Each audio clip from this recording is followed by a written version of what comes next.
All my life I had to be patient. Like Meek Millie, I was dream chasing. Finger to the law when I see haters. Oh, the feeling when you tell your niggas we made it. Ooh, baby. Ooh, baby. Ooh, baby. Ooh, baby. It's showtime like Kareem Lakers. I make a masterpiece, scene basic. No Meek Millie, but I'm dream chasing. Took the shortcut like Anita Baker. I want the bright lights that you see in Vegas.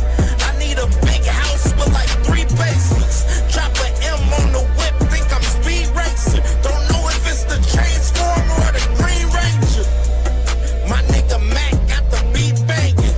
Young nigga selling crack as a teenager. Had fiends playing baseball out here free basing.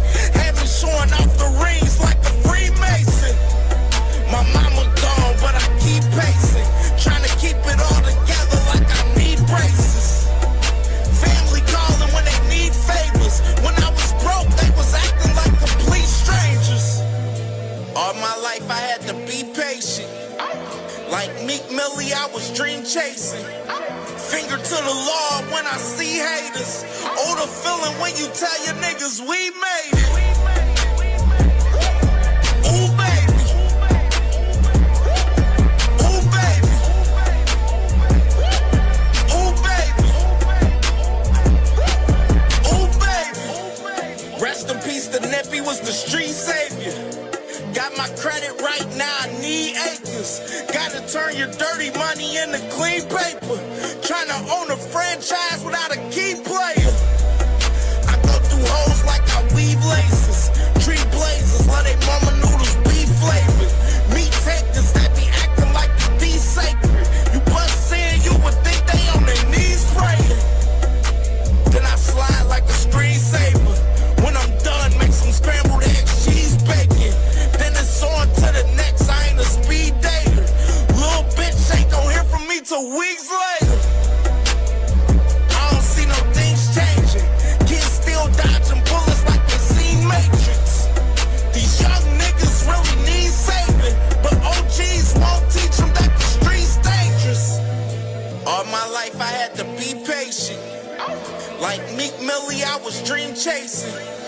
Finger to the law when I see haters. Oh, the feeling when you tell your niggas we made it. Ooh, baby.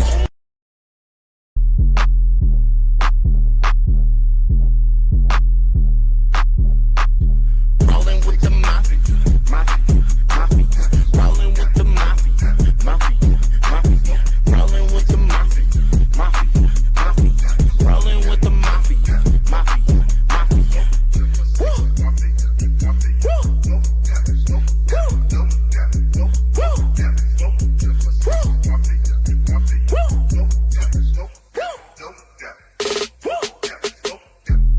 King me like it's checkers, yes sir, guessing I am fresher than the pageant dresser. Sexer in my lacking stretcher, strapped up like a western movie, dressed in Gucci. Check the tag and say that you can't see me like the bad guy on Inspector Gadget. Classic bastard hazard lights, how I move them to the side. Move it over if you try. Super soaker, coolie hot, cold cheese with me. Velveeta, hell weeder.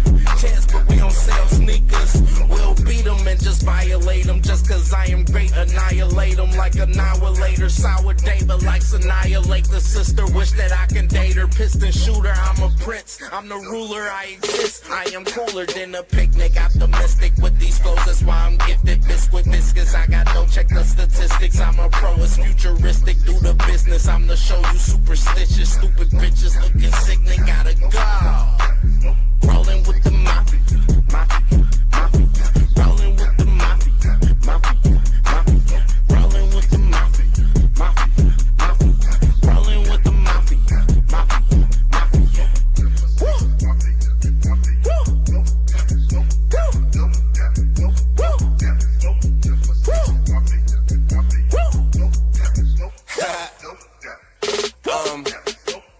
Hard body like Iron Mike.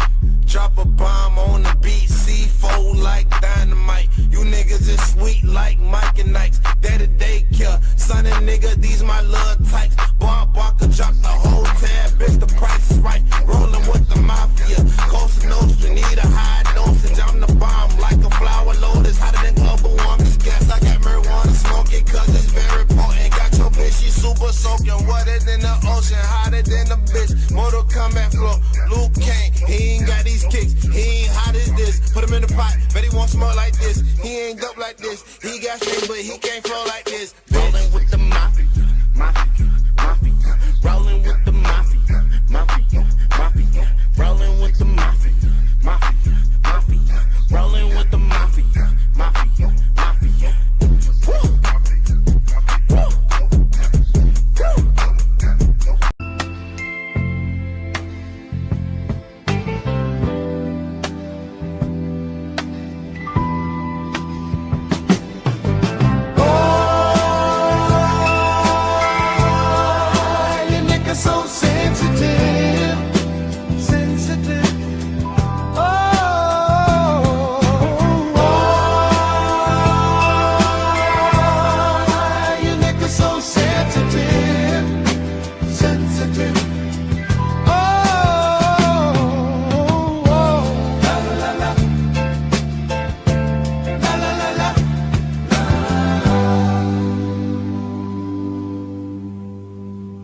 Niggas in their feelings again. Oh, I see niggas in their feelings again. Your mama should have raised you, bitch made suckers to have thicker skin.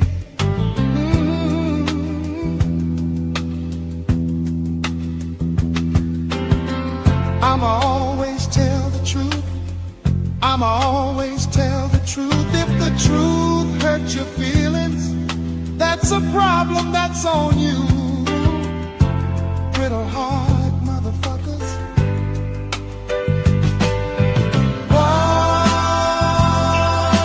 Why you niggas so sensitive? Sensitive.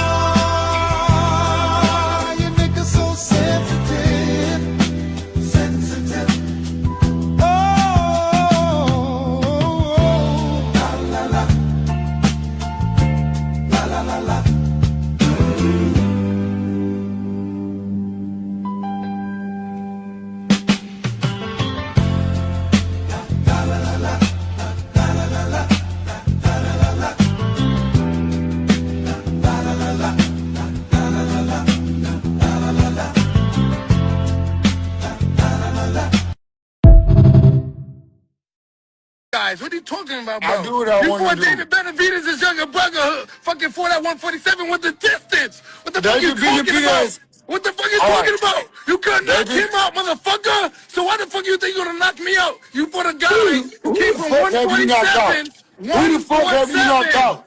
Who the fuck have you knocked out? And you come up to 168. I fought David Benavidez. You was my undercard, motherfucker. And I had you sit next to me and I was showing you love, you little girl, okay? And then you went 7 pounds heavier to fight this dude and you went the distance, bro.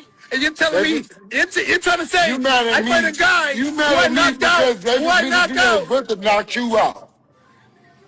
Excuse me? He stopped you. David Benavidez's brother knocked you out, and I beat him. He knocked so you now out you mad too. at me. He knocked Now you you out mad too. at me.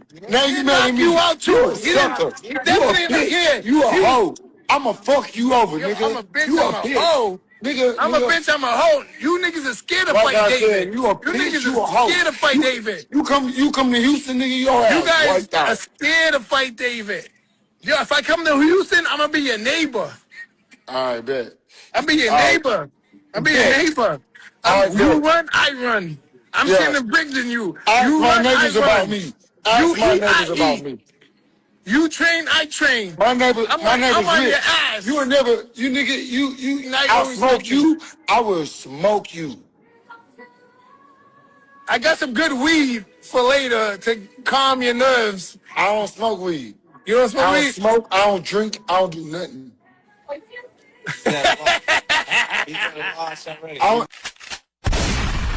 The East Coast don't love Dr. Dre and Snoop Dogg. The East Coast ain't got no love for Dr. Dre and Snoop Dogg and Death Row. Y'all don't love us. Y'all don't love us. Well, let it be known then. We know y'all East Coast. We know we at East Coast and out.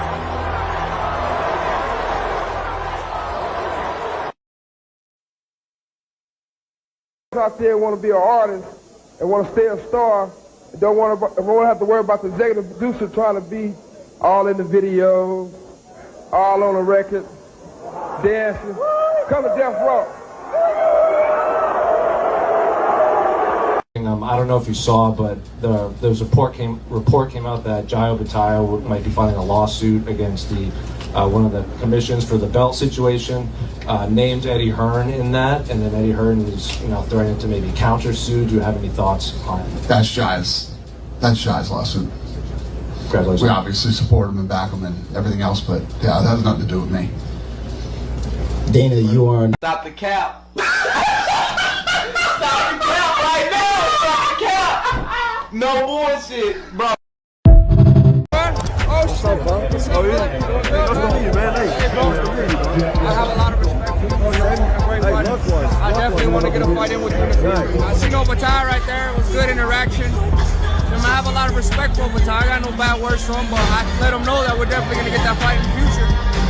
Seeing him in person made me want that fight even more. So we got a lot of good things in the future coming, man. You only want to fight the back. Hey, I'm looking forward to it. Me and him win a lot.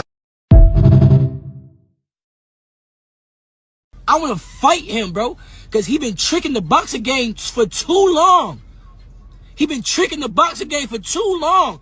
He makes shit look good. He makes shit look better than what it is. The same thing that we talked about we were going to do in the DM before you picked Jermaine. 2026, we're doing it. Promise? Remember, you promised. You're the promoter. Well, I got you. Listen, in the DMs, I got your word on it. All right, just stand on it. Good luck. Handle that business, okay? All right. I'm gonna whoop your ass, so-called Debo. You know what happened to Debo at the end of the movie? He got hit with a brick. Debo about to get hit with a brick. Talk some Latins and Spanish people. Nah, don't pick on them. Pick on me. Keep picking on Craig, and you gonna figure out what's gonna happen. You're gonna get hit with a brick. And I ain't playing. You know I ain't playing. Hit with a brick. You need him to fight Devin Haney, because when you're paying someone that much money, who are you going to put him in with? And the narrative that they bleed into fighters is so bizarre. Like you got Shakur up there going, the great thing about this deal is it's the best v the best, and I can fight whoever I want. There you go. What are you talking about?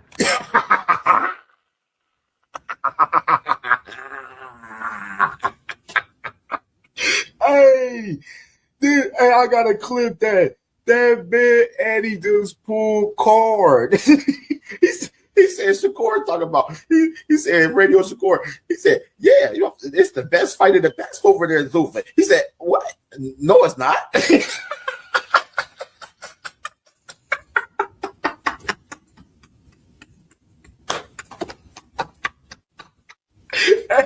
And he playing these niggas fighting suckers out here. What weight class are you, gang? This is the weight class I think he's at. Shakur Stevenson, in my opinion, is at whatever weight class his op isn't best at. Oshaki is a 130 pounder, said he'll move up to 135. I'll fight him at 135.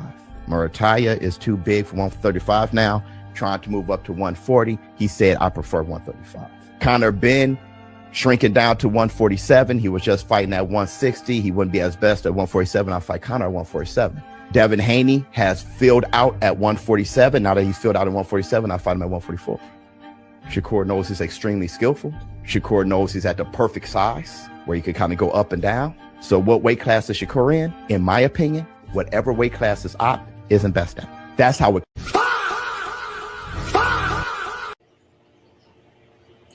We're kind of, I don't want to say officially working on his behalf, because we're not, but we're instructed to have certain conversations. around fights for him, of which is an honour. One of those is not Gervonta Davis, and I think that's a smart move. I think.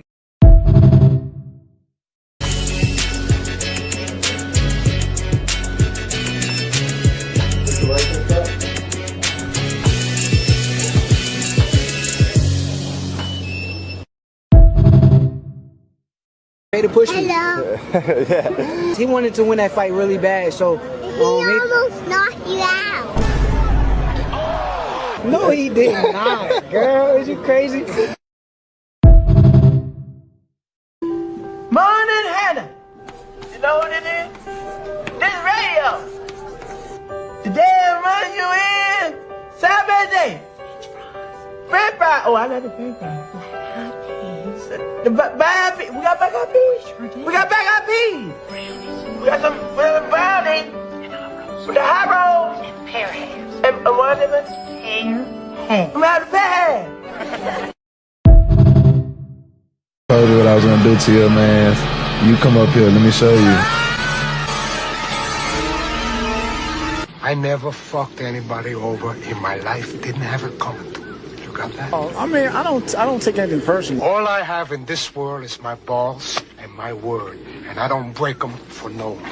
Do you understand? No, come on, man. That piece of shit up there, I never liked him. I never trusted him. I think you speak from the heart. Say hello to my little friend. Wanna play rough? Okay. You fuck with me. You fucking with the back. Go ahead, think you're fucking brother. You think you're coming with brother. You ain't your fucking brother. Go ahead. I don't like to lose. I think the world see it now. Why I'm so confident we get it done. I'm not doing no deal with Top Rank where we got to do 100,000 buys and then that's the threshold that you make. Why not? I'm not You're doing still in that. the face of boxing, I'm not right? doing that. What'd you say? You're still in the face of boxing. That's why we 100,000 pick- pay-per-views listen, is that's why- nothing. listen. That's why we picking who we picking. Well, he ain't sold none of it. But Tio ain't sold 100,000 is none. nothing. Why you Tio- worried about but a Tio ain't- threshold? You're in the face of listen, boxing. No, because Tio ain't sold nothing. But 100 is nothing for Devin. He the face of boxing. And listen, that's why we pick who we want to pick. And I'm not fucking with Top Rank and I'm not fucking with Tio. Yeah, with the young King Dev, I just feel like I have a responsibility to defend him as my brother. You know what I mean? Because I just know the propaganda is heavy. Devin is all of us, man. He is all of us. Anything they can do, they doing to him, they can do to us. They do to. Yeah, all right. Shut that soft ass shit up. And the best man Shut to that win. soft. That's some soft ass shit. Shut that soft ass shit up. All that soft talking. I know you can do it, man. You got the. Man, shut that soft ass shit up, man. You ain't with me. Man, Shaker, why you telling people we gonna fight? Chill, you know I ain't trying to fight you, brother. I fooled the media to avoid Rolly, Ryan Croker, and now you want to call me out. How could you do this? Truthfully, since Tank has been out the game, nobody cares about me. I just wanted some attention. We left 135 because it was too hot. We were already ready to go to 40, and now you want to do the same thing at 47? This is Debo division, y'all dig? Take a chill pill, Bill. I don't want to fight anybody. If it was up to me, I would just make everyone my boxing brother to protect my O. I already called out everyone in my division, Rolly, Ryan, and Croker, but I just do that to stay relevant. I don't really want to fight them. That's why I was scared when I saw the media talk about us fighting. Guys, we don't have to do this. All I ever wanted was my son to be like Tank. I taught Dev to fool the media. Please don't fight my son. Let's team up against Tank Davis instead. Dev, please sign it. We can keep pretending we'll fight, but I want you to be my boxing brother. Do it, Dev. I don't want to see you fight Ryan or Raleigh. You'll get knocked the fuck out again. I couldn't sleep on 420. Haunts me. I can't imagine what that fuck Tank would do to you. Nigga, I'm gonna keep fighting, but if they do that, they know, I know they some hoes.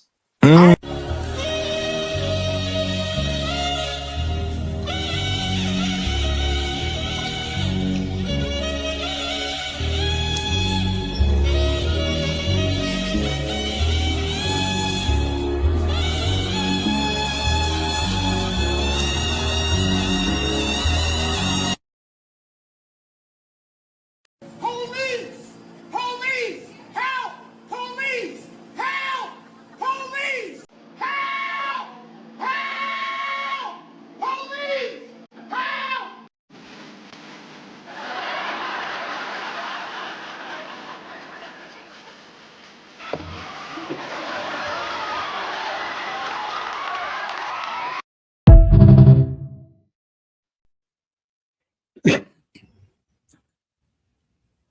What's popping with the family, man? Y'all know the damn vibes, man. It's Wednesday, man. Sorry, but not sorry. Boxing Talk Wednesdays, man. What's popping with the family, man? Hope everyone is feeling great this Wednesday morning, man. For sure, man. We got a banger today, man. We got a banger today, bro. Yesterday wasn't all the way to my standards yesterday. So we definitely gonna have a time today, man. Most definitely, man. We got several things to talk about on today's show, man, for sure. And make sure y'all smash that like button, man. Smash that like button. There's 39 people in the building, 29 likes. Let's get 10 of them likes up, man, for sure. If y'all have not smashed the like button, man, smash that like button for sure.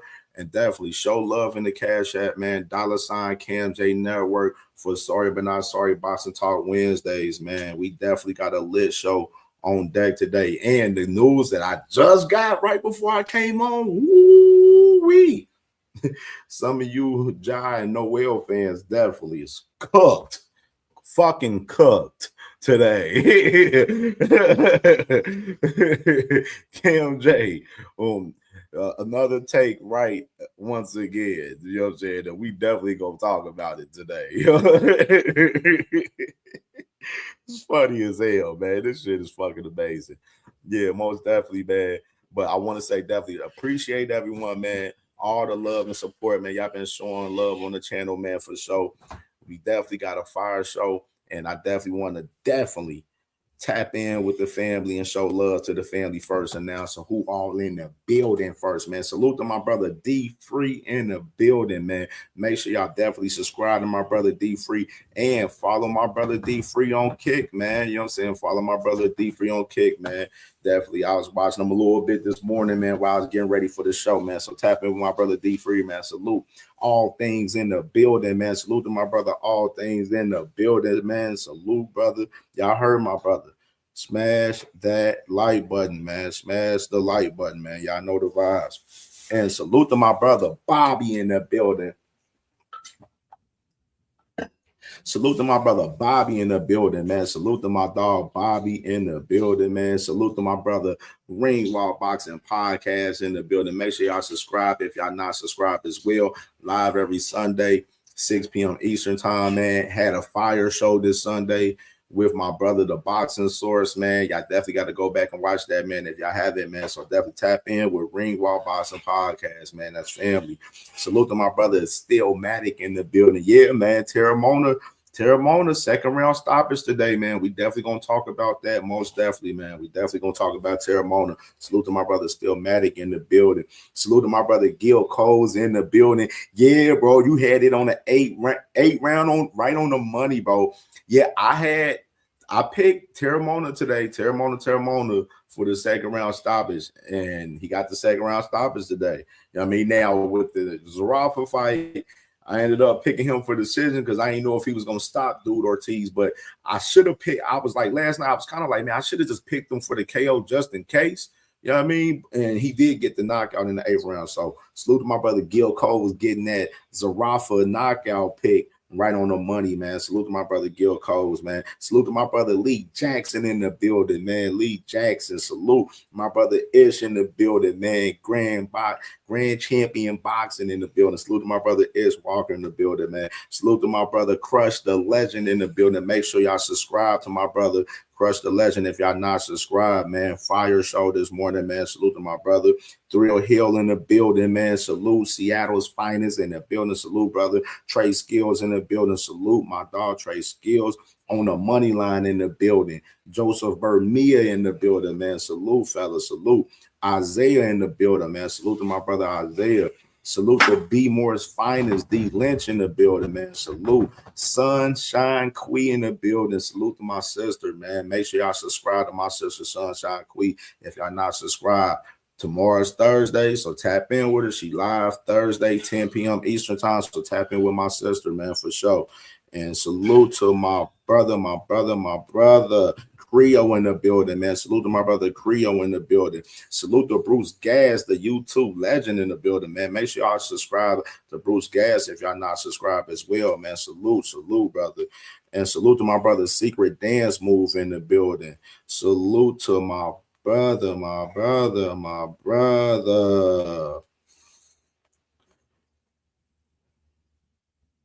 Scrolling down some more. Let me scroll down. Tim Carey in the building. Salute to my brother Tim Carey in the building. Salute to my beautiful sister Sexy Kendra in the building. Make sure y'all definitely show love to my sister Sexy Kendra in the building, man. It's for sure, man. Definitely, man. Salute. Hope you feeling good this morning, sis. And salute to my brother Joko in the building, man. Salute to my brother Blue in the building. Salute to Curtis Robinson in the building. Salute to Dondrick in the building. My brother Dondrick, man. Salute, bro, man. Hope you doing good this morning, bro. And salute to my brother Crucial Content in the building. Salute to my dog, Big Dog Willie in the building. Oh, boy. Yeah, Big Dog Willie. Yeah, bro. So, it's going to be one of them today. The Radio Boxing Show in the building, man. Salute to my brother, the Radio Boxing Show, man. Make sure y'all subscribe to my brother, the Radio Boxing Show as well, man. And salute to my brother, man, Big Cincinnati in the building, man. Mr. Altruistic in the building, man. Salute, bro, man. Much love, bro. And salute to my brother, SBG Mello in the building, man. My brother, man. And salute to my brother, Darius Warren in the building. Make sure y'all definitely subscribe to my brother, Darius Warren, man. Definitely cooking up on the sports on his channel, man. Definitely get my brother subs up. And salute to my brother Mike Rim in the building. Salute to my brother Zoomverse in the building. Make sure y'all definitely subscribe to my brother Zoomverse if y'all not subscribed, man. Salute, bro. Much blessings to you, bro. Salute to my sister, 2 Cents Boxing in the building. Great show last night. 2 Cents After Dark was on fire last night. Salute to my sis, man, for sure. She got ladies night Friday, man. So definitely tap in with my sis for Friday ladies night, man. The ladies be cooking better than y'all niggas, man. Better than y'all ninjas out there, man. Real shit. Salute to my brother Zach B in the building, man. Salute to the commissioner, man. T Hill, man. Thomas Hill, the motherfucking commissioner, man. Salute to my brother Thomas Hill in the building, man. My brother, man. Real shit, man. Much love. No more sleepwalking. Salute to my brother. No more sleepwalking in the building, man. My brother Cornelius Burnett, 937, Dayton, Ohio in the building, man. Salute, brother. Salute.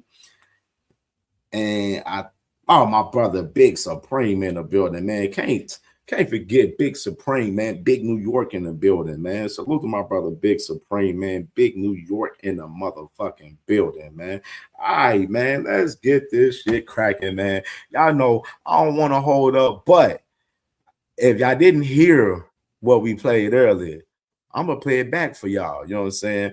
And we're gonna get into this content, man. Want a new theme song right here, man. Because I want to say this. The conversation we're gonna have is gonna ruffle a lot of feathers today. We're gonna have some real deep conversations about some of these guys today.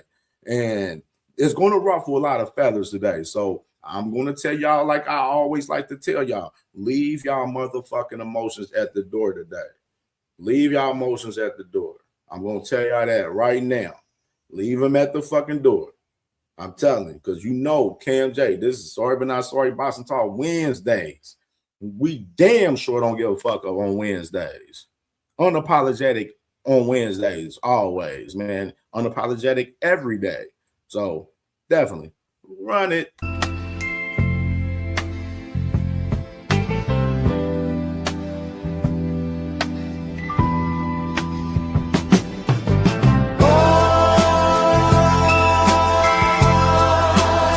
So sensitive.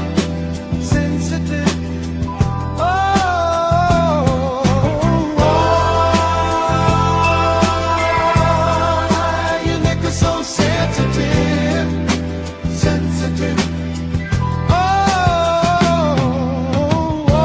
La la la. La la la la.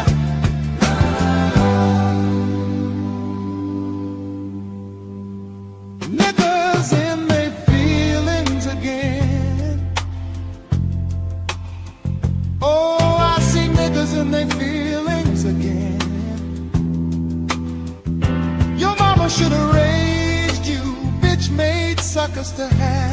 thicker skin.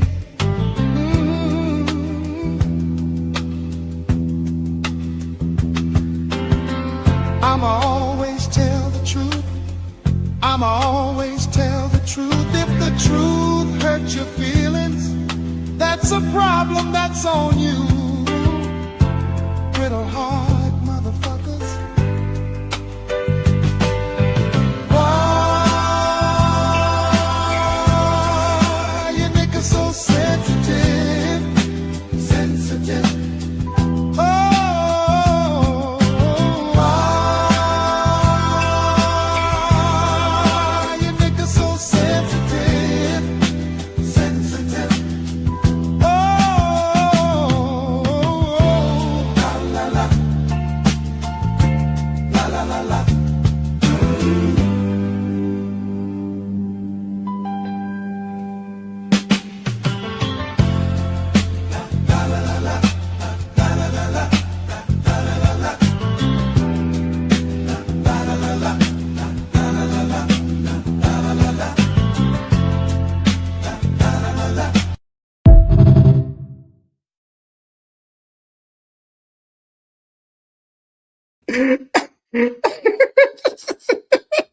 Hey, I'm sorry. I think we need an encore. I'm sorry. I'm sorry.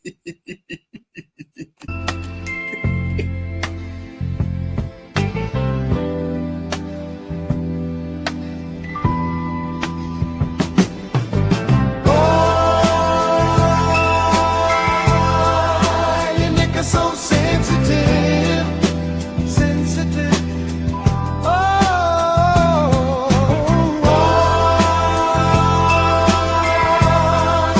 You niggas so sensitive, sensitive.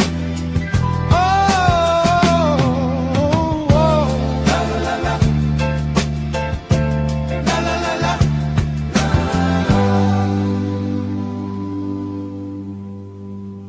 Niggas in their feelings again. Oh, I see niggas in their feelings again. Your mama should have raised you, bitch made suckers to have thicker skin.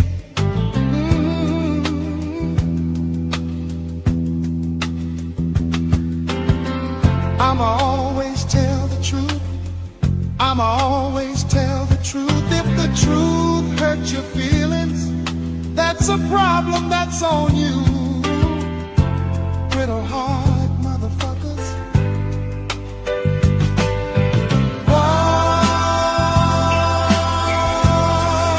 you niggas so sensitive, sensitive?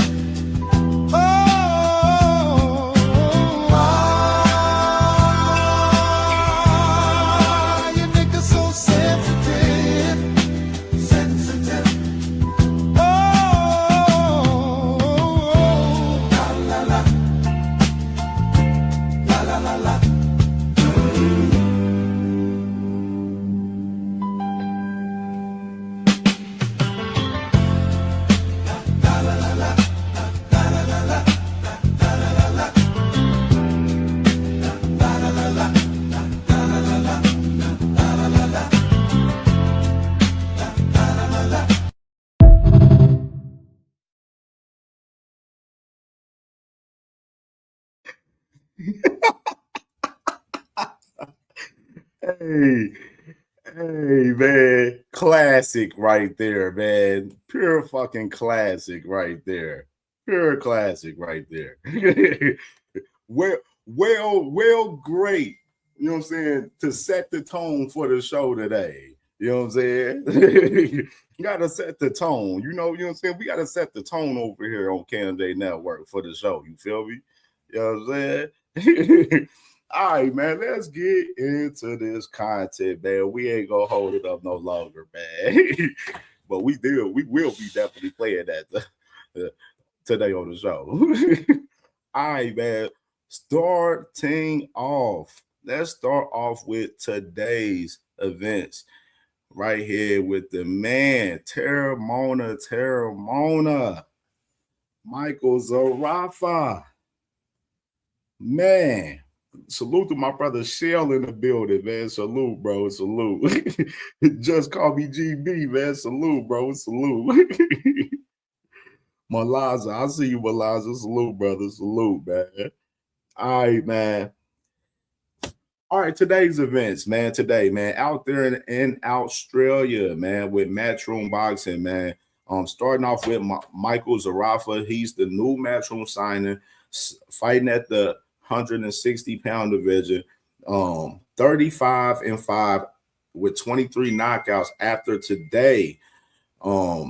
Getting the 8th round stoppage on Alejandro Ortiz, man. So definitely good shit for Michael Zarafa, man.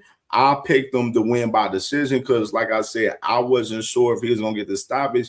But it was crazy when I was making the picks. Sometimes when we make our picks for the Chan Ross Fantasy Boxing League, which is some of you guys need to join, by the way, tap in with my brother Chan Ross. Sometimes when I think a fight gonna go to a decision, sometimes with my picks, I'll pick a knockout just in case if the fighter get a knockout on some shit just in case. But I didn't do so, and I was thinking about doing that with the Michael Zarafa fight, and he ended up getting the 8th round stoppage, man. So that's kind of like the similar like kind of situations kind of happened with for us, like making some of these picks and stuff. Kind of crazy. But Michael Zarafa looked sharp today, man. Did his thing. Alejandro, he was the guy that was 26-1 coming into this fight. You know what I mean? And I was kind of just like, I don't know if he was going to stop Alejandro, but Michael Zarafa definitely, did his thing, man. Did great work to the body and stuff, man. He looked sharp in this one, man. Alejandro was there for the cooking in this fight, man. So salute to Michael Zarafa. Getting the win, moving to 35-5 with 23 knockouts with an 8th round stoppage over Alejandro Ortiz right there. And as well, got to talk about the main event, man. I only watched these 2 fights. I didn't wake up to watch all the other fights at 5 a.m. No, I wasn't. So I only woke up to watch these 2. And the main event with Terramona, moving to 12-0 with 12 knockouts. 2nd round stoppage over the Andre Savage, man. Which this, like I told y'all, this boy Terramona, man, he a bad motherfucker, man. And I picked him to win by 2nd round stoppage. So I was spot on with my pick with Terramona as far as the round of the stoppage in his fight today, which was great right there. Get some good points in the league for that. And definitely Terramona, man. I didn't think this fight was gonna last long, man, honestly, at all, bro. Terramona, if y'all paid attention, a lot of his fights, he been stopping guys under 2 rounds. Yes, 12 fights, 12 stoppages. Majority of those stoppages is in the 2nd round, bro. Like, this dude is definitely a fucking dangerous guy in the heavyweight division, man. Big as hell. 6'6", got like a 78 arm reach. Like, you know what I mean? This dude is serious, man. This dude is serious business, man. Real shit.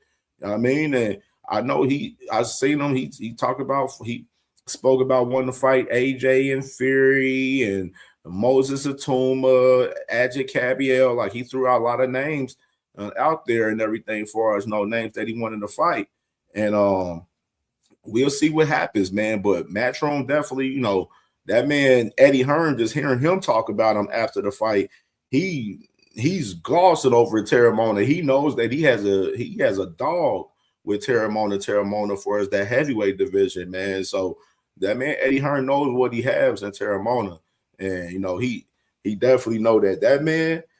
He's serious, man. He's serious. He real shit. He's real serious, man. And we've been talking about him, man. So salute to Terramona moving to 12-0 with 12 knockouts today, man, with a 2nd round stoppage over DeAndre Savage this morning, man. Salute, man, to him.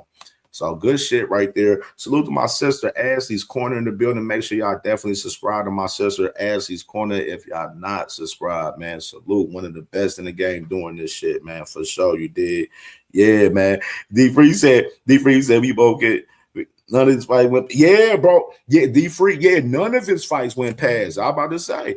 Yeah, I'm about to say none of Terramona's fights has been past 2 rounds. None of them. In 12 fights, none of Terramona's fights has went past 2 rounds in 12 fights. That's crazy. That's a crazy ass stat, bro. You know what I'm saying? I don't care if it was a poo putt in there or not. And you know what I'm saying? In between time with these 12 fights. But bro, that's impressive, bro. It's like that's really impressive. I ain't gonna lie. That's impressive. Gotta say that for sure, man. So salute to Terramona, man. Fire shit, man. Fire shit. All right. And let's get into some of the quick hitters that we got, man. We got a few quick hitters that we got on the show today, man. And definitely want to start off with this rumor right here. Let's start off with this one with a bang right here. So you got Frank Martin. Frank Martin rumored negotiating a fight with Brian Flores right now for early October, man. So Frank Martin, they're talking about his top-ranked debut. And his top-ranked debut, the name that they got out there is Brian Flores. And this is a good scrap. This ain't no layup fight for Frank Martin. This is a good scrap right here, man. And I'm definitely interested to see how, how this fight, end up materializing. And of course, wonder how, like what card is going to be on and, et cetera, all the businesses and everything from there, man. So I definitely like this fight right here for Frank Martin versus Brian Flores. And this one gonna be another one, man. It's gonna be a goodie right here, man. Good shit right here. Frank Martin right here, possibly fighting Brian Flores for early October right there, man. So you got that right there. One of the quick hitters that we have. And from yesterday,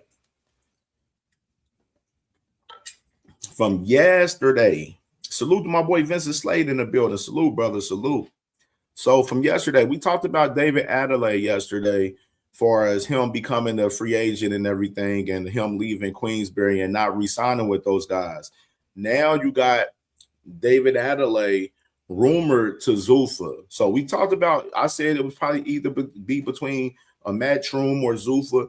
Well, Zuffa, it looks like that's more the move right now. David Adelaide looks like he's headed towards signing a big deal with Zuffa, possibly.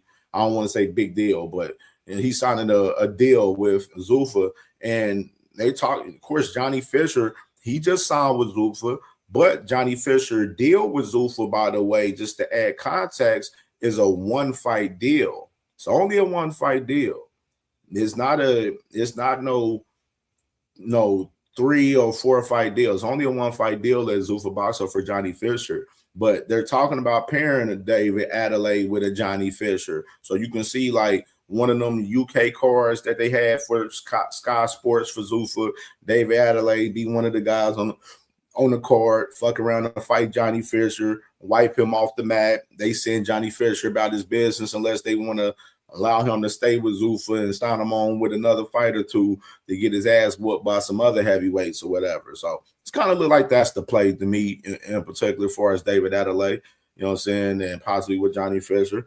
And interesting to see how it plays out. But what it looks like to me, it looks like David Adelaide is on his way to Zuffa Boxing, most likely in my personal opinion. So that's definitely interesting news right there. And we will stay tuned on more on that story for sure. Salute to my brother, the Butcher, in the building, man. Salute, brother. Salute. Okay. And this one. Now, this is good news right here. Good one. Interesting news right here for the women. So, obviously, we know that MVP and Matchroom Boxing have an alliance for women's boxing right now. And the first person that signed with the alliance between both companies was Sky Nicholson. Sky Nicholson, she was supposed to fight on the August 29th card with Michaela Mayer and Chantel Cameron, but she got an injury and they're postponing her fight that she had scheduled for later this year in the fall. And the second one You got a Leaf Nerd Turhan right here, the 130-pound champion, the IBF champion. What weight class is that in? Caroline Dubois, by the way. So just to add a little context, you got two of the champions. You got 4 belts at 130 for us, the women's. Caroline Dubois holds the WBC and the WBO.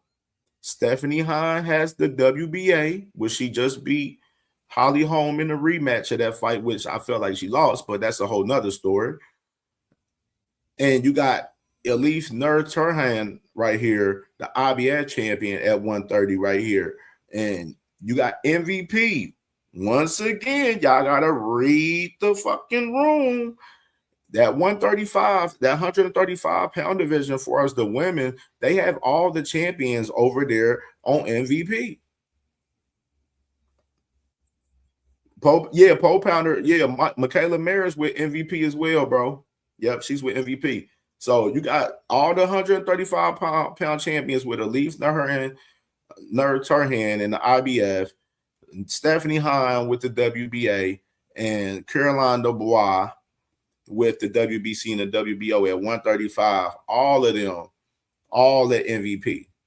And you already know the vibes. I mean, one of the biggest things far as that deal that we mentioned for us, Matchroom and MVP, was the fact that, yes, Matchroom has a few champions as women under their staple. So, yes, they're trying to find them opportunities, and they know that a lot of the champions and a lot of the best fights is over there MVP. So they made this alliance, and, of course, this is a case of it right here. Elise Turhan right here, she gets an opportunity where she can unify with the Caroline Dubois or Stephanie Hahn now. You know what I mean? Even easier now. You know what I'm saying? It won't be no issues for as the negotiations with those fights.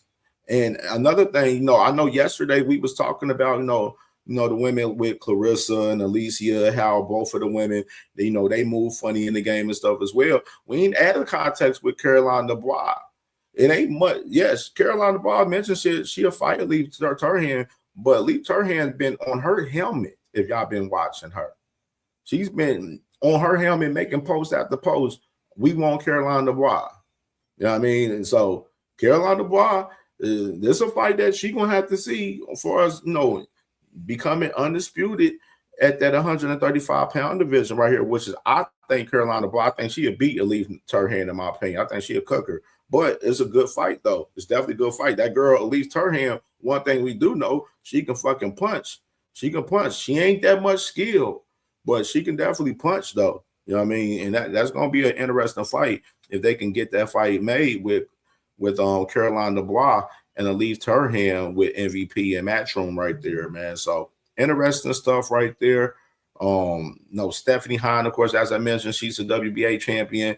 I think she's the weak link, out of the three, in my opinion. I think Caroline Dubois would be Stephanie Hahn, and I believe Elise Turhan would be Stephanie Hahn too. So I think Stephanie Hahn is the weak link out of the three champions at that 135-pound division for us, the women's. But it's definitely getting real interesting, man, for us MVP, man, and and what they moving on Matchroom, man. I'm loving it. I'm loving it, man. I'm loving it. Women's boxing is on fire right now, man. It's on fire, man. Of course, we got Clarissa fighting this week, man. So we definitely gonna be talking more about that scrap as well today, for sure. And as well, we have probably another purse bid on the arrival. So the WBO committee has granted Dimitri Bivol and Kyla Smith a final extension till August 20th. So they have till August 20th to reach a deal, or these two guys are going to go to purse bid on August 27th right here, man. So Dimitri Bivol, Kyla Smith, final extension right here coming up for August 20th, that's next week. And if they don't reach an agreement, they're going to be going to purse bid. Now, one thing that I did hear I got it, man. We might have to do that right now for real, because I keep forgetting to do that. But we might have to go over these Q&As from Eddie Hearn today, because I totally forgot to do so the other day. And we got to go over there because I think he mentioned something about Belleville in there, if I remember. So let me try to pull it up. But as I mentioned, I do remember Eddie recently, I believe him saying that he thinks that, you know, the fight with Bivol and Smith is going to be more so the move. So it's like another situation for us, like, you know, kind of weird movement right here. Of course, yes, Colin Smith is, you know, the interim champion for us, the WBO at 175. We understand that, but at the same time, you have 20 million plus on the line in a trilogy fight with Artur Beterbiev and a guy that you've been fucking aging out pretty much since last February in 2025. You know what I mean? Like, I'm just saying, like, they have 20 million plus on the line for Beterbiev and Dmitry Bivol to fight in Russia. And this man wants to negotiate with the fight with Colin Smith because he wants to keep his WBO strap. That's cool. I mean, you want to keep your strap, that's fine. So be it. Hey, don't have no problem with it. All I know is Beterbiev, I believe he need to move on and figure something out, because you can't sit there and continue to wait on Dmitry Bivol. You can't continue to wait on Dmitry Bivol. Artur Beterbiev. It's bad for business. It doesn't help you. You could have been fought. You had 2 fights lined up last year with Najee Lopez and Dion Nicholson, where you could have fought on that Benavidez and Yardy card, but you chose not to because you're waiting on Dmitry Bivol. So whose problem is that in that case? That's Artur Beterbiev problem, waiting on Dmitry Bivol. Can't let your career be in the loops and be in the balance all because you're waiting on one guy. Nasty work. Nasty work. All right, let me pull this up from Eddie Hearn real quick from my shorts. All right, boom. All right. Let me share the Scrizzy real quick. Make sure y'all smash that like button, man, if y'all have not smashed that like button. All right, let's do this Q&A right here from Eddie Hearn and his Instagram stories. I literally should have went over this a couple days ago, but I totally forgot. But we got it, though. All right, let's start there. All right, first one right here. You got Eddie Hearn right here. They asked the question. He did a Q&A in his Instagram story a couple days ago, and I went and screenshotted a whole bunch of these questions from these Q&As, and he got the first one saying, "Is there a role the government can play in keeping AJ Fury in the UK?" He says yes, and I'm sure they would, but they haven't been asked. Now, interesting part for us that right there, him saying that is, he basically saying that, Turkey, the people at hand that's, paying for the fight, Ring Magazine, Netflix, Netflix majority, they're not even inquiring about the fight being in the UK. They have their mind set on the fight being in the US, pretty much, in layman's terms right there. So pretty much word of AJ Fury, like we've been talking about it, covering the story, most likely in the US, you know what I'm saying, rather than the UK. So let's continue.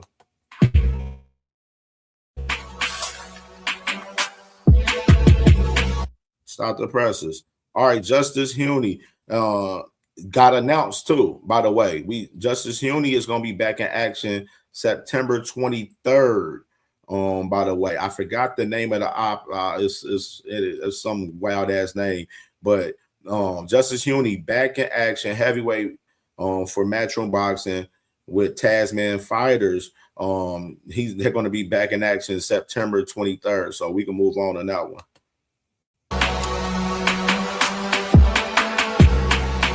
Stop the presses. Oh, Bam, right here. He said, "Who's fighting Bam?" And then Eddie Hearn says he's looking to unify in November, December. Said all quiet on the NUA front right now, but we are ready. So you got Eddie Hearn saying that we already been reporting, talking about Bam Rodriguez, Bam Rodriguez fighting the man Chris Medina in a unification at 118, and he's saying that they're talking about that fight being in November, December, but he's saying that it's all quiet right now on the talks about the Nawa Inoue fight, but they're ready. So we remember Nawa Inoue, he gave a deadline on Bam Bam on a fight with him by March 2027.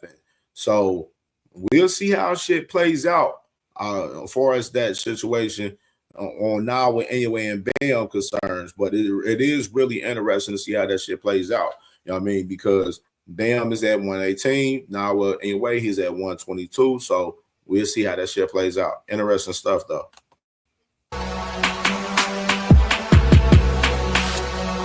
Start the presses.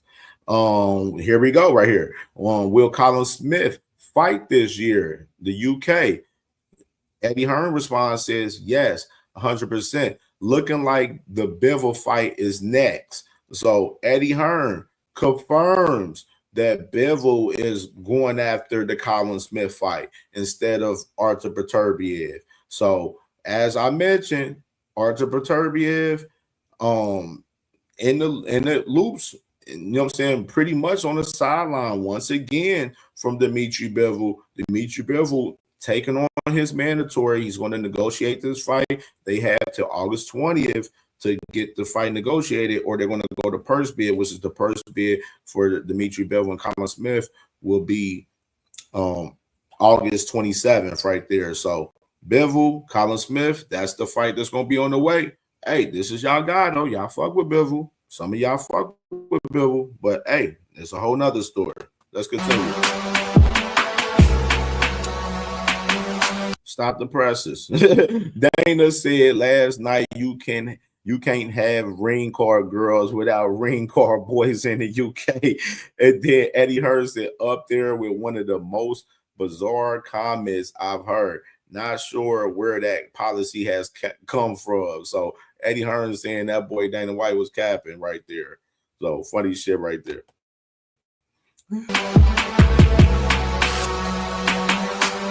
Stop the presses. Is Bill Haney using Catterall to bluff Leon Paro into taking the fight? Eddie Hearn says maybe, but since he's put it out there, we've had two other big fight offers for Jack. The game's the game. So obviously Eddie Hearn, he's saying that, we own to the bullshit that Bill Haney and them is on, because we ain't had no motion or heard anything from Bill and them about the Jack Catterall fight.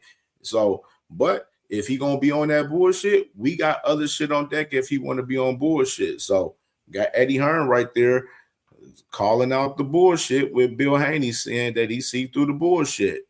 Interesting stuff, and we will talk about that more.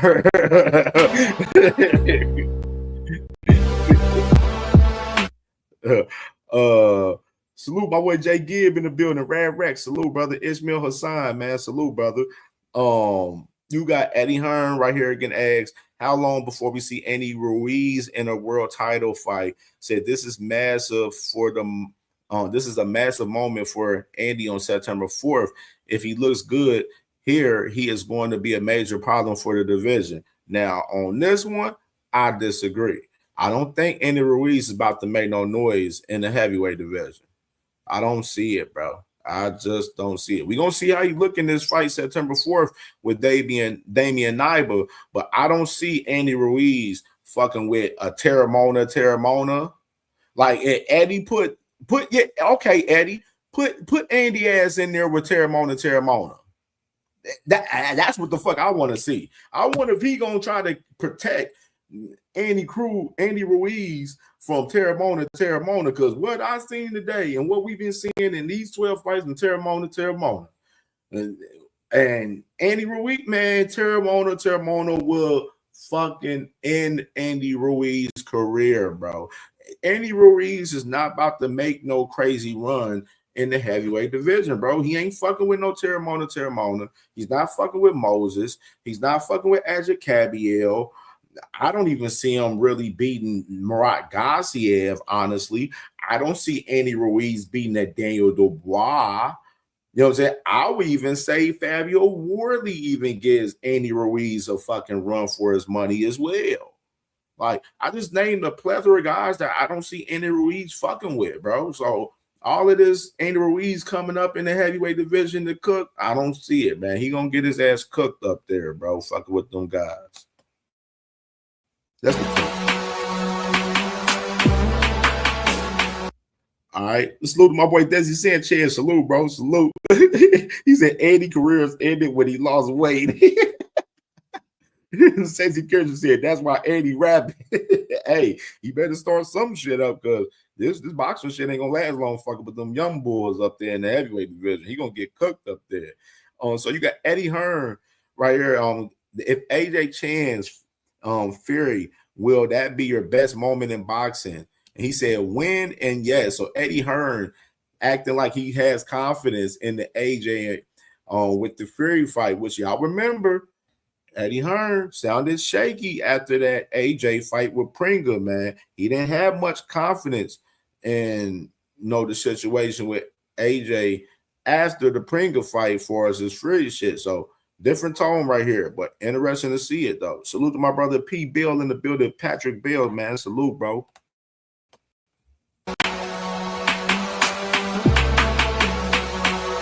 Stop the presses. He got, if we get Josh Kelly versus Boots, it lands in the Northeast or U.S. And he said, very good chance of landing later this year in America. So you got literally right here, Eddie Hearn confirming, talking about Josh Kelly, Boots Ennis later this year in the U.S. We've been talking about it. They're talking about the fight for Boots and Josh Kelly for November or December. So it's going to be between those 2 months for us that fight. So we'll definitely stay tuned, very close. But Boots Ennis, like I mentioned, been telling y'all, he's on the route to undisputed at 154.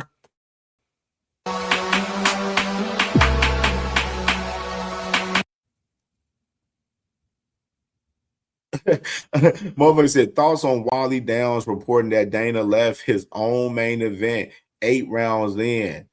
So I heard about this too.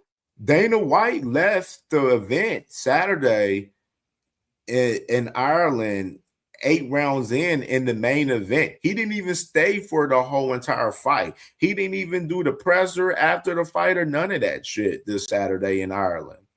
Interesting stuff. Eddie Hearn says that he got a lot of messages about it. He said, ask Dana White about it. And yes, if any of y'all media guys are out there, yes, ask Dana White, why did he leave his main event at Zuffa Boxing in Ireland in the 8th round?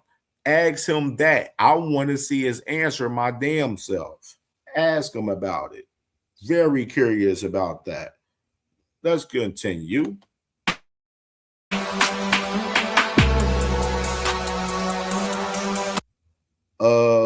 He said, who you reckon on Atama versus Herkovic? Eddie Hearn said this is a good fight. He said it's Moses' first test, but he expect Moses Atama to win over Herkovic right there. So there you go. Got that one.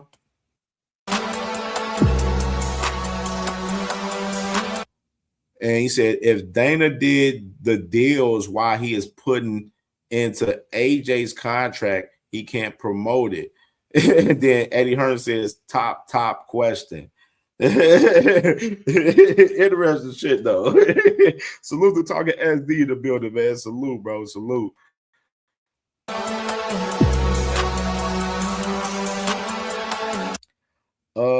Asked about Conor Wallace and Ben Whitaker, which that fight is October 3rd in the UK, by the way, which we talked about that fight recently.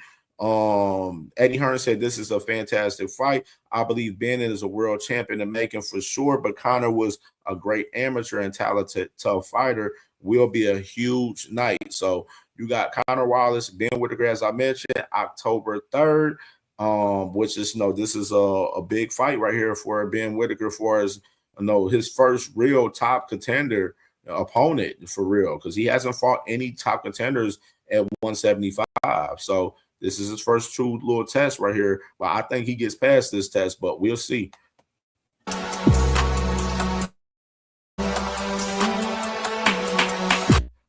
And then he said, is there any signings to be announced in a few days? He said, yes, major signing announced this week. So the major signing, as we mentioned, was Haven Brady Jr., the lightweight that's 17-0. That was the major signing that he was talking about right there. All right. So right there, man, we got the just to that. I definitely wanted to cover that because I didn't get to go over that with y'all the other day. So I'm like, man, we got to go over that, man, for sure. You know what I mean? For sure, with all of that content, man, that I put together, man, because I had to screenshot all them bitches. It was like 15 fucking Q&As right there, man, from Eddie Hearn. So them bitches don't come easy, man. All right, so we got that established right there, man, with the Dimitri Bivol. Definitely is definitely on to fight the man Colin Smith, as we mentioned, man, for sure. So that definitely is the vibes for it as that.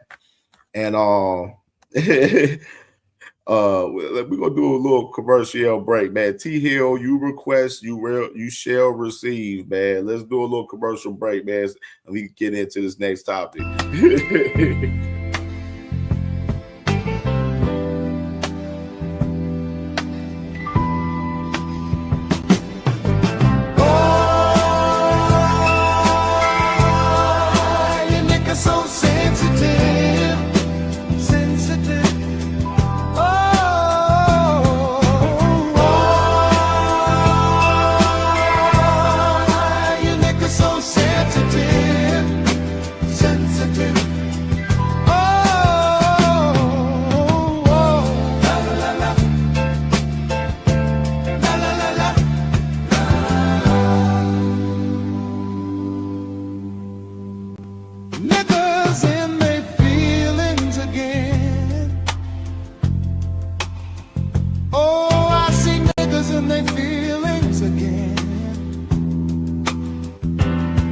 Should have raised you, bitch made suckers to have thicker skin.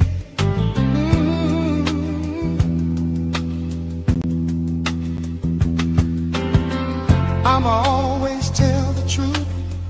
I'ma always tell the truth. If the truth hurts your feelings, that's a problem, that's on you. Brittle heart motherfuckers.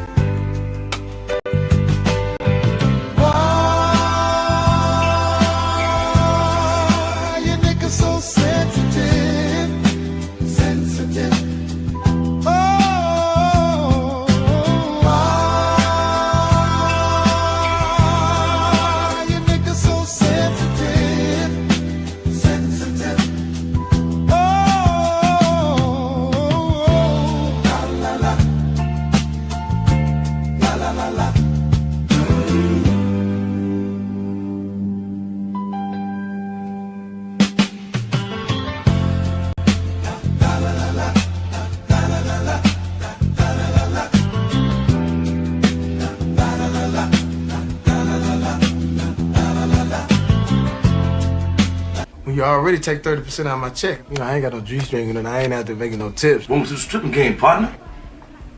All you do is spin record. That's all you do.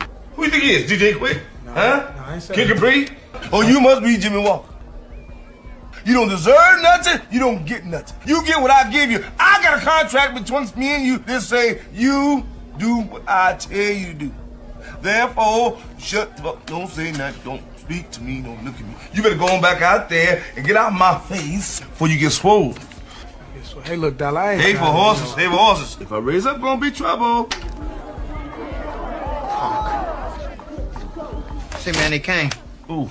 What? They leave somebody out there? Man, I told them you went to the airport and they left. Good, good, good. You was quick. You was good on your feet that time, man. Well, listen, go back out there and leave that side door open. Make sure, in case I gotta do something real quick. Now, go on. You did good. Go on. And you gonna ever pay him? How did I tell you the women I'm gonna pay? About 11 in the morning with a message from him.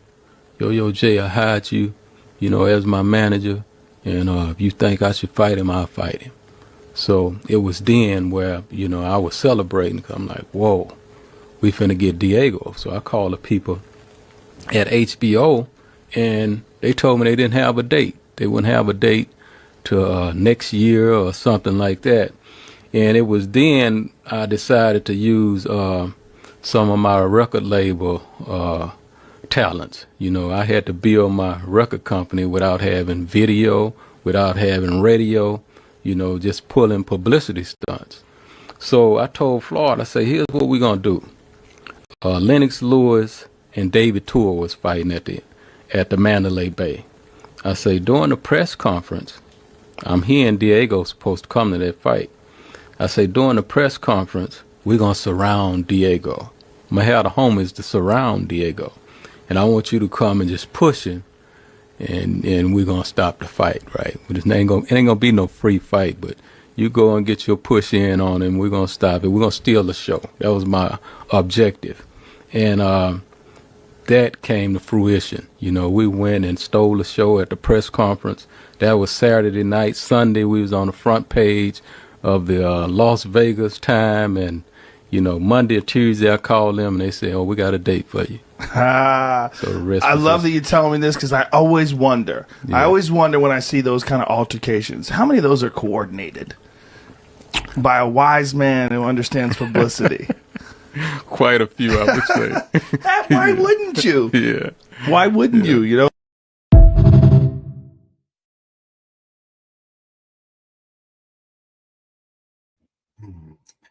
Interesting shit.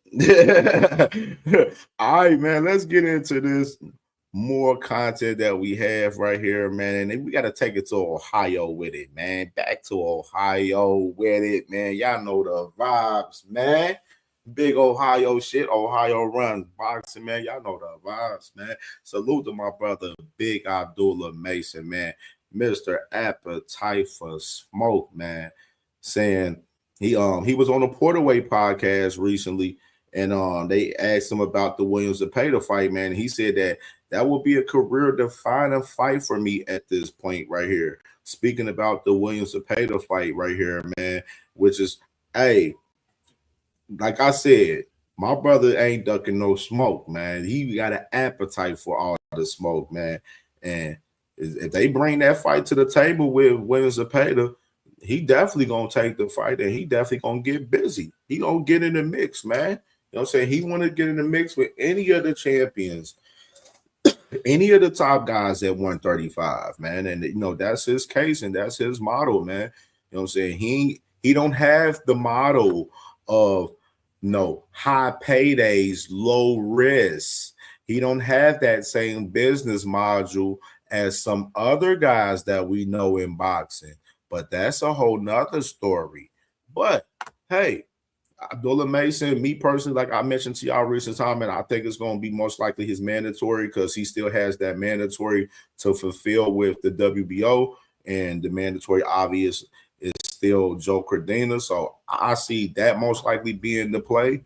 But interesting to see how things play out as far as 135 concerns, though, for as what's Williams Zepeda, what's his next move, and what's if Abdullah Mason is going to be ended up having a fight is mandatory, and Joe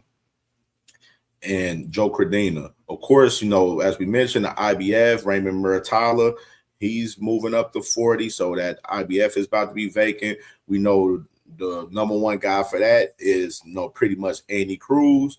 So that's why he's staying at 135, so he can try to capture that 135 strap. And with the WBA, we got the purse bid coming up next week far as Lucas Body and Kid Austin, which they have another week to negotiate for as that purse bid for next week, man. So Interesting stuff for us, the 135-pound division right there, man. And we can move forward. Oh. Any, many, miny, mo is on this topic right here. We can pick either way.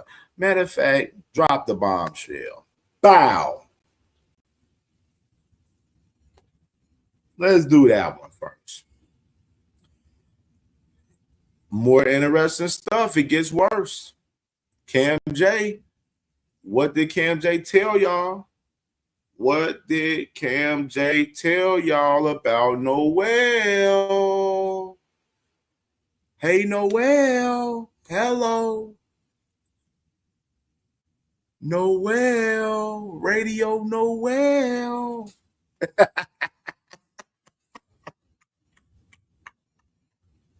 Let's read this report right here from Unboxing Scene right here, written from Everything Boxing right here on Twitter. Says that the WBC tells McKillian he could be stripped. So he says the WBC has reportedly sent the letter to Noel McKillian's promoter, Don King, asking McKillian to commit to fighting either number one contender Ja Opata or mandatory challenger David Benavidez. And McKillian is expected to be stripped of the belt if he doesn't commit to fighting his mandatory. So obviously the mandatory is the man David Benavidez, obviously. So they're asking him to commit to fighting David Benavidez. And if he's not willing to commit to David Benavidez, he's going to be stripped. Simple as that. It pretty much as me, myself, D Free, my brother Knockout, and several others has been speaking about that he's going to be stripped if he doesn't fight David Benavidez. This is Noel. Noel knows it because obviously when we played the clip of Noel yesterday, you know what I'm saying, he knows that the WBC is stripping him. That's why he's been online pleading and begging to the WBC to try to keep his title and saying that this is wrong. But, bro, you have to understand, you made a commitment to David Benavidez. You're breaking that commitment to go over to Zuffa Boxing to fight Ja Opata. And that commitment had 3 titles on the line, in which your title was one of them, and you don't want to succeed to that commitment. So your title will be gone. It's that fucking simple, bro. It's that simple. It's in their rules. Read the rules. Y'all fighters are not reading the fucking rule books from these sanctioning bodies, bro. Y'all clearly not. Need to read the rules. More so, you need to read the room. You need to read the room. Need to read the room, Noel. You know what I'm saying? It's your choice. You're the person that wants to go over there and fight for a Zuffa and Ring Magazine belt. We don't feel sorry for you, Noel. Don't feel sorry for Noel cry over the WBC McKillian. Don't care for it, brother. Don't care for it. So, Noel taking that L. Taking that L, man, that big L. And let's talk about this right here, though, which I couldn't wait. Great shit. Right here, we got one. And the crazy part, we just literally talked about this fight yesterday on the show yesterday. We literally was talking about the fight yesterday. I was like, yo, I wonder what's up. We had the panel and everything going on, and I was like, man, I wonder what's going on with the Navarette and Foster fight. It's been a little quiet on this fight a little bit. Must be where they're getting close to, locking this fight in. And salute to my brother 210 Boxing. He put out a report about these guys rumored to fight on that date that we talked about that Top Rank has on October 24th in San Antonio. So the rumor is that Navarette Foster is possibly locking in for October 24th in San Antonio, Texas, for all three of those titles on the line, man, this is big business right here. Big business right here for the 130-pound division right here between these two guys right here, man. And I definitely love this scrap. This is a scrap that a lot of fans been asking for too, as far as the 130-pound division as well, man. So this is some big business right here, man. And definitely interesting to see how all of this shit plays out. And hopefully, you know what I'm saying, they go ahead and finalize this thing, get this shit to the finish line. But this is definitely big business right here, man. Big business. Navarette, you already know, huge Mexican following.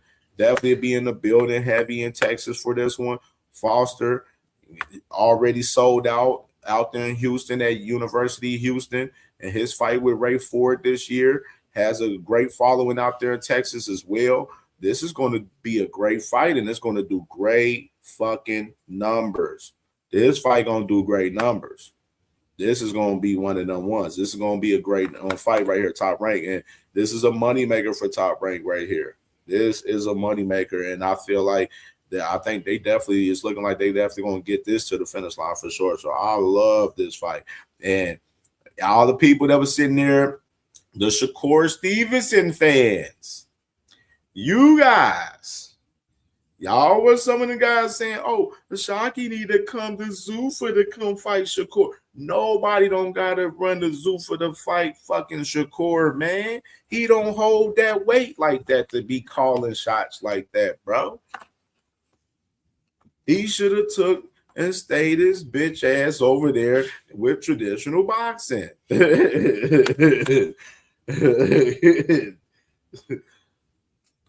Like, come on now. You got Shockey Foster right here with a big matchup right here. Big business right here with Emmanuel Navarette, a fight that he's been, definitely shooting for the last, 2, 3, 4 years. So this is big business right here, man. And I love this fight right here. I love this fight right here. Definitely. So big business, man, for real. So salute to them guys. We definitely going to talk more about that fight when we open up the panel, man, for sure. That's definitely one of them ones right there. One of them ones. All right, man. All right. How we want to do this? Okay. Oh, yeah, we do a little brief. So, salute Crush the Legend. Salute to my brother Crush the Legend, man.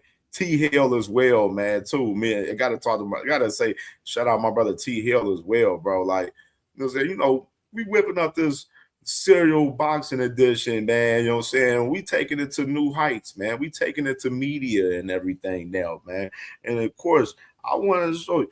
This is the Sugar Rice Crinkles Rick Glazier Always Wrong edition right here. A Rick Glazier right here, dog. You know what I'm saying? I seen Rick Glazier yesterday, actually last night, I might say. Rick Glazier was going back and forth with fucking Caleb Plant, bro. Going back and forth with Caleb Plant on Twitter because he called Caleb Plant a hillbilly.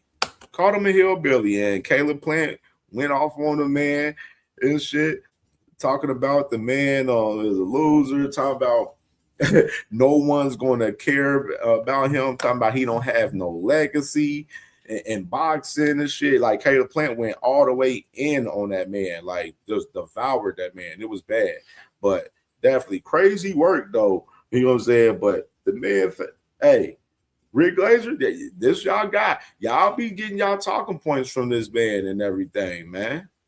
A lot of y'all guys be using his talking points still, and y'all still be fucking wrong with his dumb ass.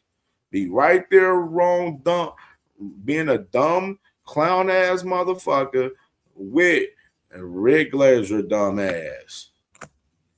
Yeah, Dondrick, Caleb Plant was cooking Rick Glazier. cooking his dumb ass, bro. I was in there getting weak. I'm like, that shit funny as hell. salute to my brother Mike M in the building, man. Salute, brother. And salute to my uncle, man. My big man, Uncle Cass Sports in the building, man. Make sure y'all definitely subscribe to the Boxtorian, man. Definitely. The best in the game, talking the history of the sport of boxing, man. Subscribe to the Boxtorian, man. My Uncle Cass, man. Love you, Uncle Cass, man, for sure. All right. So we got that understood right there. And I guess how you want to spend this. Let's go ahead and do this. Let's do this. Before we get into this, we might as well go ahead. Gotta play a couple clips before we get into this conversation.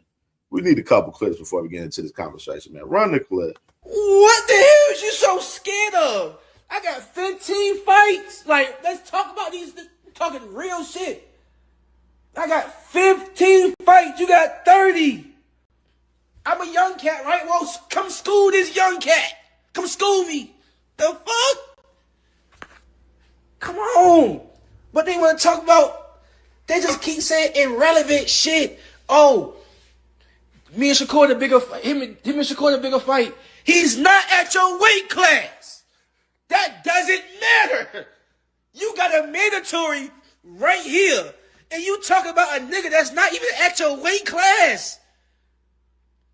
And y'all keep talking about this is not scary. Like how? Y'all niggas is crazy. Y'all. Let me calm back down. Come on, bro. Y'all gotta, bro. I am only 15 years old. It's not that much damage I can do to you, bro. I'm only 15 years old, bro. It is not that much damage I can do to you.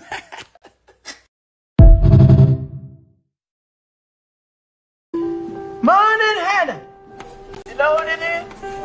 This radio. Today run you in. Saturday. French fries. Oh, I got the French fries. The bag peas. We got bag peas. We got bag peas. We got some brownies. With the hot rolls. And pear hams. And what is it? Pear hams. I'm out of pear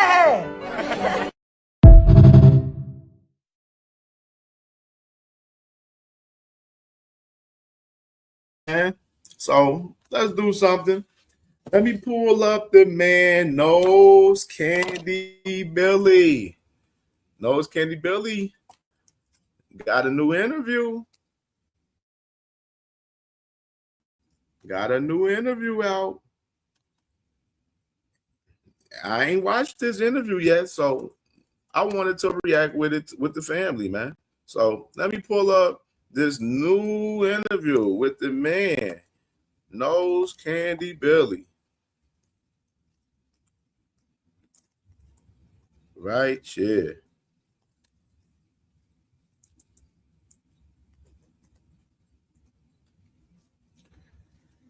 The out of business man. Funny shit. All right. Is it?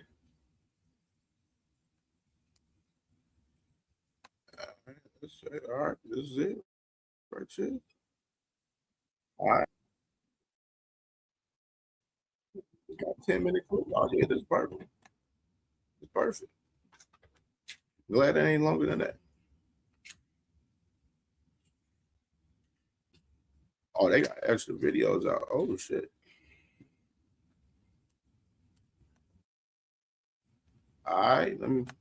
Let's share the Scrizzy, man. Make sure y'all smash that like button, man. Where we at 70 likes. If y'all have not smashed the like button, smash that like button, man. And salute to my brother Bugs Boxing in the building, man. Salute, bro. Salute, bro.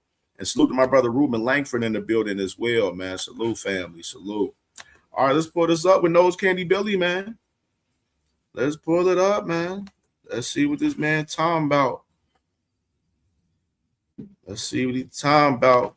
And make sure y'all subscribe to It Is What It Is podcast, man. You did. Vacation, prepare for football season, but I got a call from a friend, a real good friend, and he seemed to be upset about some shit.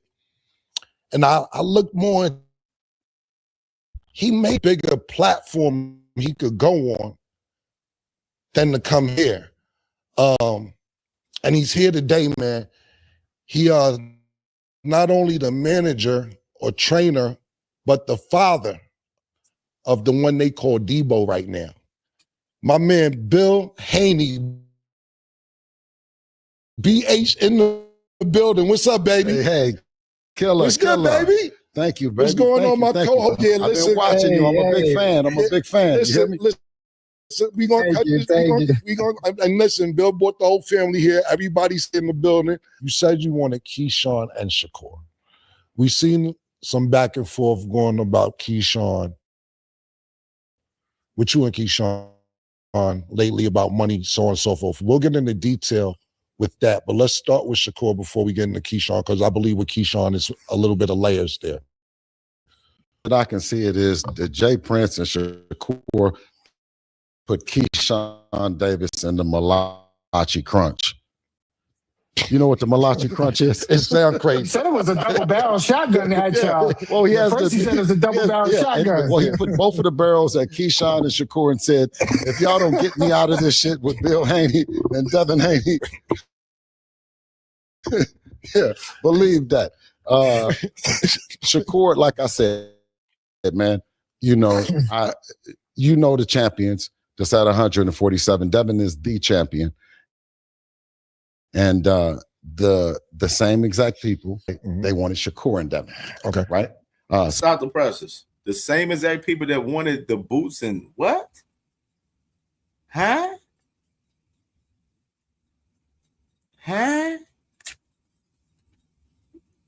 Stop the presses. Run that back. The same exact people that wanted the boots and Devin fight.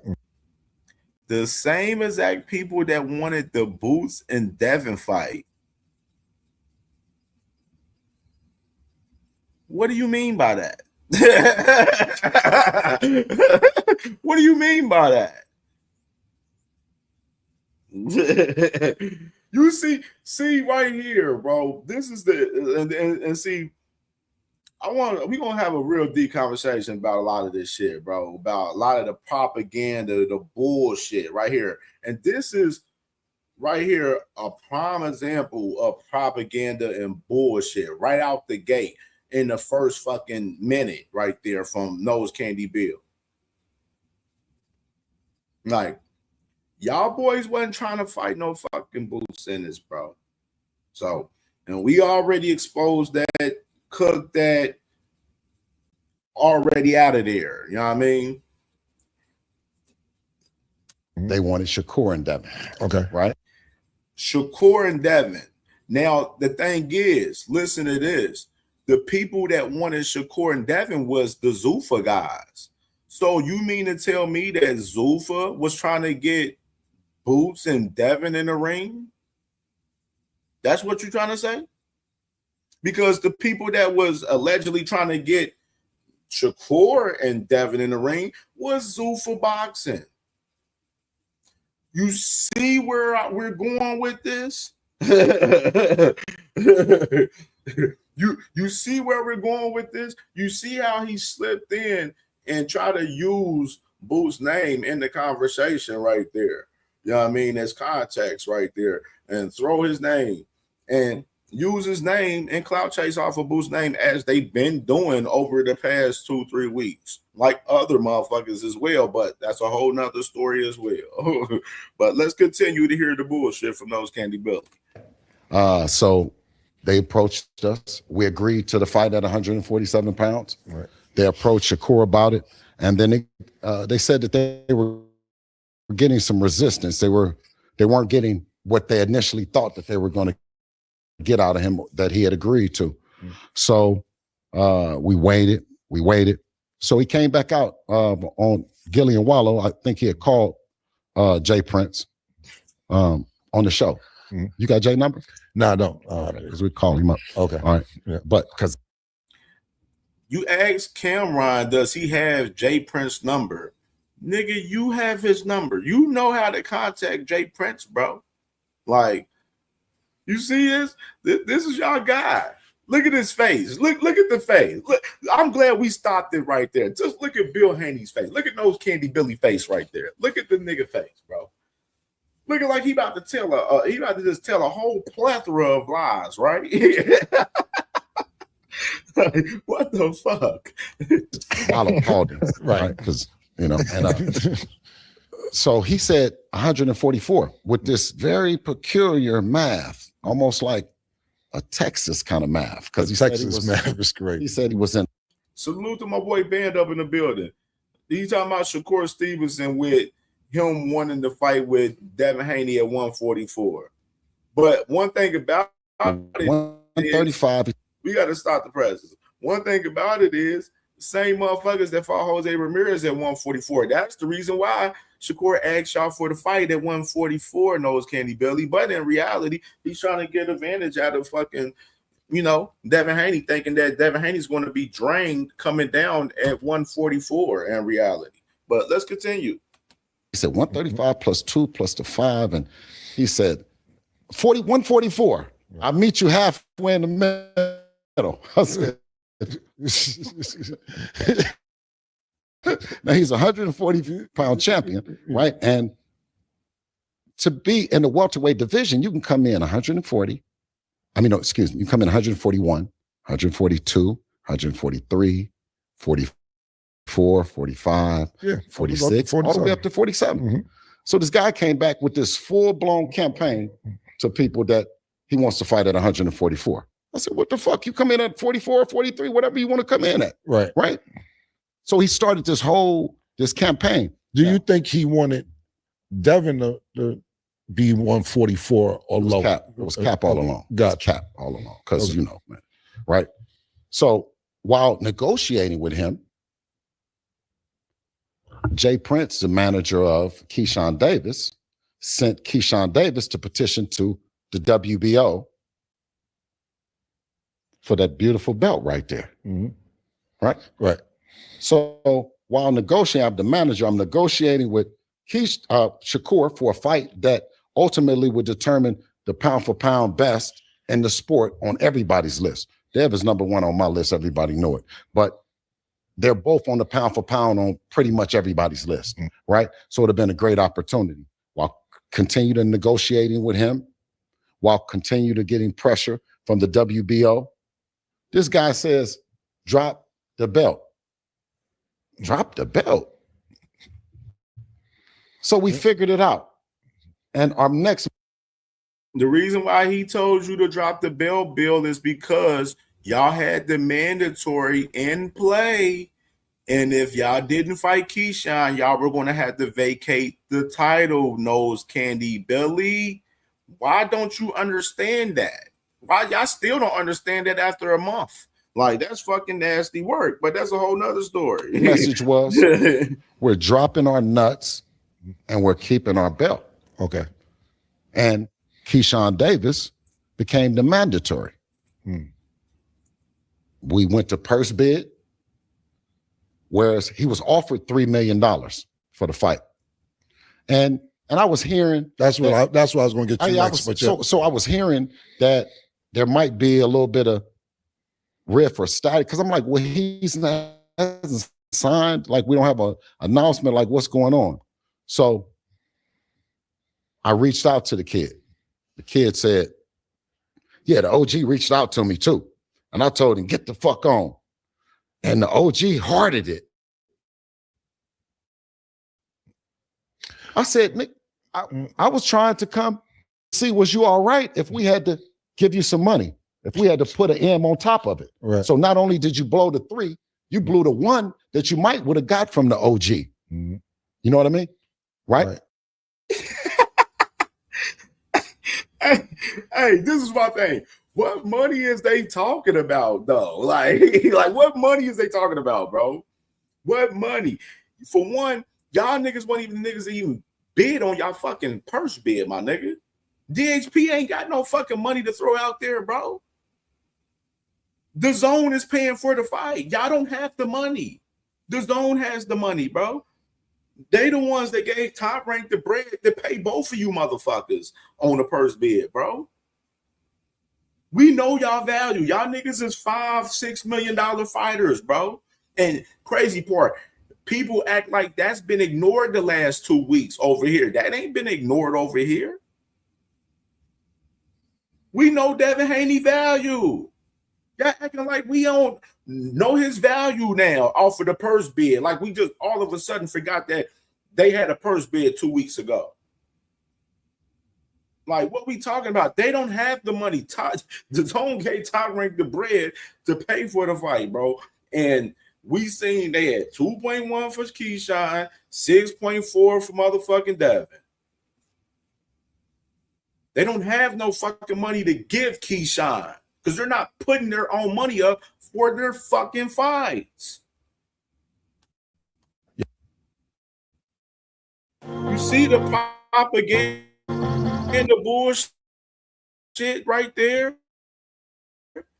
That's the propaganda shit that I talk about, right? The niggas that fall for that bullshit. Y'all got fucking Teofimo Lopez bidding on y'all fucking fight before y'all. And he ain't even a champion in the division. He fighting in the division.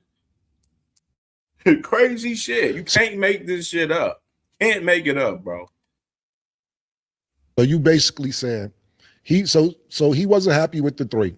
You saying that you had another and possibly. And then my thing too. Why are we in this interview? Of course, Cameron and Mace, Cameron, they're gonna want to talk about this situation because it's viral for their content, for their channel. So definitely Cameron gonna want to talk about this, understandable. But at the same time, I bet he's not going to even talk about the situations that they have right now. Which we're going to get into the situations, the current situations of Debbie Cakes today too. We're going to get into that shit. You know what I mean? For sure. Now, what is your reason you thinking he's backing out? What's the reason behind it? Debo. Okay, I don't. Debo. That's what it was a fake out in the first place. In the very first place. Sin, chime in on this for me, Sin. I guarantee. I think he want more money, Bill. Hey man, I think he want more money. Hey man, I'll be in the win. Nobody's scared. I'll be in the win all night with the $1 million, man. You hear me? I'll be in the win right here all night with the $1 million, man. If you hear something different, you give me a call. Bill, you kind of make us as a fan. You make us disappointed because you hype us up for these fights. Even Broner, you got Richard Hitchens, and y'all make great previews before the fights, and then the fights don't happen. And with Keyshawn, you know what? Stop the presses. Damn, Sin City cooking. Damn, and he's a casual. Damn, Sin City cooking. And he's a whole damn casual. And he see the bullshit with Bill Haney talking about y'all hype us up for all of these fights and stuff, and none of these fights are happening. Isn't that something that CamJ been telling y'all over the past several months? Same shit applies. Only difference is we got a casual in Sin City that's not even a big fan of the sport telling you this shit about Nose Candy Billy and Devin Haney right here. The fights don't happen. So as a fan, we get upset. Sin, you should be. That Richardson Hitchens, when you was on the Brooklyn Bridge looking for people, that was dope. And then we don't get the fight. Talk about it. All of the promo, y'all did a whole promo, short and everything, little 3-minute, 4-minute reel popping shit about fighting with Africa and shit. No fight. Yeah, but you should be. That's why I call him Debo. When Debo come out, do you see anybody standing around? That's why I call him Debo. Now, you need to do the same thing and say that you're extremely disappointed when you have a guy like me running around pulling up on these niggas and they not standing on business. Do I look like I got a busted lip or a busted eye or I done did something wrong? I done stood on business and they know that I'm doing the right thing. So I don't mean to get you excited. How do y'all niggas take him serious? How do y'all take him serious, bro? I don't mean to get you excited. Bro, this is some Paul Heyman WWE shit that knows Candy Bill be doing some shit. We might have to put him on a Paul Heyman graphic, bro. Like, he literally is Paul fucking Heyman out this motherfucker, bro. You know what I'm saying? Like, this shit's fucking ridiculous. I don't need to get you excited.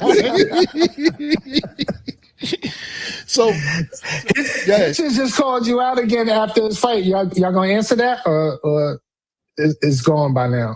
Well, I just told you I got this one guy that I'm on there. Hitchinson hasn't gone. Jack Catterall? Right. Jack Catterall is one.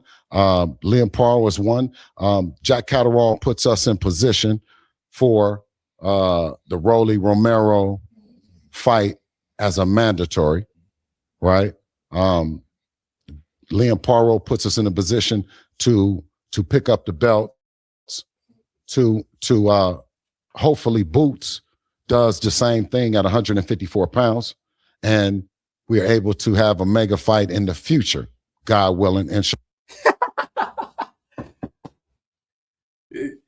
Man, this is crazy. We gotta run that one back right there, bro. We gotta run that one back. Stop the presses and run it back, man. Run it back. Run it back. This is wicked. This is the guys y'all be fending for, man.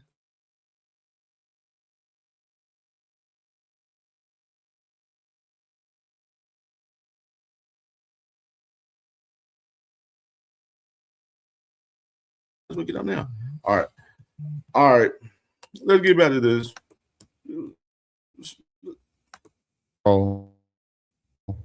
Fight as a mandatory, right? Liam Parro puts us in a position to pick up the belts, to hopefully Boots does the same thing at 154 pounds. We will talk about Leon Parro and fucking Jack Catterall. We're gonna talk about that shit for sure. And this whole Boots name getting thrown in the mention again. Like I said, Boots Ennis is on a mission to get undisputed. He's going to have undisputed in less than a year. Nose Candy Billy, we don't see the undisputed happening with fucking Devin right now, the way the landscape is set up. Leon Parro is your best bet to the start, but y'all got to get to the other guys. And boy, y'all done gave a hard time in negotiations with those other guys that's champions as far as fights in particular in recent time. And we're going to talk about it. And we are able to have a mega fight in the future, God willing, inshallah, for Undisputed versus Undisputed. Undisputed versus Undisputed at 54. Okay. What about Conor Ben? I call him Conor Win because he hasn't did anything yet.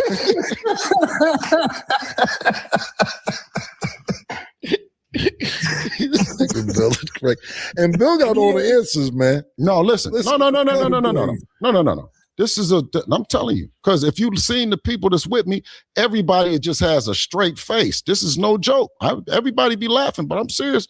There's a motherfucker. No, we've been doing this shit. That's why we is laughing, because we know you're not. We know it's not a joke a little bit. No, for you. But then that's the thing is having what Sin says is having the composure and the wherewithal and the patience in this sport, because they've done a lot of things that I spoke on when you have ownership and entrepreneurship, something that Cam has experienced with all the various brands that he worked with. You know what I mean? So I always salute the guys that are paving the way. But remember, there's nobody jumping out like Bob Arum taking credit for it, Sin. There's no De La Hoya taking credit for it. There's no Floyd. Hey, Cornelius Burnett, you make a great point. I mean, shit. We seen Boots do it and gave more money to fight fucking Stanionis. You know what I'm saying? If that was Nose Candy Bill's real intentions, then why not give him an extra meal or two and then lock in the fucking fight? But no, they didn't do that because you know why? Because they don't have no fucking money to give Keyshawn. That's why. Mayweather taking credit for it. So our journey and our road is tough. You know what I mean? So you just get a chance to. They don't have no money to give. That's why. We're going to talk about it. See some of the frustration you see when I'm pulling up on these guys. It for us, sometimes it looks funny, but I mean, I'm actually doing my job out there, you know? Yeah, all right, man. So he got another one too, I think. I think it's another one too with Ryan.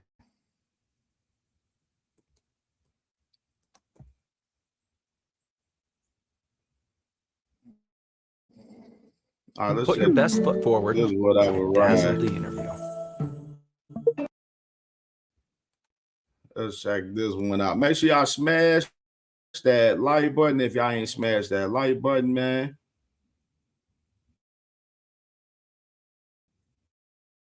Where we at on the likes? We at 76 likes. All right. If y'all have not smashed Right that here, like Bill. button. Well, the first thing I'm gonna tell you is the people that done had it. Okay. We're gonna start with. Let's give a history. Yeah, we're gonna talk about Sugar Ray Robinson. There we go. Sugar Ray Leonard. Yes. Floyd Mayweather. Greats. Sweet Pea. Pernell, That's Pernell Whitaker. Roberto Duran. Another great. Damn. Yeah. And listen. That's and a tremendous Debo, list. Devin, the Dream Haney. That's a great. Not just he's the welterweight in the welterweight division. Okay. Now, I mean, they said it was a bad man that he took it from, Brian Norman Jr. We took him over there to Riyadh, stripped him out, knocked him down, beat him up. Yeah, and caused hysteria. Stop the presses. Y'all knocked them down, and then y'all had y'all hands in the pockets, and all y'all was doing was jab, grab, and holding from there. And y'all ain't do shit after that knockdown. In the family. And let me tell you something before you continue. I don't want you to stop there. I just want to be honest with you. You guys, my man Sin, because the fights previously, before he fought your son, before he fought, we're going to refer to him on this episode as Debo. Before he fought Debo, I said, damn, that nigga tough. I said, I don't know. This could be a tough one. This is what we said. And the way that he lost and got beat up, I said, this is not the fighter talking about Debo that we seen previously before this fight. Not saying he wasn't good before this. This is a nigga who won a problem. You know what I'm saying? So back to this fight that you were just referring to. Well, we got to talk about the brick that he was hit with. If we want to correlate it to the movie, we got to talk about that he was cheated. Okay. And when I said that he was cheated, I came on here and everybody thought I was crazy. Yep. Until they seen, right? What Debo is and what he do. We've been wanting that rematch since 420. Right. Cat. Y'all been wanting the rematch since 420. Well, let's go ahead and rewind and revisit what happened early this year once the man Ryan Garcia beat fucking Mario Barrios. Once he beat Mario Barrios, all the attention, Ring Magazine, everybody was talking about Devin and Ryan for us the rematch. They was talking about it, all of that shit, and all we heard from the Haneys was, oh, we need extra testing. We need extra testing. We need extra testing. You testing. The testing wasn't an issue because Ryan's already getting tested through the WBC boxing clean program. So the test is not even an issue because he's already randomly getting tested through VADA, through the WBC. That's already been established. So that whole talking point, testing, all of that shit's out of the way. What's up with making the fight happen? Motherfucking Devin Haney and them didn't want to accept the fact that they are the B-side in the fight with Ryan Garcia, knowing that they are the fucking B-side in the fight with Ryan Garcia. Because look at it. Who is valued more between Turkey Al-Sheikh, between Ryan Garcia and Devin Haney? I believe it's Ryan Garcia, obviously. Who fought on who's undercard last year in May during Cinco de Mayo weekend? I believe it was Devin Haney fighting on Ryan Garcia's undercard last year.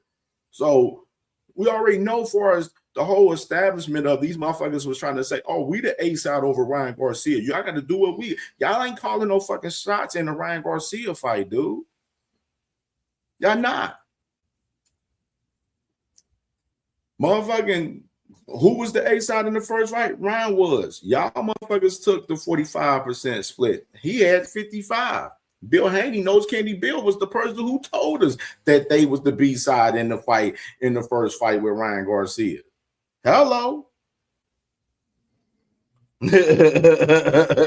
Like, granted, the whole scheme of things, regardless, we got unanswered questions with the fight with Ryan Garcia and Devin Haney, and Ryan Garcia has been showing the initiative that he wants to fight by saying that, yo, we gonna fucking retire this man if we in a rematch with Devin Haney. We want to beat his ass. All of this one shit. Devin Haney and them moving on, taking on other fights, trying to fight guys in lower weight classes, trying to fight other motherfuckers. You know what I'm saying? Moved on. Their sole focus recently, even before Ryan, was fucking Rolly Romero. And we seen how the Rolly Romero shit ended up. We're going to talk more. We're going to talk today. We're going to talk today. We're going to have a conversation that y'all motherfuckers don't really want to have for real today. For real. Salute to my boy, man, Opulent LDTV, man. Make sure y'all definitely subscribe to my brother, Opulent LDTV, and subscribe to my brother, Enigma, as well, man. Salute to my brother, Enigma, in the building, man. Under fair circumstances. And hold on, I hate to keep cutting you. I just want to make sure our audience understands. With Ryan. With Ryan Garcia. Yes, you're saying that he was cheated. And when you're saying he was cheated, what do you mean? You know, for one, Ryan got suspended for his supplements for not disclosing it to the New York Athletic State Commission. For one, he didn't get suspended for the actual fucking Austrian. For one, that's one thing that Bill's not going to tell you in the conversation up here. By saying he was cheated, because I understand what you're saying, but just so people understand. So let me clear it up. Yes. After the 420, I would say big take, big score, robbery that took place for between Golden Boy and Ryan Garcia, where Ryan Garcia tested positive for PEDs, Ostarine in particular. Right. He pled guilty to the New York State Athletic Commission, was stripped.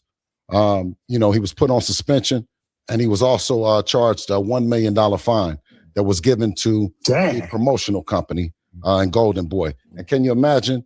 We were doing the co-promotion together, and they didn't give us a dime. Right. You know what I mean? Right. So I was hot about it. We set out to sue about it. And we understand that some people, you know what I mean, you just got to get it back in blood. Dre Day, I see your comment, Dre Day. My thing, Dre Day, is the test is not an issue. Y'all still pressing upon the test. The test is not an issue. Get to the table and negotiate the fucking fight. Then y'all can get to negotiation whether y'all want an extra 4 or 6 weeks of testing. You got to get to the actual table to negotiate that shit. And the Haneys was bluffing, having smoke and mirrors on, even actually going to the table and sitting and talking to Ryan about fighting them this year.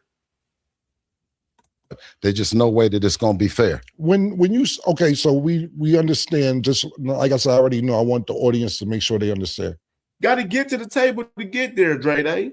It's a difference, bro. Motherfuckers don't want to even get to the table and even talk with motherfuckers to make the fucking fight happen. And like I said, he didn't mention in that whole situation of the real reason of why he got suspended right there, as I told y'all. Let me ask you this. How offended are you when somebody not only tests positive, but come in overweight as well? Because you didn't talk about that. Not only did he test positive, he also came in overweight. Do you take that personal, because as an offensive, because this is a dangerous sport. Like, to me personally, I'm sitting there saying to myself, is you trying to kill me, nigga?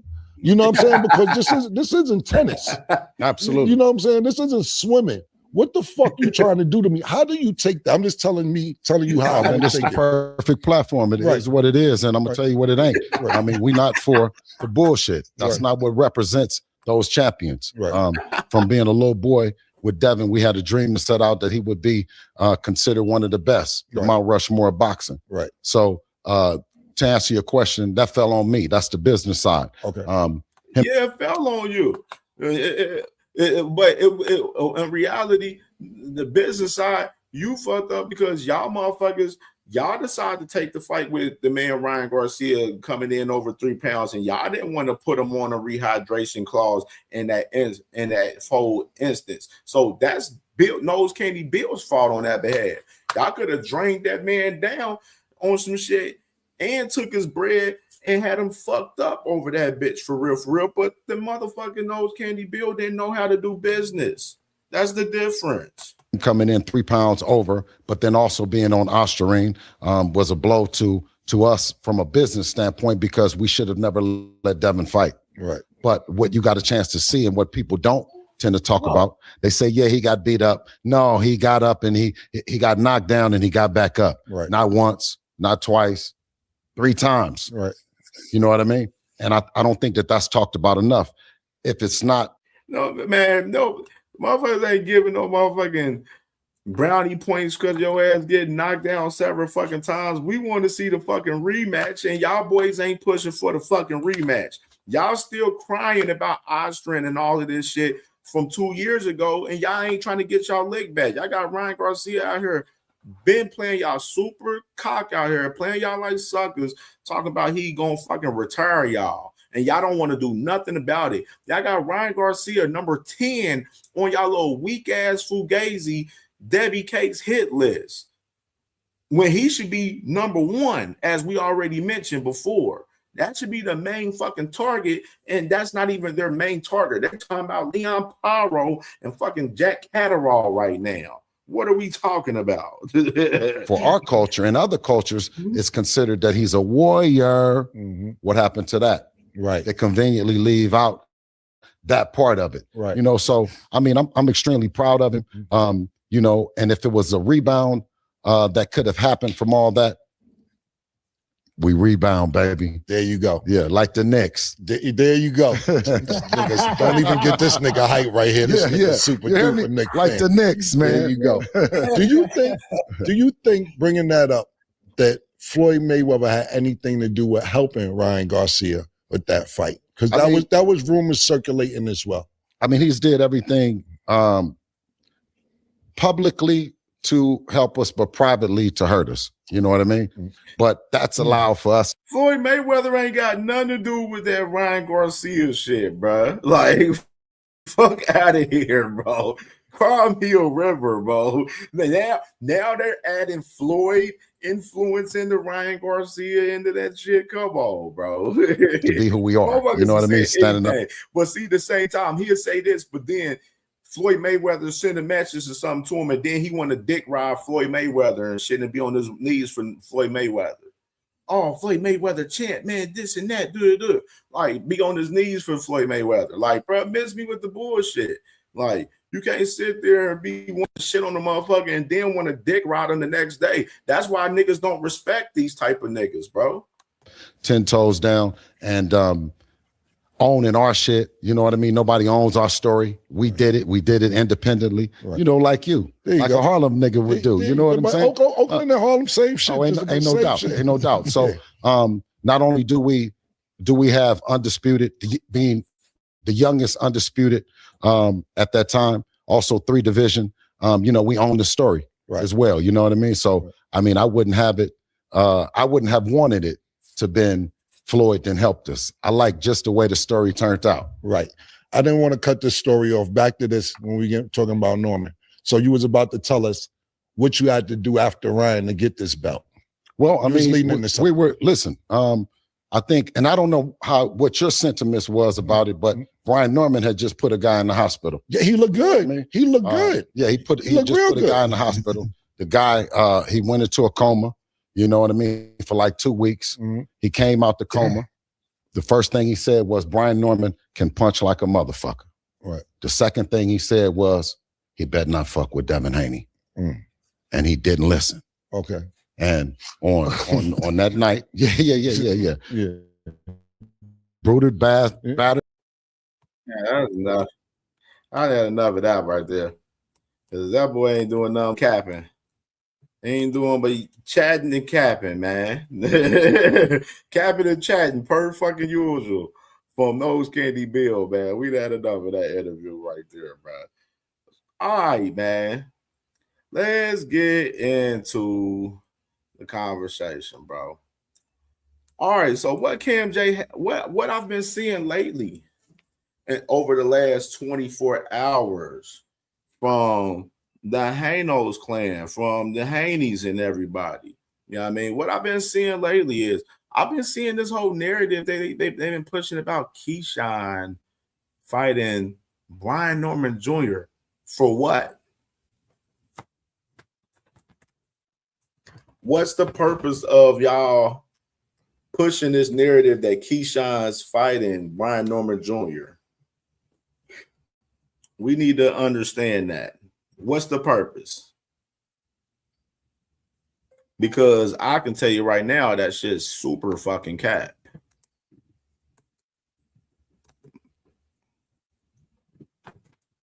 It's like now y'all trying to push the propaganda more so on Keyshawn. For as okay, we already know he done ducked the Devin fight. Now they pressing more upon Keyshawn by talking about he's going to be fighting Brian Norman Jr., which is that rumors is cat. Even coming from Brian Norman's team that I spoke to from last night is cat. Brian Norman Jr., I can tell you what happened in verbatim as far as them guys and what I was told.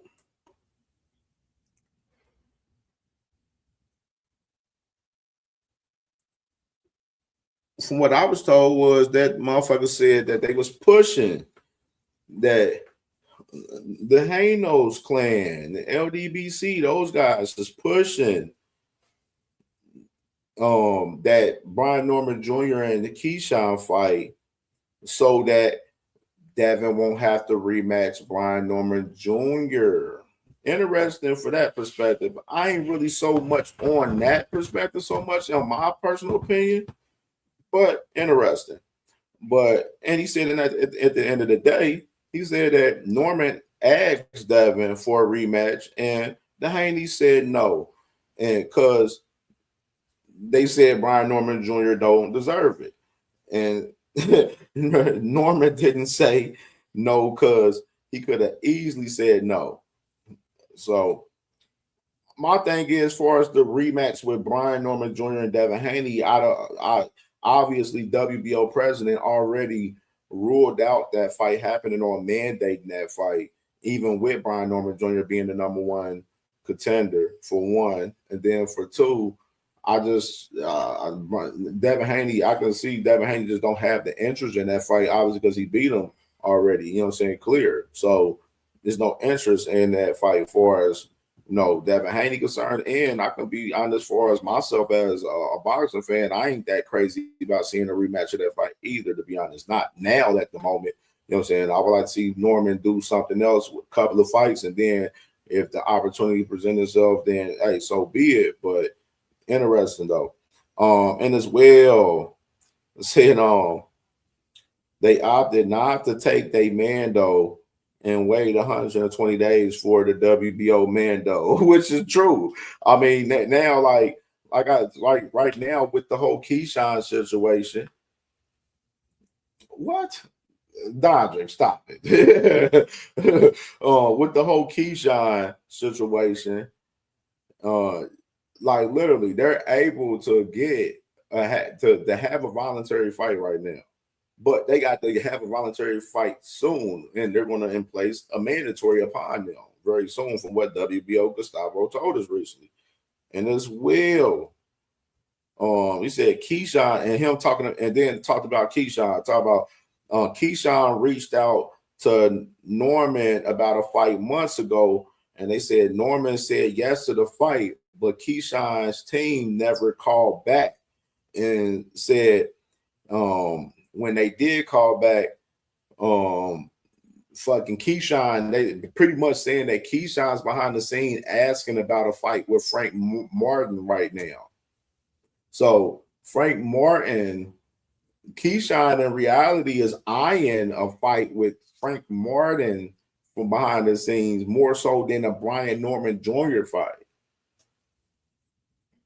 Keyshawn's team reached out to Brian Norman Jr. about a fight months ago, and Brian Norman Jr. said, yes, they'll take the fight. They'll definitely fight Keyshawn. And then Keyshawn's team never called back.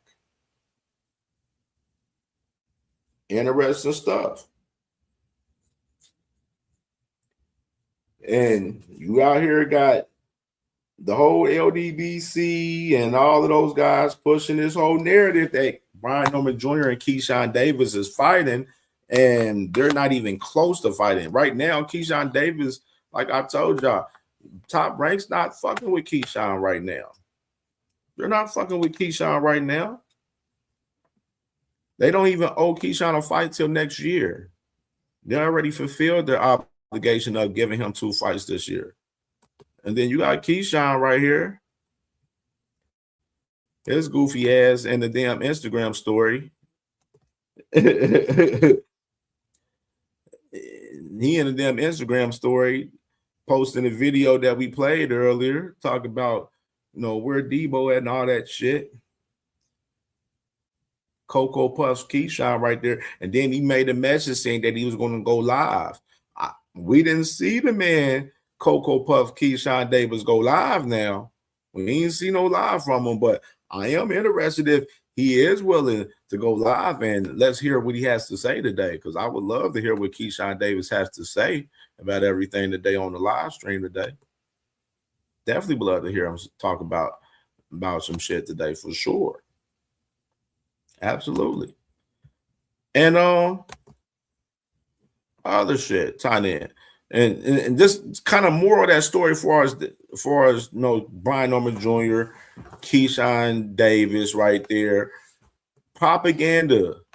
More propaganda about a fight that's not even near happening right now at the moment. You know what I'm saying? You see how the propaganda should be? This is a prime example of that right here. And as well, a little tweet that I seen that was interesting. What was that on this tweet? This is a tweet from July right here. July 27th from last month right here. And it almost slipped my mind about this tweet, man. Seeing this tweet. And this is Mr. Shakur Stevenson right here talking about Keyshawn Davis in Africa, talking about Keyshawn in Africa are the best fighters at 147. If I'm being honest, it's crazy because the two that come up with me, and this is an unproven statement. But argue with your mama, time gonna tell. Just come back to this post 3-4 years, and they gonna fight each other too. So funny shit. You lucky I ain't pulled that clip up. But this man Shakur Africa got a whole clip out here saying that Shakur don't want Keyshawn and Africa to fight each other.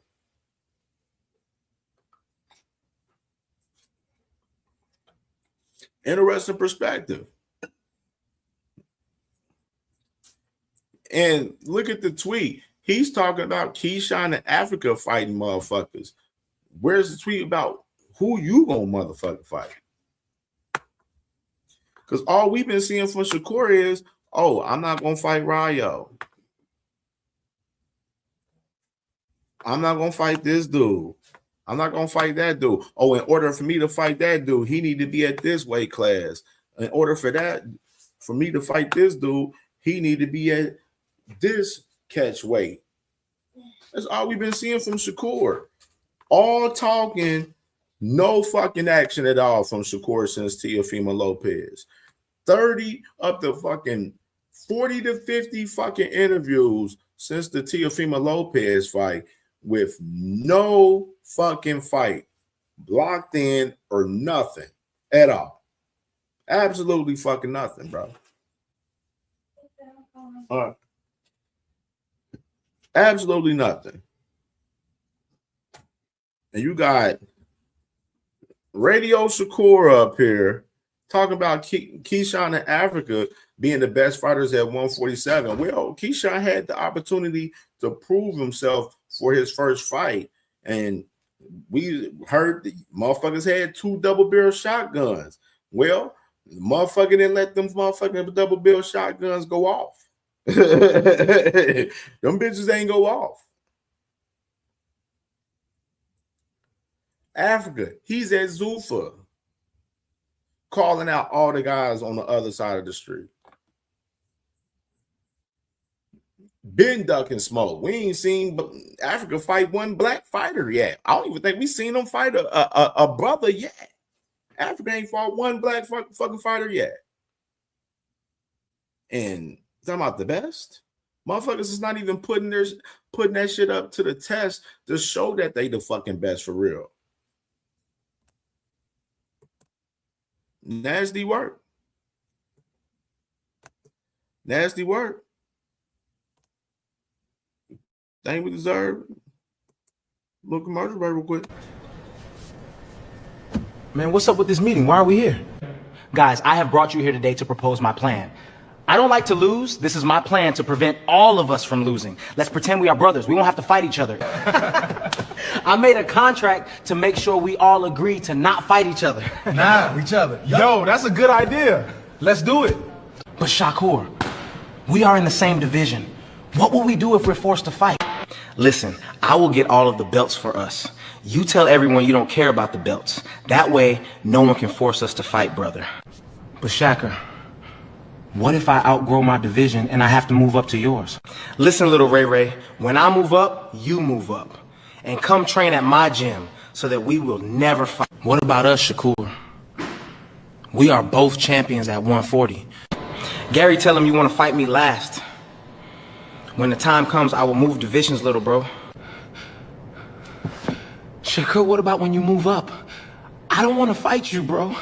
Richardson, sign to Zuffa so that we won't fight. Before you sign, call me out so that it is not suspicious.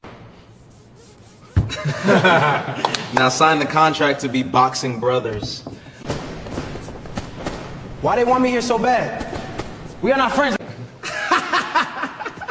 Man, I'm going after all of y'all.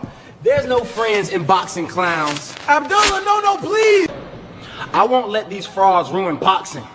I'll go after all. Told you what I was gonna do to your man. You come up here, let me show you. I never fucked anybody over in my life. Didn't have it coming to me. You got that? Oh, I mean, I don't take anything personal. All I have in this world is my balls and my word, and I don't break them for no one. Do you understand? No, come on, man. That piece of shit up there, I never liked him. I never trusted him. I think you speak from the heart. Say hello to my little friend. Wanna play rough? Okay. You fuck with me. You fucking with me back. Go ahead, think you're fucking brother. You think you're coming with brother? Go ahead, you fucking brother. Go ahead. I don't like to lose. I think the world see it now. Why I'm so confident we get it done.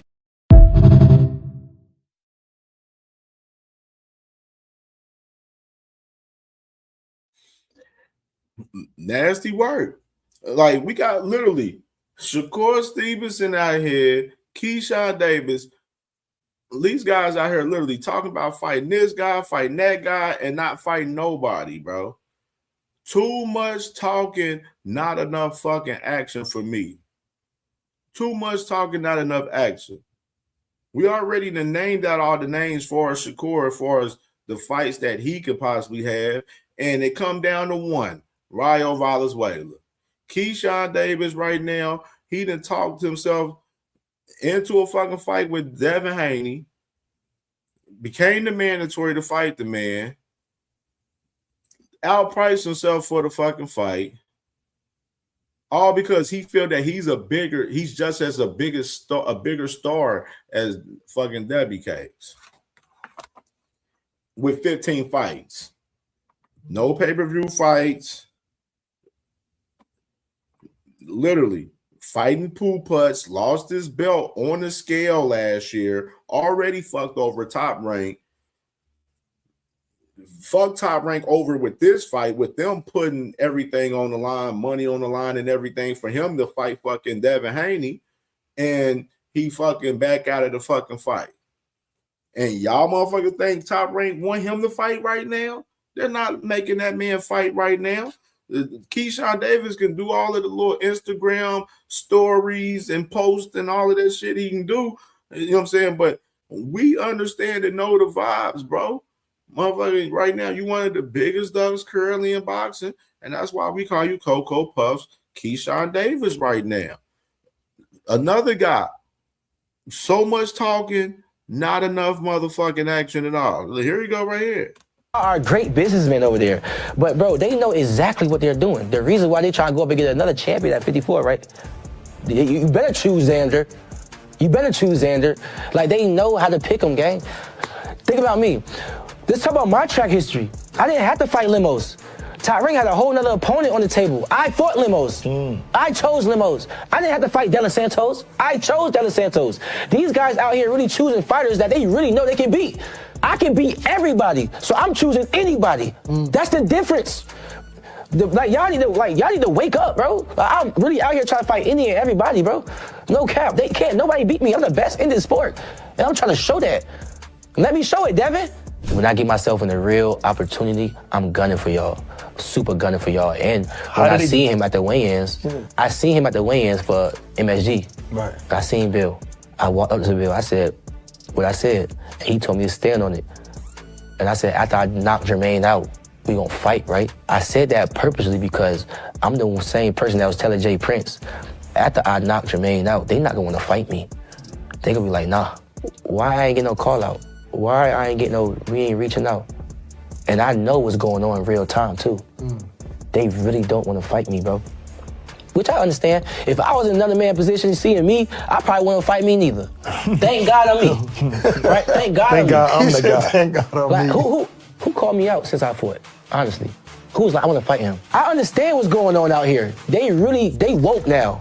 They woke. But nah, Devin, don't go pick on Xander. But I can go fight Xander. Don't go pick on Xander. Hold up, and Devin pick on me. Hold up. We got to give credit to Devin for fighting Loma. You know what I'm saying? He has been calling everybody out. He fought Ryan. You talking about the guy that fought Loma, that fought Jermaine Ortiz, had a good fight with him? That's what you talking about? No, I'm saying still Lomachenko. We can't say Devin Duncan. Okay, I can't say it. Because he's already has a track record of fighting those fights. I want to fight him, bro, because he been tricking the boxing game for too long. He been tricking the boxing game for too long. He makes shit look good. He makes shit look better than what it is. The same thing that we talked about we were going to do in the DM before you picked Jermaine. 2026, we're doing it. You promise? Remember, you promised. You're the promoter. Well, I got your, listen, in the DMs, I got your word on it. All right, just stand on it. Say, look, handle that business, okay? All right. I'm gonna whoop your ass, so-called Debo. You know what happened to Debo at the end of the movie? Huh? He got hit with a brick. Huh? Debo might get hit with a brick. Talk some Latins and Spanish people. Nah, don't pick on them. Pick on me. Keep picking on Craig, and you gonna figure out what's gonna happen. You gonna get hit with a brick. And I ain't playing. You know I ain't playing. Hit with a brick. hit. Belt, nigga. So organic, so genuine. Pick on me. I want you to pick on me. Tell Debo come this way. What you talking about? You know what Craig did to him.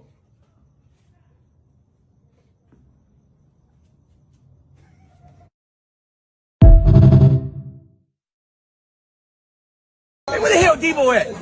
Talk all that shit, man. Where Devin? Where Debo at? So-called Debo. Where Devin at? Where Debo? You ain't see him?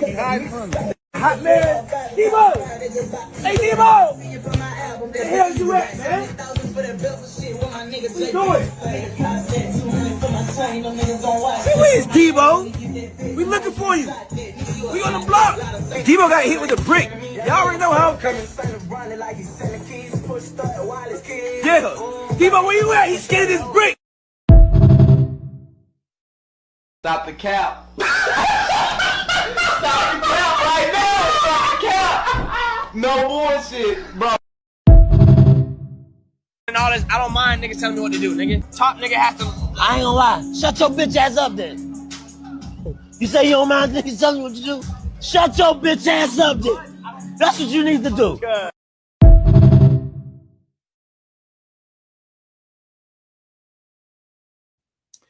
Said, fuck us. Yeah, man. Keyshawn Davis, one of them guys talking about want to fight this guy and that guy and not fight nobody. Talking about tricking the boxing game too long. And he was the one, after all, was the one that was tricking us. He was the one that was actually fucking tricking us with the bullshit propaganda, blinding us, talking about he want to fight the best. And he ducks Debbie Cakes out of all fucking people. Nasty work. Shakur won an advantage to fight at 44. Shakur signs over there to Zuffa, where it's no man land, Zuffa Island, and fucking Devin and them. They pulled a fast one on them. They stayed over there in traditional boxing. Pulled a fast one over. And Shakur's over there crying over there on fucking Zuffa Island, calling out all the best guys on traditional boxing, but not able to fight them. And he's looking like he's going to be fucking fighting the guy that he said he wasn't going to fucking fight in Rayo Valenzuela right now. Looking more and more likely. You see what I'm talking about as far as all of the propaganda, the lies and contradiction, how all of this shit falls and comes full circle and make a lot of these fucking dudes look fucking like fools out here. That's what we're seeing. A lot of these guys is looking like fools. And some of you guys that are fans of these guys are literally defending this bullshit out here. Y'all up here talking, having Coach Dorsett talking points out this motherfucker.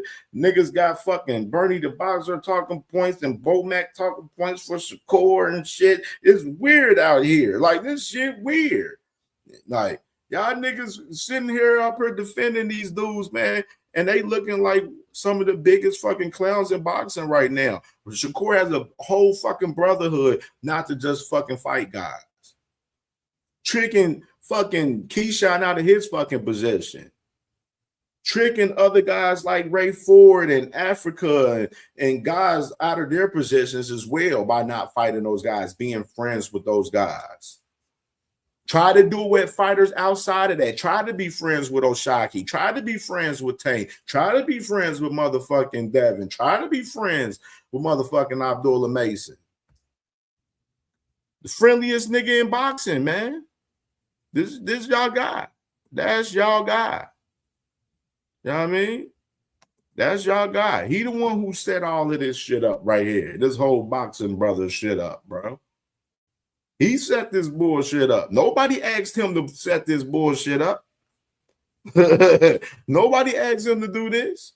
You know what I mean? Tricks is for kids. Y'all the motherfuckers are the kids that's getting tricked by these motherfucking fighters selling y'all hopes and dreams out here on fights. And y'all having to be out here on these platforms, on the social medias, out here fucking defending these guys on a daily basis, and y'all look stupid and like fucking meat huggers doing it every day. Simple as that. Y'all look like pure meat huggers doing it every motherfucking day. Then when we see y'all do that shit, man. Give it up, all that meat hugging.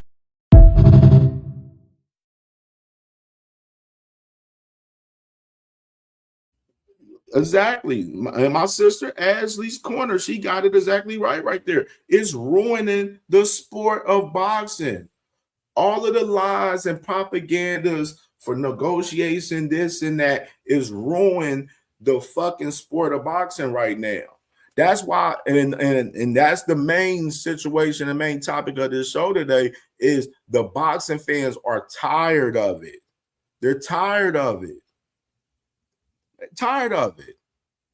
They're tired of it, man. They absolutely are. A lot of even the casual fans are reading the room and understanding that a lot of this shit is bullshit from these guys out here in the media. And he's one of the public enemy number ones of all of the bullshit. Him and him. Both of these guys. And these guys aren't exempt from this conversation. Yes, Shakur and Devin, Shakur and motherfucking Keyshawn, yes, they did move funny in fights with fucking Debbie Cakes. We understand that. That's understood.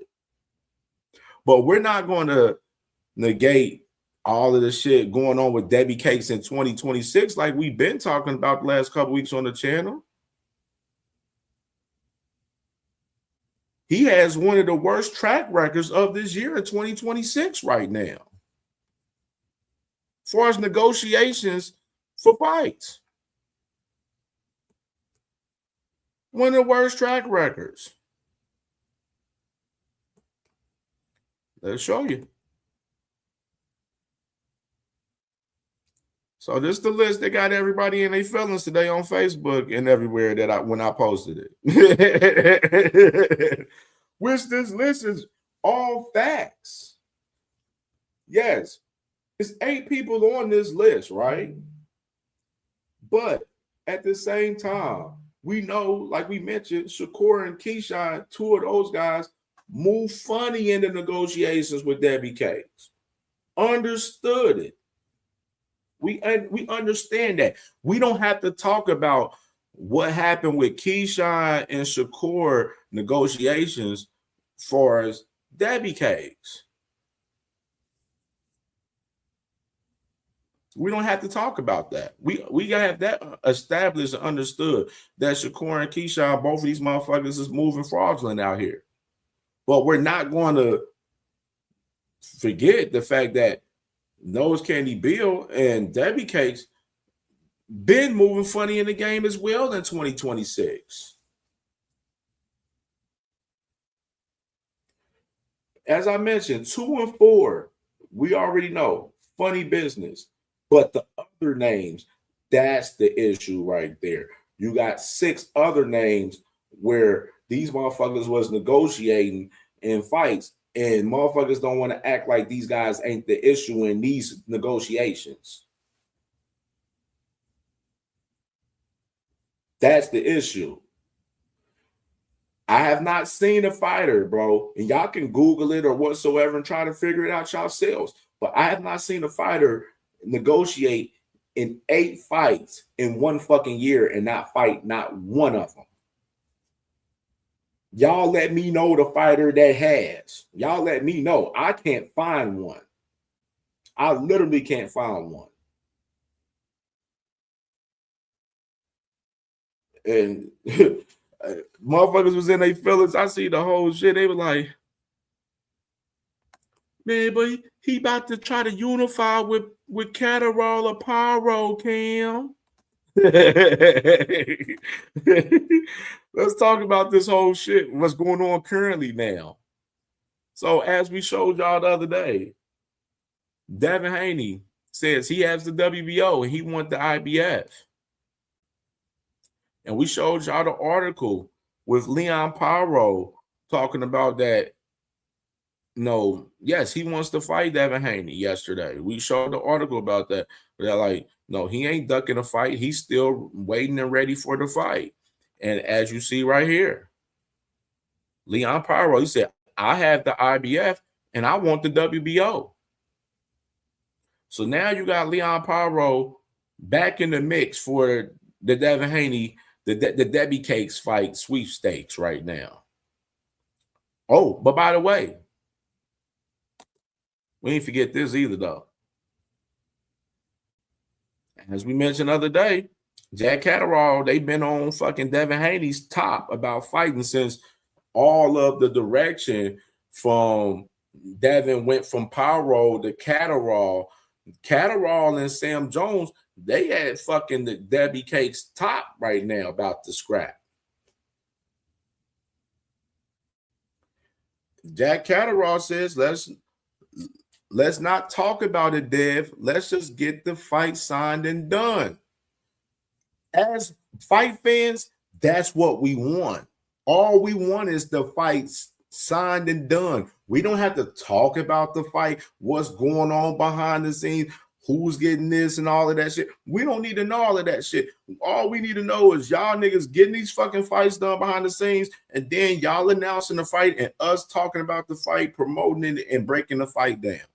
That's all we want to do as content curators and as media, as boxing fans. That's all we want. But what we have here is Devin Haney, Nose Candy Bill, talking about fighting this guy and that guy and shit. And then when guys are actually pressing for the fight, motherfuckers want to go cold turkey. Now, in the same very interview with Nose Candy Bill and Cam don't know to ask them about Jack Catterall and Leon Pyro. If Nose Candy Bill was over here, we would have asked them about that shit. We would have asked them what's up with that. They talking about y'all motherfuckers been quiet on the fight. They don't know the business in depth like we do over here to even ask those questions. But even further, this is funny. Let me turn out the banner for this one. This is great shit. So, random.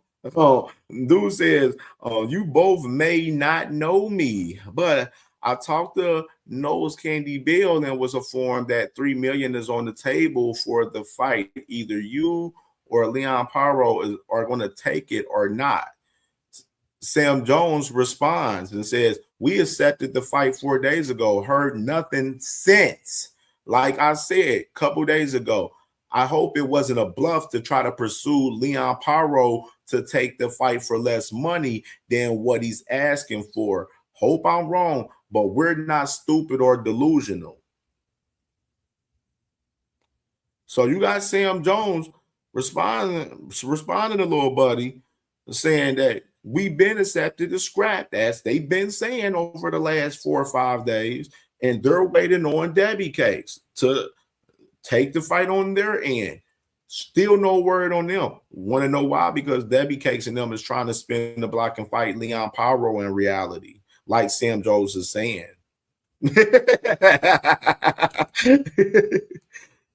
Even further. Hey, look at Fire. Look at Fire. Yeah, Fire. You don't got content like this, brother. We doing that content over here, brother. Shit's a difference. Jack Catterall says, Debbie Cakes was never going to fight me. It was this all along. I will be in Vegas next week for Rolly versus T.O. I'm in line for the winner.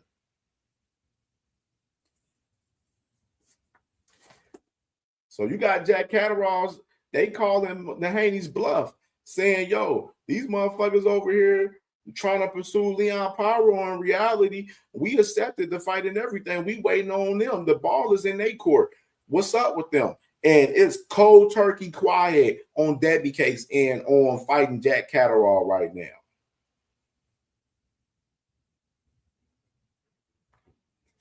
You see the whole moral of all of this. You know what I mean? And I see your comments phase in the comments. You know what I'm saying? Which is you feel the same way like real boxing fans. Real boxing fans is tired of the propaganda, all of the public PR wars, negotiations that the Haneys try to do for fucking fights. Fans are tired of it. They want to see a fucking fight. Why is it always some bullshit going on with the Haneys all for us to get a fucking fight going? Why is it always a fucking issue? It's been like that since the Ryan Garcia scrap. Ryan Garcia really scorned these motherfucking guys. Scorn these guys. Brand hasn't been the same since 4/20/2024. Been in 2 purse bids since 2024, by the way. Did you know that, Flyer? Y'all been in 2 purse bids since 2024? Undisputed 3 division champ, 2 purse bids. Nasty work.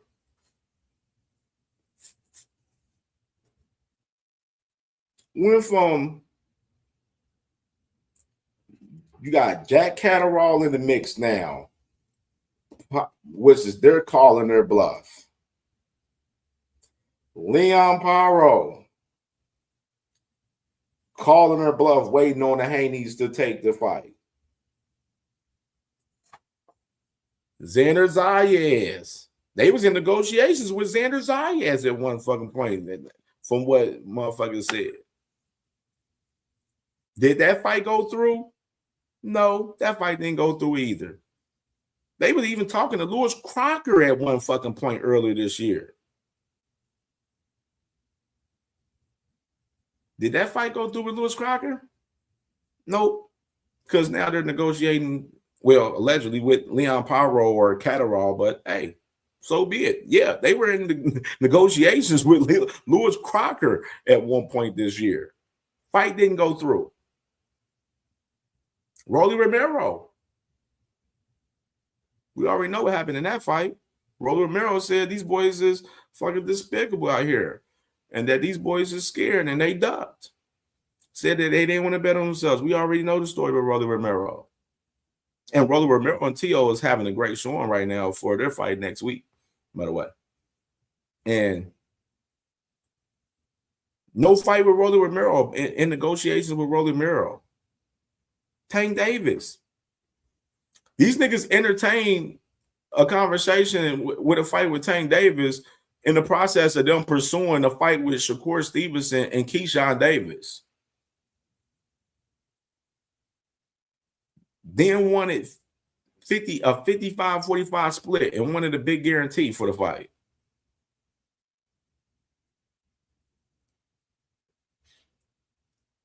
Got offered 70-30. Just had a purse bid with Keyshawn Davis. Got $6.4 million on the purse bid for Keyshawn Davis.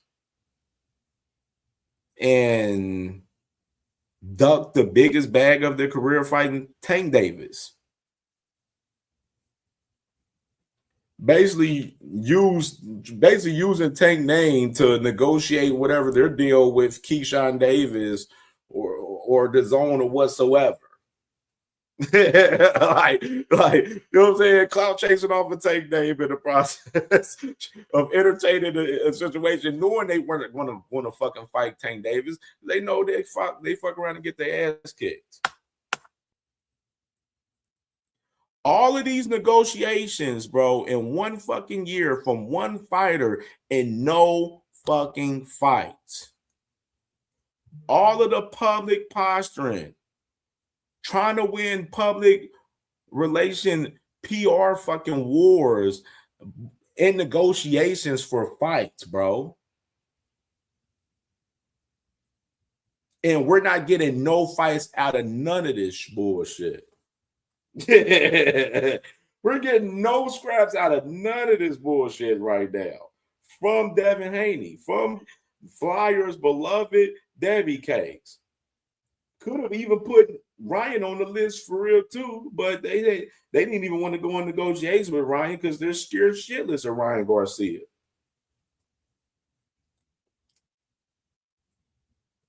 Crazy shit.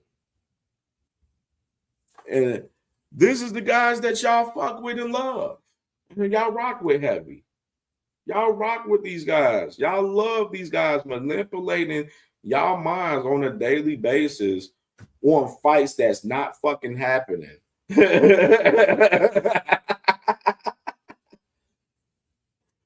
Flyer, you asking a relevant question. We already established Shakur and Keyshawn. We know about them on this list. The other 6 is the questions on the list because these guys right now didn't fight none of these guys that was on the list as far as the other 6 guys. All public propaganda, postures, lies and contradictions on the Haney's behalf, on fights, trying to promote themselves per fucking usual. All bullshit for us not to get these guys not to have a fucking fight at all. But this is the shit that y'all love. Y'all love good old Debbie Cakes. Y'all love his dirty draws. Y'all love his motherfucking dirty draws. Y'all motherfuckers love sitting there snorting that booger sugar with nose candy Billy on all of the manipulation and lies he pulled. We still wonder what happened to the 100 mil. Bill Haney told us he was getting 100 mil from either Zoof or the Zone. Him and fucking Debbie Cakes. What happened to the 100 mil? We damn sure know that shit was capped out of purse bid of them only getting 6.4 million for a fight with Keyshawn Davis. So we know the 100 mil is capped. So we knew that's capped. You know what I'm saying? You know what I'm saying? We knew that was capped. Hey, man, I'm just saying, man. This is y'all king. This is the same guys that y'all love listening to these guys talk about. No, they want to fight this guy. They want to fight that guy, giving out all the call outs or all the fights to end up fighting lower opposition or fighting nobody at all. These are the guys that y'all fuck with. The Debbie Cakes, the Sugar Smack Stevensons, the Cocoa Puff Keyshawn Davis. Those are the guys y'all fuck with. Those are the guys y'all fuck with. Y'all love that bullshit. Y'all love them lying and manipulating y'all minds as grown men, which is sickening to think about in reality. You know what I'm saying? Because y'all guys spend y'all day defending these guys 24/7. I'm seeing guys going overtime right now, pushing a narrative on Keyshawn fighting fucking Brian Norman Jr., a fight that's not even being negotiated or even happening right now. Like, that's what I'm seeing right now. This is the shit that I be seeing and I be talking about right here. A lot of bullshit. A lot of bullshit, bro. This is the shit I be talking about. And then y'all mad because CamJ exposed the bullshit from you guys? Are you shitting me? Sorry, but not sorry. Y'all know I don't give two fucks. Y'all know that. Oh, look at Dre Day. Oh, it's perfect for the song now. Dre Day. Oh, poor baby Saudi. We talk about his Debbie Cakes. Dre Day. Oh.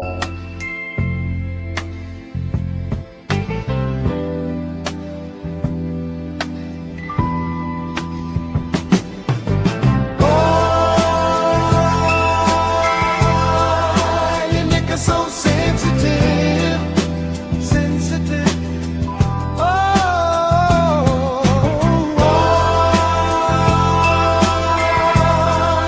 your neck is so sensitive, sensitive.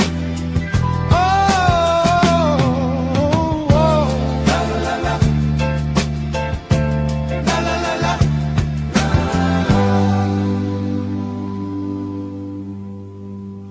Niggas in their feelings again.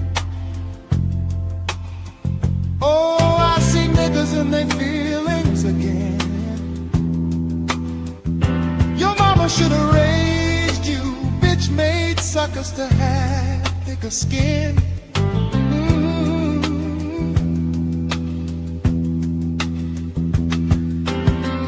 I'ma always tell the truth. I'ma always tell the truth. If the truth hurts your feelings, that's a problem, that's on you. Brittle heart motherfuckers. Why your niggas so sensitive, sensitive?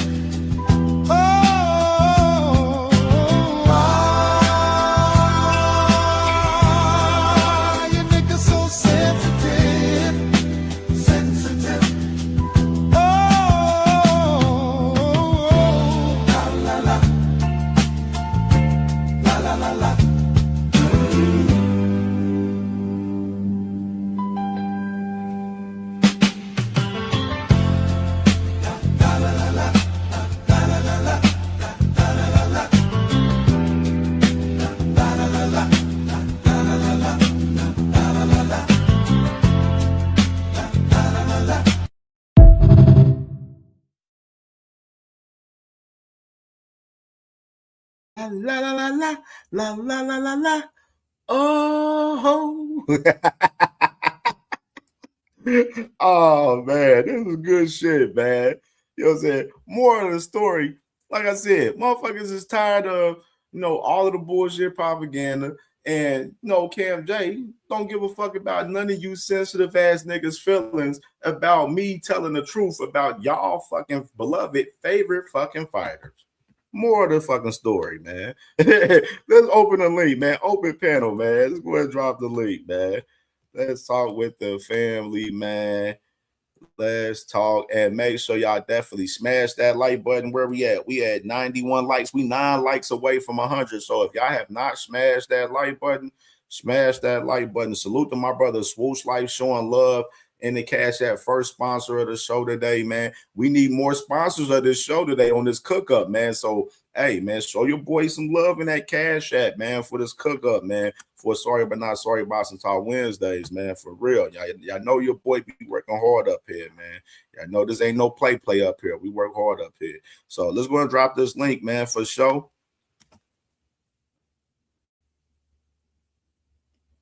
Link is pinned to the chat.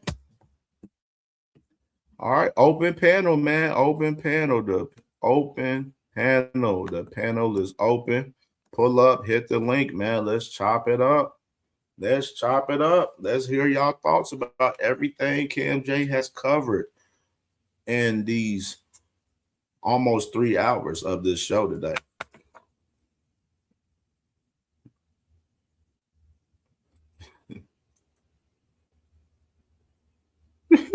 What?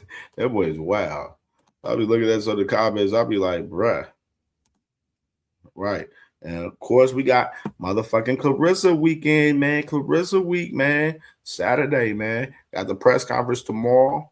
I wonder if they doing I wonder what they doing today. I wonder if they doing like a media workout. They probably doing a media workout or something. I have to check. But I know the press conference is tomorrow and the weigh-in is Friday for Clarissa Shields versus Kay Scott for this Saturday, man. So we got that fight to talk about for as well, man. We can talk about Terra Mona early this morning. And as well, salute to my brother Quadir, man. Salute to my brother Quadir in the building, man. Salute, Brody. And of course, Oshaki Foster, Emmanuel Navarette, big fight, man. Rumored for October 24th, man. So we definitely gonna talk about that one. And you got this too, bro. Y'all already know, man. Crush the Legend. Salute to my brother Crush the Legend, man. Crush the Legend. You definitely gotta pull up and hit the link today too, bro. Fucking hey, the I got grease in my eye edition right here of Tank Davis right here, man. You know what I'm saying? You know what I'm saying? No one's exempt. No one's exempt. You know what I'm saying? No one's exempt.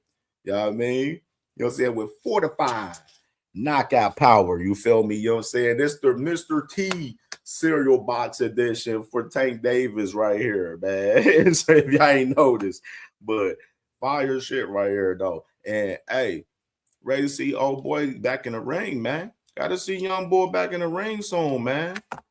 Gotta see my dog back in the ring soon, man. Definitely. The game need him. And crazy, the game need him right now because the motherfuckers that's out here in the game, in the absence of fucking Tank Davis, not doing nothing at all.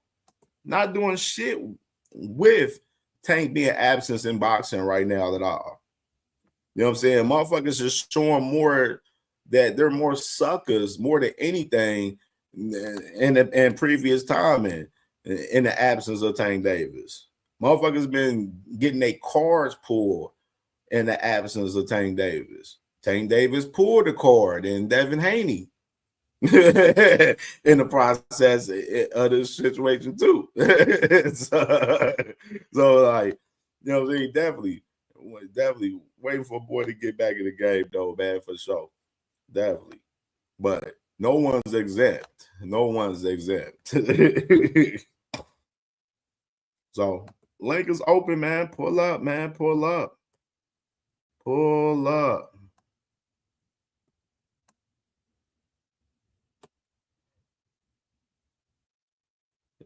Nobody paying attention. No Flyer.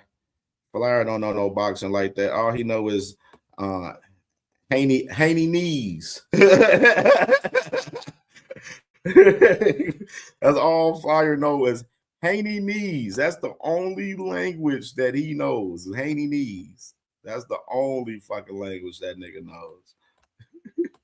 Like this, shit like this. Yeah, with the young King Dev, I just feel like I have a responsibility to defend him as my brother. You know what I mean? Because I just know the propaganda is heavy. Devin is all of us, man. He is all of us. Anything they can do, they doing to him, they can do to us. They do to. What the hell is you so scared of? I got 15 fights. Like, let's talk about these. Talking real shit. I got 15 fights. You got 30. Do. Nigga, I'm Do.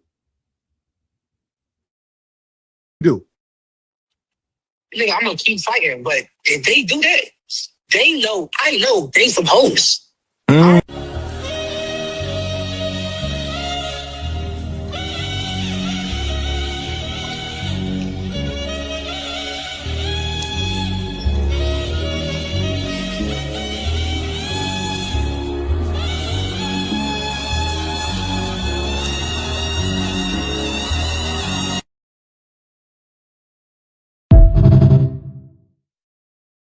I don't know if ain't nobody told you, bro, you feel me? But I feel like I gotta be the one to tell you, family member. You know, it's been going on for a while, bro, and motherfuckers tired of this shit. I'ma tell you though, family, I ain't the one that give a fuck. You hear me? I ain't gonna lie, family. You might be the biggest dick rider ever, family. You a real professional dick rider, feel like you need to go to the Olympics, cuz. You be riding the fuck out that bike, man. Get off that motherfucker, man. It ain't getting you no money, cuz. Stop dick riding, family member. Go get your own motion, your own shit, man. Go to the Olympics.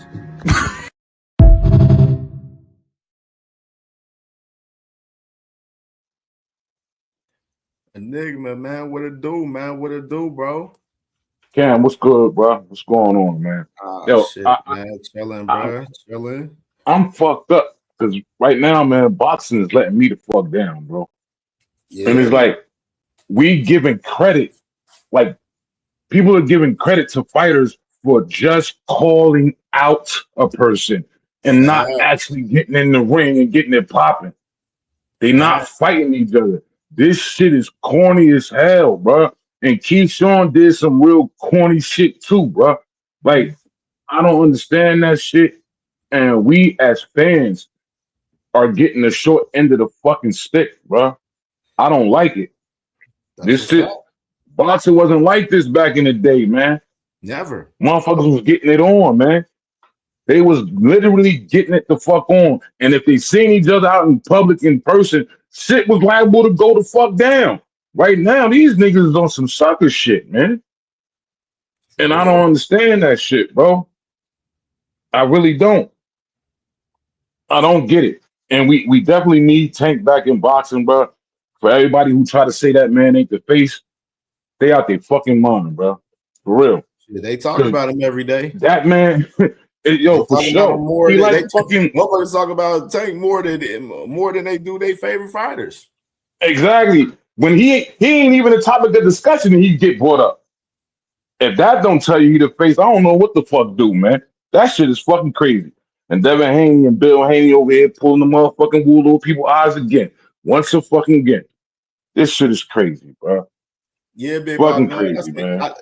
I seen he got it. Yeah, he got another G Money account on Twitter, man. He got another G Who, Money Tank? account over there. Yeah. Tank got another account?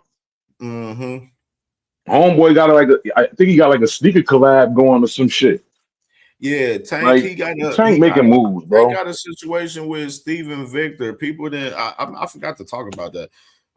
Tank has a situation with Steven Victor. If anybody knows who Steven Victor is, man, as far as within fashion and everything, Steven Victor got a big deal with Nike, and Tank and DJ Khaled, they're featured in that, and he's a part of that. So he's getting a big bag as far as that Steven Victor situation and shit. So That boy making moves, man. He making Then he moves, already yo. was connected with Tank. I mean, Tank was already connected with Nike and shit too. So obviously that shows that he still has, his situation with Nike as well too. So Yeah. Like, yeah. That's all I had, Cam. I was just confused about that shit, man. yeah, Motherfuckers just I giving mean, bro, credit to you fighters for ain't calling wrong at out all, people, bro. bro. I mean, shit, bro. That's why I wanted to bring that conversation to the to the table today, bro, because I've been getting a lot of people like hitting me up talking about like, man, Cam, what's up with all these dudes not fighting each other, man? All these dudes talking about fighting this guy and that guy. Like some of my friends that's casuals that don't know boxing that much, that like from my city and stuff from out here, like whatever.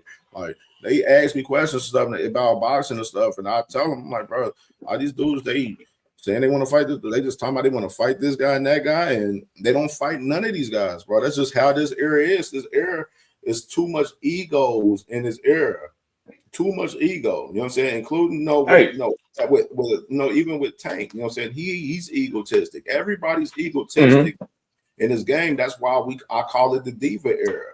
A lot of these guys are divas in this era, bro, and they're not moving like the guys from the past, you know what I'm saying, at all, bro. A lot of these guys having public, they're more concerned with winning public negotiations than winning actual fucking fights. You know what I'm saying? Exactly. They're more with winning the PR war than fucking actually getting the fight done. You know what I'm saying? To actually get to fight night. Like, you know what I mean? Like that's the problem. And a lot of boxing fans are recognizing it from these guys and they're tired of this shit. And a lot of people are calling it out. And I'm one of the main guys calling the bullshit out per usual. Yeah, facts. A lot of these they sleeping on them soup sheets now. You know what I mean? Niggas ain't hungry no more. Yeah, They bellies done got full and shit. A lot of fighters have always had egos over the years, but not to this fashion, bro. This shit different. This is a different level, bro. we got motherfuckers. We got Devin Haney, bro, in 8 negotiations in 1 year and not fighting none of these guys right now. Like, yeah, but that shit up, bro. Like Enigma, you let me know, what fighter do you know that has been in 8 negotiations in 1 year and haven't fought one of these guys? None, bro. None. I don't know none. Probably Shakur will be a second close. Yo, and he getting credit for this shit. Motherfuckers getting Debo got everybody shook. The fuck? What's up, Cam? What's up, nigga? Fire show. What's good, What's up, Cam? What's up? You heard the show last night, Cam? You heard me busting down. You heard me busting down them resumes. Yeah. I heard you busting that shit down too, resumes. You heard me busting down them accolades, Cam. You heard me bust them down them accolades. But that was a good cook. That was a good cook last night, too, Cent. Real. I just had to get some objective facts and truths out there, but. This is what I want to say, Cam. When you think about Tank Davis, right? And they say, oh, Tank ain't fought nobody. He don't do this. He don't do that. I ask, well, who is it that you want Tank to fight? They say Shakur, and they say Devin. How many fighters is that, Cam? 2. So Javante Tank Davis ain't fought nobody because he haven't fought 2 fighters. How many fighters haven't Shakur and Devin fought? Exactly. How many fights have he didn't fight Rolly. He didn't fight I can't even think of all the people. How many people he didn't duck? Is Rolly? It's you gonna put Tank, Rolly, Tank. It's Tank, Rolly, Shakur, Keyshawn. It's like a whole list of people that Shakur ain't fought, and it's a whole list of people that Devin ain't fought. And I'm gonna have to put Shakur's list together. I'm gonna have to put his list together. It's crazy because boxing is revolving around these fighters. Shakur, it's not revolving Devin, around them though. Tank. We only really. think it seems like no. We only think that because we paying attention to the illusion. Nobody is worried about Devin and Shakur except the people that watch them. Right. Nobody is worried about that for real. You got Rolly T.O. making fights. You got Oshaki Foster about to fight Navarette. Like, man, ain't nobody doing that corny shit but them. That's why everybody like, the state of boxing. They're not boxing. They're not boxing. They're not. They ain't. are not boxing. It's other people out here making moves and doing what they should do. Shakur and Devin are not boxing. Shakur is over there on Zuffa Island trying to matchmake and tell people who to fight, and Devin is in constant fake negotiations. They're not boxing. They're not. We pay That's because you attention know to what them. you said. They're the boxers we like, and they're the African American boxers, and they supposed to be these big names and all of that. But people outside of this little community and like casuals and all that, man, they not worried about them niggas, man. You know what it is, though, 2 Cent? It's because these guys are the ones that's going around on all these different platforms talking crazy. They doing all these interviews, going over here, doing an interview, talking about this fighter, then going over there, doing an interview, talking about this fighter. That's what they keep doing. And that's what this shit is turned into, a fucking soap opera, man. And this shit is corny. He said, you forgot about Boots. I didn't put Boots on there because they was never in negotiations to fight Boots. That's why he's not on the list. You can say Clarissa resume is ass, but if Clarissa resume is ass, what's below ass? What's below ass? I don't know. That's it. Yeah. Swoosh Life, I ain't forget about you, man. Salute to my brother Swoosh Life, man. First sponsor of the show today, man. And like as well, smash that like button. Where we at? We had 94 likes. If y'all have not smashed that like button, we got 6 likes to get to 100 likes, man. So smash that like button and hit that cash app. Why is BFTB harassing Jack Catterall? Y'all That don't think dude that's is weird? Y'all don't think that's weird? Yeah, that's it. Weird as hell. See, that's weird. But that's the shit, though. I mean, we be talking about those, sis. Like, see, they trying to push any type of like. These guys are working overtime right now, sis. They on overtime. Like they're pushing the propaganda that Brian Norman Jr. and Keyshawn is fighting in. I literally talked to Brian Norman's thing last night. They said they're not even talking to Keyshawn about fighting at all. So like, that's so they're crazy. pushing that. It's like they're trying to push Keyshawn deeper in the hole, and then they got the situation with Brian Norman winning the rematch and shit, and they trying to play a factor into that with that and diffuse on that shit as well. But then you got BFTB right here in this tweet right here. He talking about $3 million was on the table for Pyro and Catterall, and Sam Jones, his manager, said, "Yo, we accepted the fight 4 days ago, and we have not heard nothing since." So, hey Cam, nah, man, I think Bill need to check BF with that. Like that's really none of, like, we fans, we talk shit on, we do this on the internet, but you adding managers and all this other stuff you doing like that. Why are you that's not your place. That's not your place. It's not my place to tweet Virgil Ortiz and tell him to stop acting like a bitch. That's not my place. he probably doing that shit on behalf of fucking Bill, on behalf of Bill and Devin. Who knows? He probably was at that motherfucking sit down at the dinner. You know, these people be getting beside themselves. Bro, hey, 2 Cent though. I wanted to say something though. He get the information. See, this is my thing. He gets the information. That a lot of these guys, they get the information from Bill, and they regurgitate the information. And motherfuckers talk about echo chambers.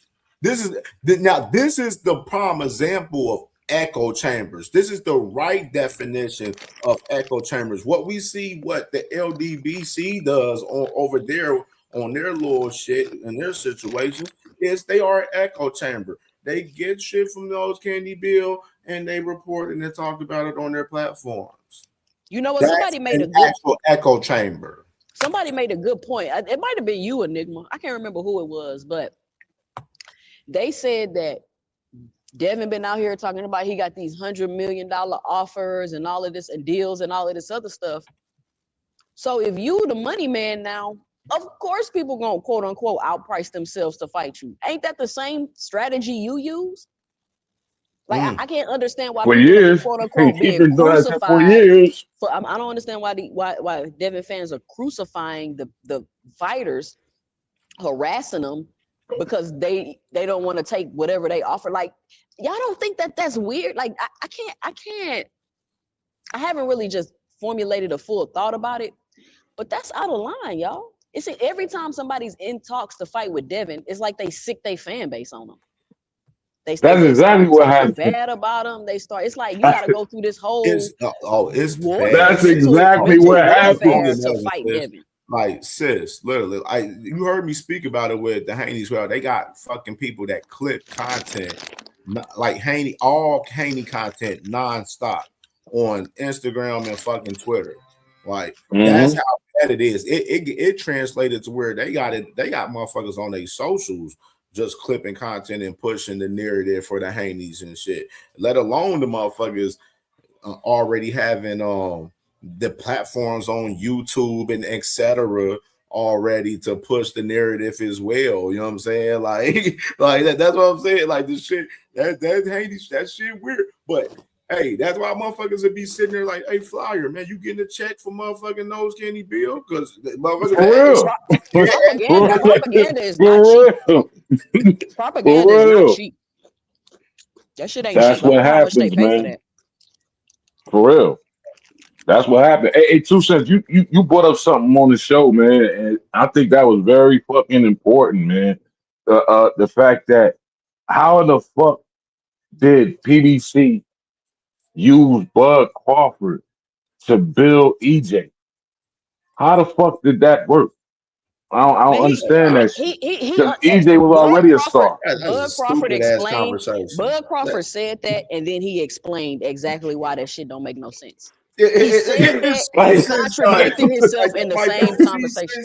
See, I'm like, since I'm on this new level type shit where like some conversations don't appease me at all. Like that type of conversation, it don't appease me because it's coming from Bud fucking Crawford. But bro. I guarantee you they about to start saying that, Kim. You're about to hear people say, Earl Spence, and you're gonna be like, what? What are you talking about? What are you talking about? Yep. That doesn't even make any sense. He literally said that and then said Earl had better marketing. Earl was pushed more. Yep. Earl was promoted better. Yep. He didn't talk in interviews. I'm like, Bud like to say stuff just so his fans can run around with it sounding crazy. When he said that shit, I said, what the fuck is he talking about, man? That shit made no sense. That's why I don't even try to cover Bud like that, bro, because the motherfuckers retired, bro. And like I said the other day, if your whole ass ain't coming back out to fight, Boots, shut the fuck up. That's exactly where I'm at with him, bro. He can talk about Cam, allegedly. Bro, he's literally attaching his name to Boots and is doing interview after interview. Boots is not even doing that many interviews at all, bro. And in the interviews that we have seen from Boots, he's disregarding the fucking Boots and Bud questions. He's like, man, I ain't even talking about dude, man. I'm worried about the dudes that's actively fighting. I'm not worried about exactly. That's what Boots is saying. Why you got Bud, Bernie, Bomac, all of these niggas out here talking about fucking Boots in every fucking interview, every platform they're on. Like allegedly, Bud is coming out of retirement. Allegedly, man, that nigga ain't. I don't know if any of y'all seen that bullshit. He ain't coming out. I bet you, and I can bet him any amount of money. He come out of retirement, it ain't gonna be Boots. Right? It won't be Boots. And you know, I just want to see. I heard Tim Bradley say, people making it seem like, oh, Bud knock Boots out. Bud really hurt Boots. Man, Tim Bradley. Really hurt? Man. You just remind me. Tim always been saying that goofy shit. Even Earl finished the fight on his feet. Tim Bradley edition too, man. Even Earl Spence finished the fight on his feet. What are we talking about? Tim Bradley, a motherfucking hater. That nigga be low key hating on Boots, low key hating on EJ. That nigga is a fucking hater on the low. Shit, he another propaganda machine. For real. You ain't never lied. Yeah, that's all it is. Another propaganda machine, pretty much. Bud Crawford about to come out of retirement and fight Laura. Man, boy, sis. Hold on, we got. Shit, how old is Laura, man? Laura, like what, 44 or some shit? Man, don't nobody know how old Laura is. We taking. Hey, he in his 40s, goddammit. PQ. Check out. We cooked this up last night too, man. New edition right here, man. Tim Bradley Milk Dug joints, man. You feel me? I like that, Cam. You killing it with that shit. T-Hill, man. The Milk Dug What's joints. up, guys? What's up, 2 Cents? What up? What's good?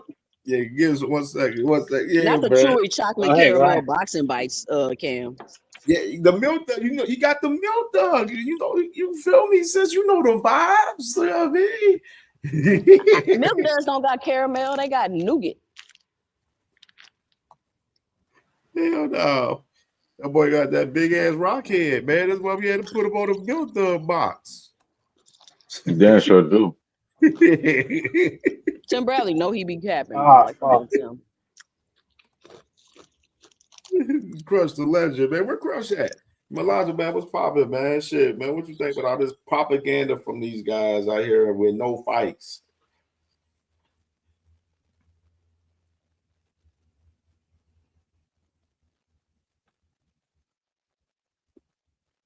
Melania? No Melania, I guess, right now. I don't think he hear you. I think he's probably on mute.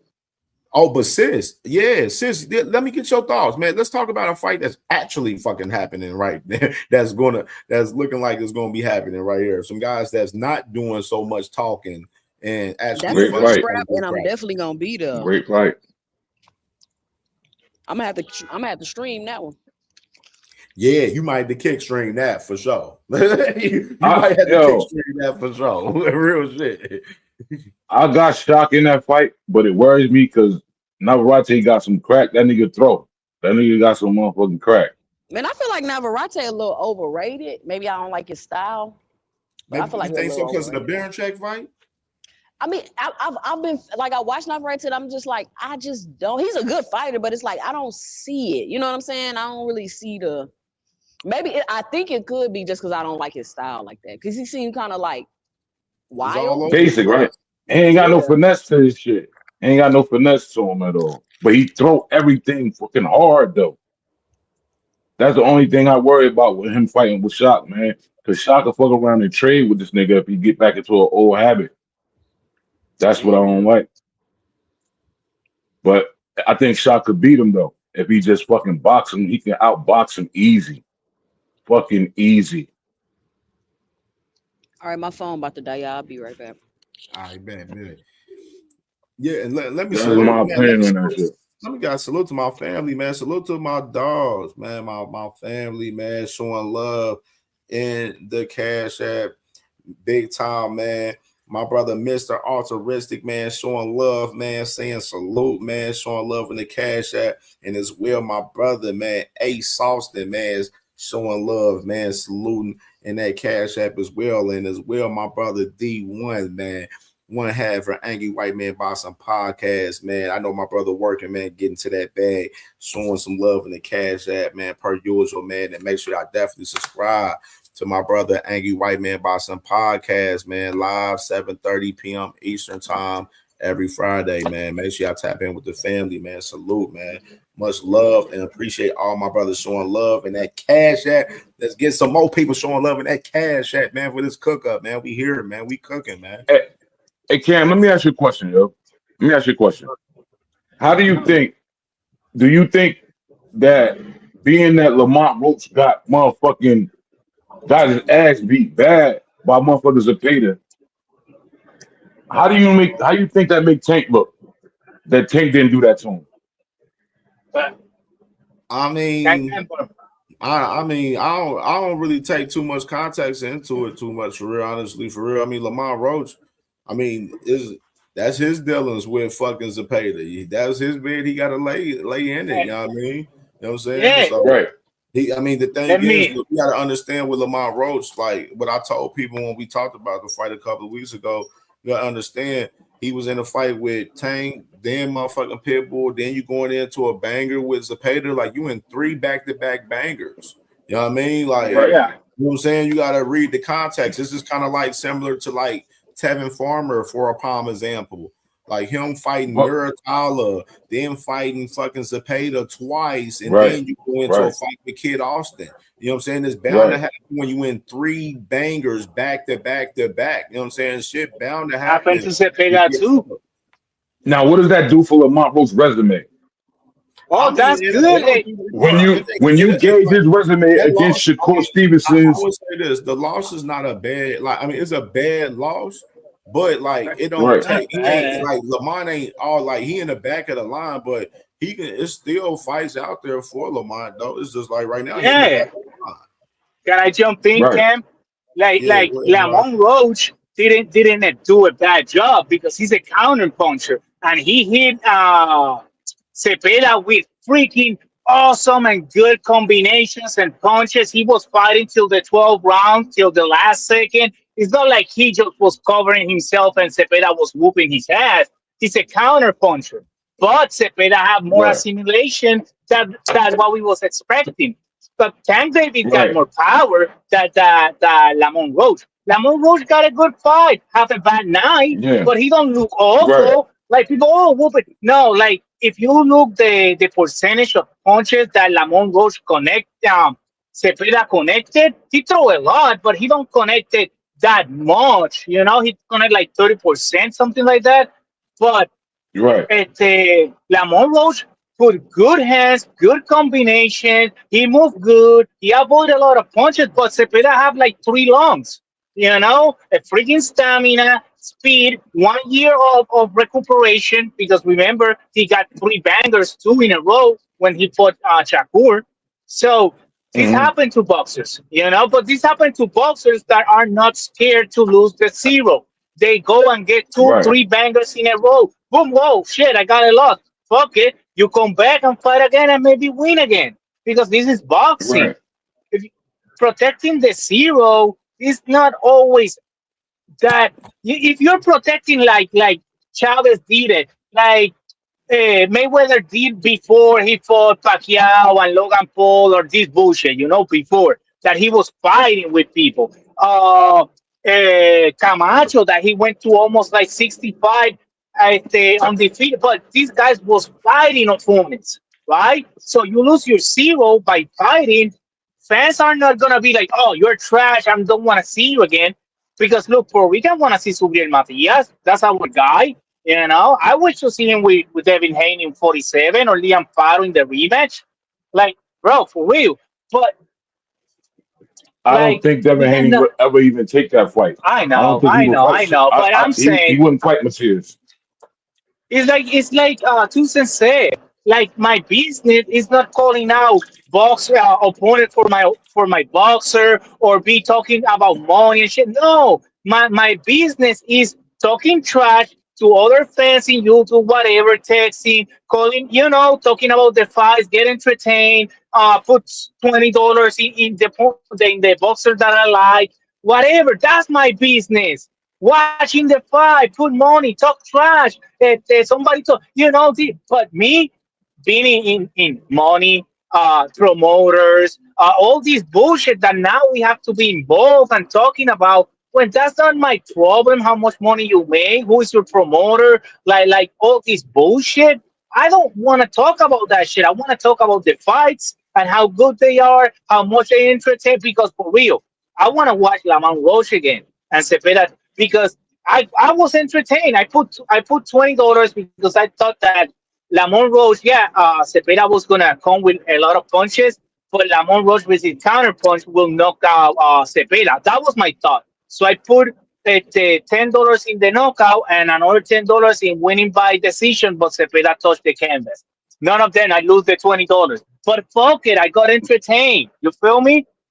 That's what I Yeah. want from boxing. I don't want the fucking drama that the Haney's and Shakur are putting me into, and a lot of boxers, not just them. It's a bunch of freaking divas putting us in situations that I don't want. I want to be entertained. Feel me? Thanks, my boy. Crush the Nah, legend. I What's dig it, poppin'? brother. Crush the legend. Crush, what's happening, man? Crush, Hey, what up? Gabriel, what's up? What's up, Malazzo? What's going on, my man? Ken, what's up, bro? Out here, brother. You know, baby. What's Ain't nothing Hey, pop Crush, about. we was waiting for you, baby. Yeah, there ain't nothing pop about hot grease and motherfucking skin is peeling and all that shit and burning. We gonna get straight to this shit. We getting straight to it, all right? Listen, the fans is tired of the Who is propaganda. the other one that I want to see? Oh, yeah, Navarette and freaking Ochaki. For finally, that fight is going to happen, Hold bro. on, my I last. was Hold wanting to on, my watch last. that fight for so Hold on, long. my last. Oh, Crush got the floor. Go ahead, Crush. Yeah, man. Let's get straight to it. First of all, man, yeah, we tired of the propaganda. The casuals This is the most important message that you diehard idiots, is missing. Because we know the casuals, they play a very big part. They're tired of the propaganda. That's why these boys are stuck on Zuffa Island and, the Underground Railroad and under the goddamn Smithsonian basement and all sorts of ish. This is what's going on. Because the casuals had got fed up with the bullshit that these fighters are doing. And there's no greatness at all. Stop. Turn your head around. Do 360s and let me know if you got it right yet. Because y'all can't keep on being fans of this nonsense. Find something else to do with your passion because you're wasting your time. These dudes ain't showing you nothing. This is going to be the least discussed era of boxing. I guarantee you that. If it's any Hall of Fame, they should go into the Hall of Fame of fucking the softest fucking place on earth. These dudes is not doing nothing. They're not worth the money that they asking for. That's why they gotta go to a damn bid. Because if they was worth that money, you ain't got to bid on it. That's just like a motherfucker going in the store and want to buy a chain, but he asking you how much it costs. See, if you ain't worrying about how much it costs, give me that. But see, they don't feel that way about these dudes that's all on these cereal boxes and everything else they're gonna wind up on, and y'all asses gonna be on that too. Yeah, I said it. Y'all asses is gonna be on here too. Because you need to be right where they at. And you're putting yourself there. What a wonderful day at the office. But the bullshit got to stop. Let's look at the nonsense. A Jack Catterall, if that happens, that's too late. That was a fight that should have happened already. The fuck is y'all talking about? That does nothing for what this dude is supposed to be standing 10 toes down on, the false advertisement shit. They tired of it. It's not working. That's why they can't make no money. That's why they running around like hoes, being desperate, licking all sorts of glory holes on both of their knees and all sorts of ish. And still ain't gonna give you nothing. How about that? Oh, Sugar Smack, he keep on putting everybody's balls in his mouth and playing Slowman Shield, man, and keep throwing people. Oh, here'd be a good fight. Here'd be a good fight. What about you, bitch? What about you, my man? What about matchmaking your own stuff? Oh, Shakur fans, y'all need to get on Sugar Smack's ass about that. Oh, this person. What about you, who ain't been in no damn fight yet, for this man to face any adversity to really show how great he really is? Because he ain't been tested. These motherfuckers ain't great. They ain't never been equally tested. Y'all got the game twisted. This is boxing, not what the fuck you make of it. You can't make what you want to make of boxing and then try to throw it out into the hemisphere like people supposed to inhale that bullshit in. My conscience is too strong for that. You never had me sleepwalking like y'all asses. This is horrible. They're not giving us nothing. That's why we got to do these sorts of damn things. But thank God Navarette got hard to fight on Shockey Foster. I'm good on that. See, I'm about guys who has heart. Not guys who want to keep making up excuses and who haven't done nothing yet. So, Shockey fans, fuck Shakur. Who wants a pussy on their resume? That's how I feel about these dudes, because that's how they moving. Nobody want no chumps on their damn resumes. Don't fight these chumps. Make your way. You don't need these chumps. These chumps need each other and everybody the fuck else. Because that's where their career is going at. Right there. That's where it's at. Right this very second. So fuck your protection agency. How you break it down, how you feel it, that is nothing but bullshit, because they ain't giving you nothing. They ain't giving us nothing but bullshit. We still waiting. The clock is ticking. Who's this dude gonna fight? Who are they gonna fight? Nobody that you want to see them fight. Oh, Debbie Cakes. Raisin Bran Crunch. This dude is horrible. This is one of the most top skilled fighters in the sport. You can't keep saying these guys are the top skilled fighters in the sport off a simple fucking eye test. They ain't test themselves. They ain't test their damn selves. So get up on out of here. Get out of here with the resume shit, because I strip it bucket the fuck naked and y'all ain't gonna feel good about it, because it's all a bunch of bullshit.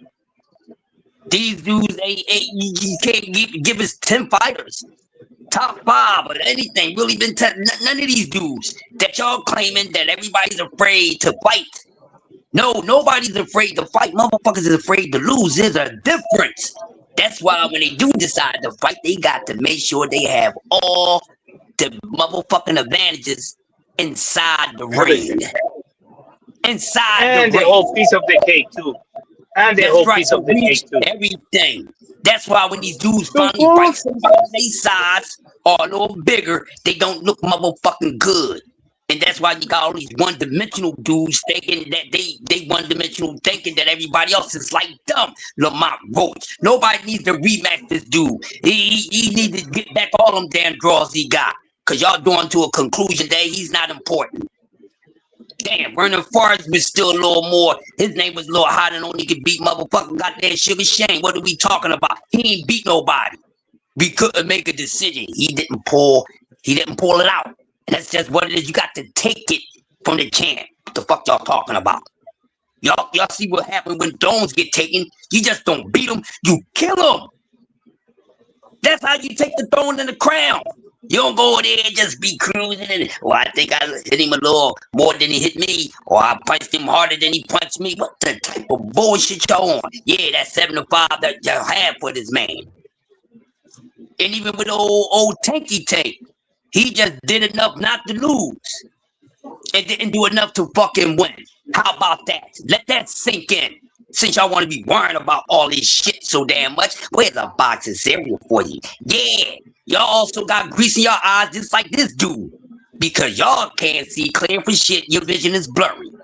With all this nonsense and act like these dudes is great and they're great depression. They giving people fucking headaches, heart problems, all that asthma, bronchitis, all that. They not good for you. Look at the side effects. Y'all get mad when people tell the facts about them. Then y'all want to go blow people's houses up and have people waiting for the kids outside. And while you at work, you might go in there and do harm to the wife. Yeah, this how y'all be acting.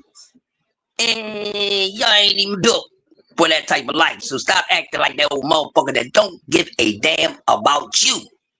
You know? But this is sad, so we have to move on for this because now when the casuals get upset because nobody really give a fuck about the hardcore. Did you ever figure that out? That's why we talking every day and going back and forth. Nobody really gives a fuck about what the hardcore say. Because a lot of y'all is hardcore casuals. You have hardcore boxing fans, you have the casuals, and you have hardcore casuals, and we gonna give you some motherfucking bodies of casualty awards laying around this bitch. It's so damn easy. You make your favorite fighters laying the fuck down. You might well lay down next to them. Get comfortable. They done laid the fuck down. Ain't nobody really got the heart to rise up like the Undertaker and get back to work and take shit under. No, they ain't doing none of that. Just look at them. Look at this shit. This the most valuable man in boxing had to go to a damn purse bid. Yeah, oh, he didn't like those numbers. Y'all didn't like those numbers. Y'all thought it was gonna go up in the double digits. Y'all thought these motherfuckers gonna say, hey, yeah, I'll take it for 15. I'll take it for 10. I'll take it for 12, even higher. Cause y'all was believing that nonsense the whole damn time. Stop smoking that CBD and that K2. Smoke you some real shit. Cause your brain is fried on some other shit. We got to stop and we ain't going for it. Until these dudes do otherwise, there's nothing you can say about these dudes. None of them. None of them. Pack them up, get them the fuck on out of here. And while we at it, take your motherfucking sentimental, moist me to cry, baby, wham, wham, wham, asses the fuck on too. Click your heels like Dorothy 3 times to get in touch with me. Told y'all these dudes' careers is over before it's over, but y'all don't want to listen to me because y'all say I yell, but I know what the fuck I'm talking about. No matter how I say it, I know what the fuck I'm talking about. That's why I can yell, because I know what the fuck I'm talking about. A lot of y'all do so much studying and researching and don't know what the fuck you're talking about. So it don't matter the difference. Get the reality. Get the fucking lesson. Stop being so ignorant and think you know everything. You much don't know anything. Because look how your favorite fighter is moving. You telling me he moving a whole total different way. That shit ain't matching. So tell him why you mad, Crush. I'm gonna tell them why they should be mad. I ain't mad at all. Be mad at your baby fighter. Be mad at your goddamn self. You know, you treat me bad once, shame on you. But if you keep on doing it 2 or 3, shame on me. It's a shame on y'all. I ain't no sympathy for none of you soft motherfuckers. I don't even have no sympathy for the motherfucking goddamn standstill, lost on motherfucker, some sort of island we never heard about careers of these motherfucking fighters. That's the fuck on up. But we here for entertainment. It ain't been too entertaining. You see what I'm saying? So they just need to cast away, get on your cell boat, one of them motherfuckers, the Mayflower, all that made up bullshit, and get gone. We don't miss these motherfuckers. We ain't gonna miss them. Boxing was fine before this era, and boxing will be fine when these dudes get the fuck out the way. But they vanishing off now. Starting to evaporate gradually like vapor. Just look at them. That's in hell of motherfuckers. They going into air. These dudes ain't doing nothing but giving y'all airtime behind the keyboard and the microphone and lying and shit and saying this and saying I'm big bad wolf. And then when they make a decision, ain't the one that you want. They ain't the one that you want. So stop playing with yourselves. Watch porn hard if you're gonna play with yourself. Okay, watch some porn if you're gonna play with yourself. But stop playing with yourself and deal with the reality of what the fuck is going on in the sport of boxing, with a lot of your favorites plays a very major part on how sad they making the sport look. This is about them. This ain't about the chosen ones that's actually, the chosen few that's actually doing it. Oh, we got a whole different celebration for the ass. See, they ain't going on those stereo boxes and shit like that. Oh, we got some for all the good ones too. We ain't gonna let your ass know yet, because it's gonna hurt when you find out. So, you know, you might well just brace your ass cheeks now, because more is to be coming. Y'all got to chill like EPMD, man. And, you know, just get over the fact that these dudes had disappointed you. They disappointed themselves. There's no way you keep saying these dudes is great. They not proving themselves against nobody else that's supposed to be great.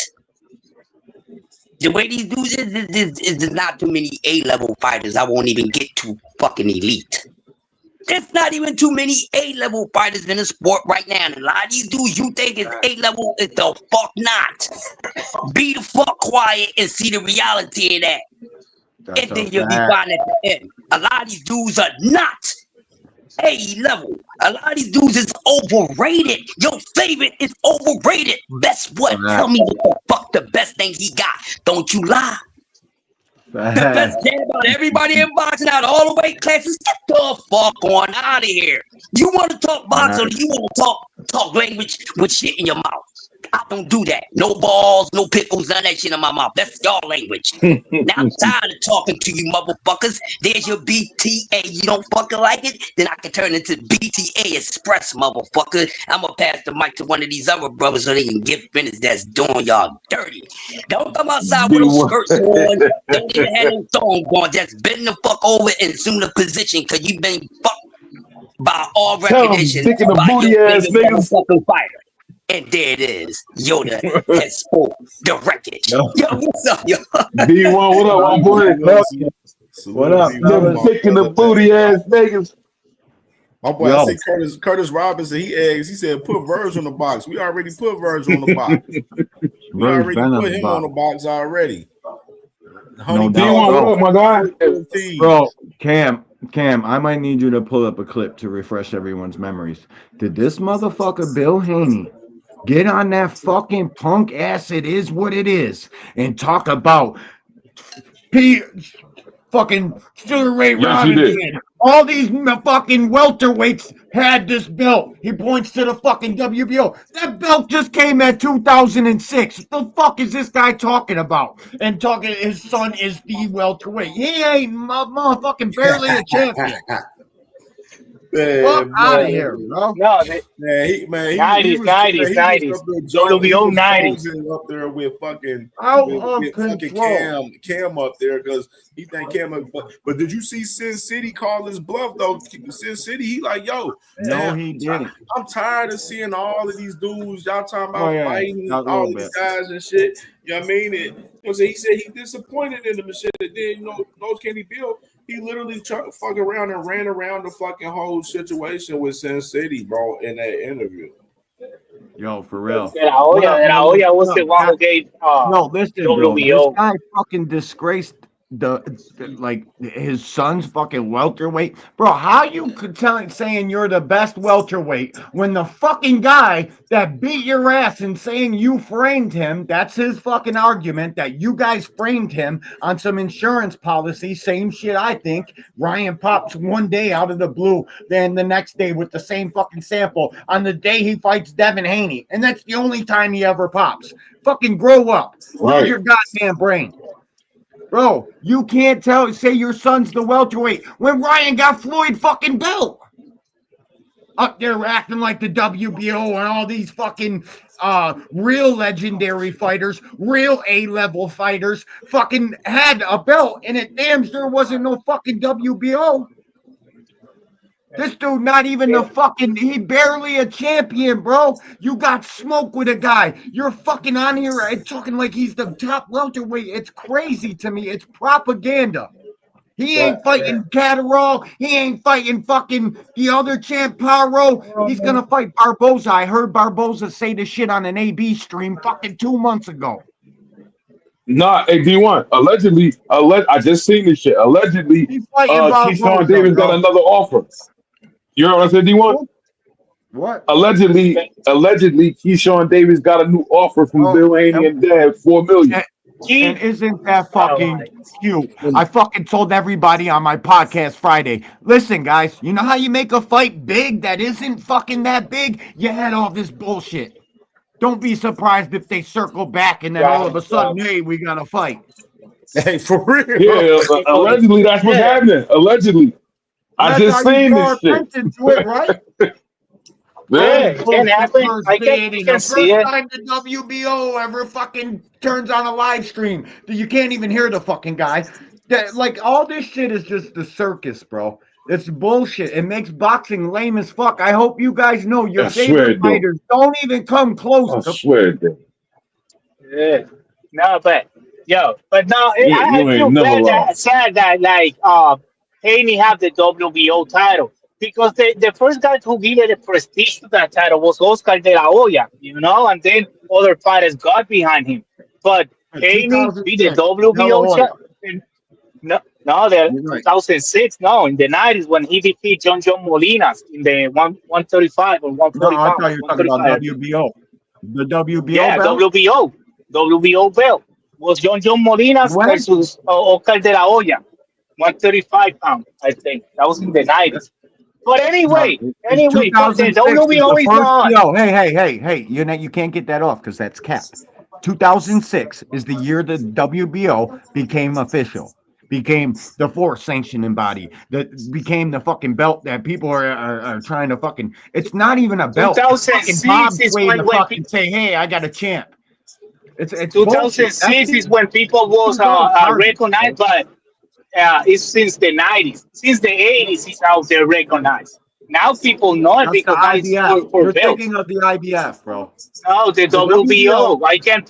I can go and get the video. John Molina was the WBO champion and he fought Oscar De La Hoya, and Oscar De La Hoya defeated him for the WBO title. You're not listening to me. I don't care what they said. That fucking belt did not become official, major sanctioning body until 2006. That's the year, bud. There's no debating. 2006 was when you recognized it, but that title was recognized worldwide long before 2006. Yeah, a long way before 2006 was recognized as a world champion.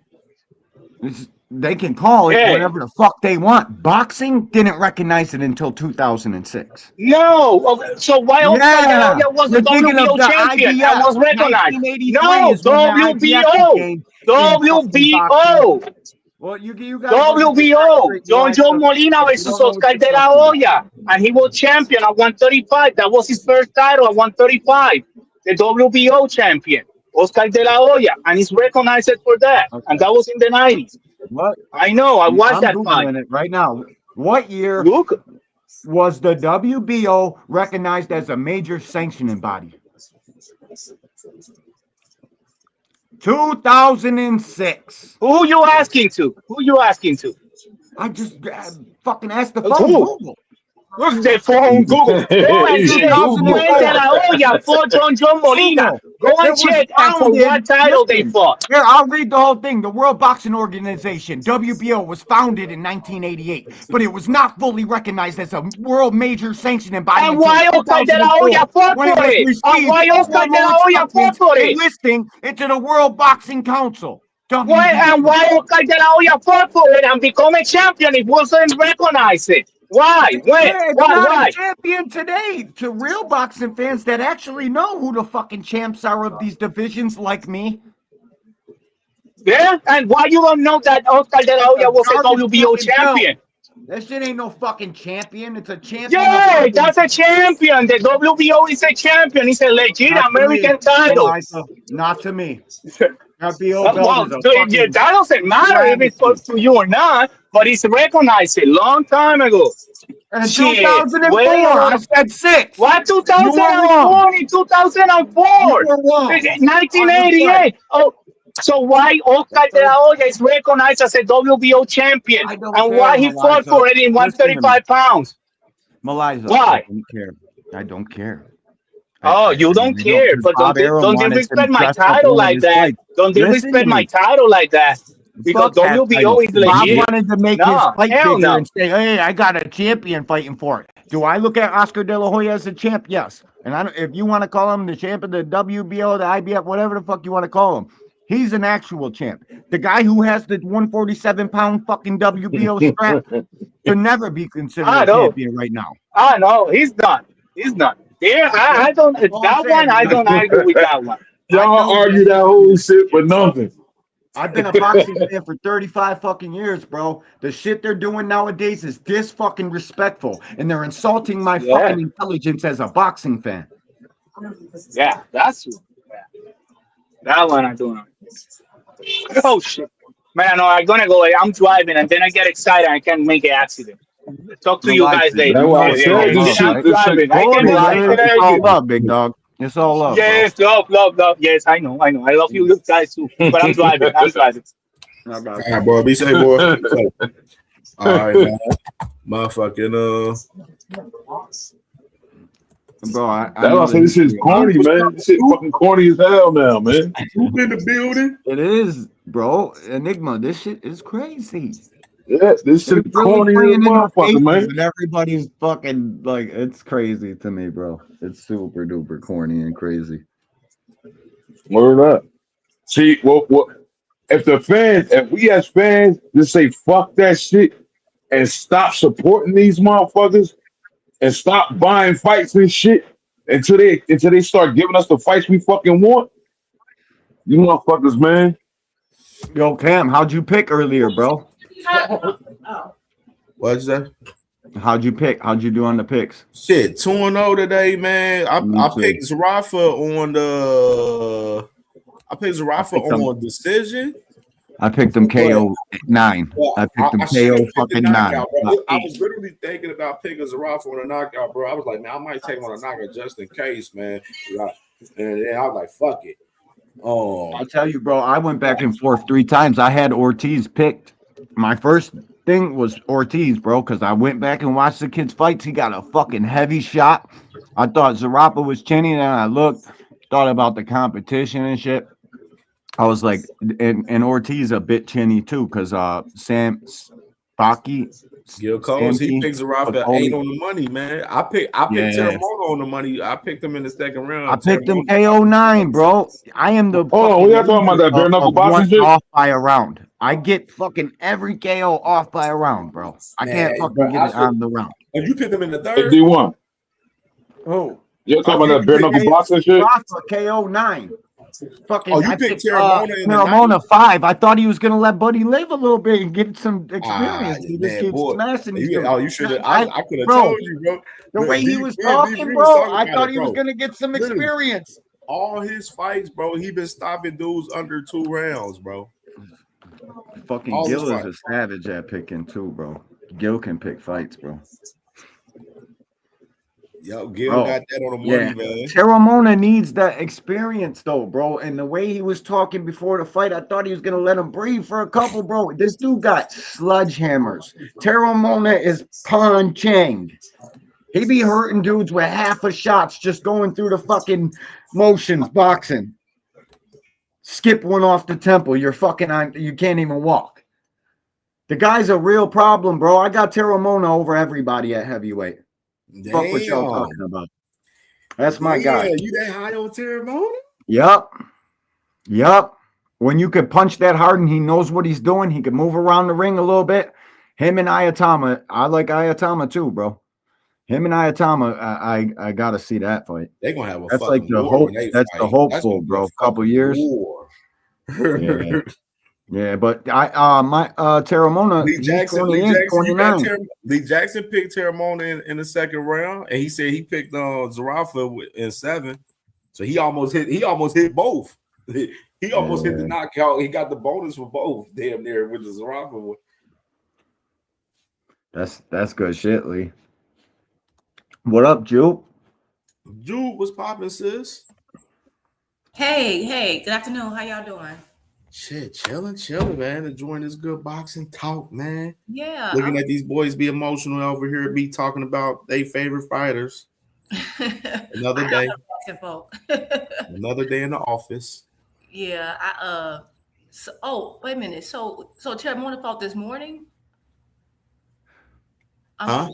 Y'all talking about Terra Mona? Yeah. Oh, yeah. They fought. Yeah, they fought this morning out there in Australia this morning.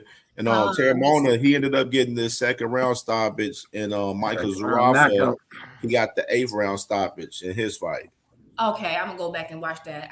During work day, it's kind of hard for me to check stuff out. It was real early in the morning. He's a character, boy. That's what boxing needs, man. Like 5 in the morning, man. I just woke up just to watch these two. I didn't wake up to watch the undercard and all of that other shit. I just wanted to watch these two fights, and that was it. Michael Zarafa's still out there. Michael Zarafa been fighting for a long time. It felt like. I was worried for Zarafa at points in that fight.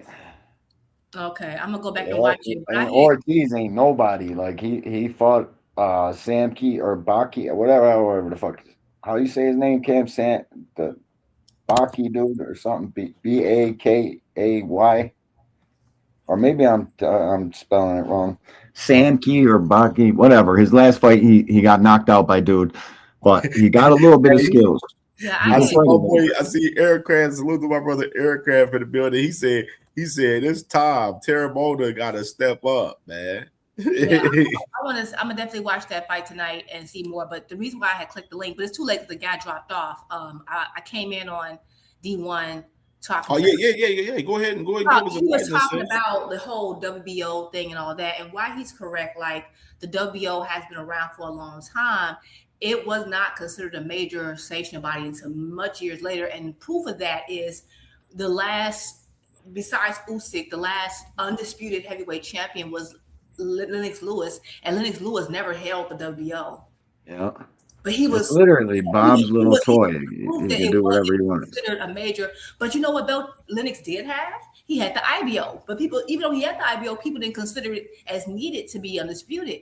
It was the WBC, the WBA, and the IBF. That was all you needed to be undisputed then. And I think Lennox didn't he become like undisputed in like 2000?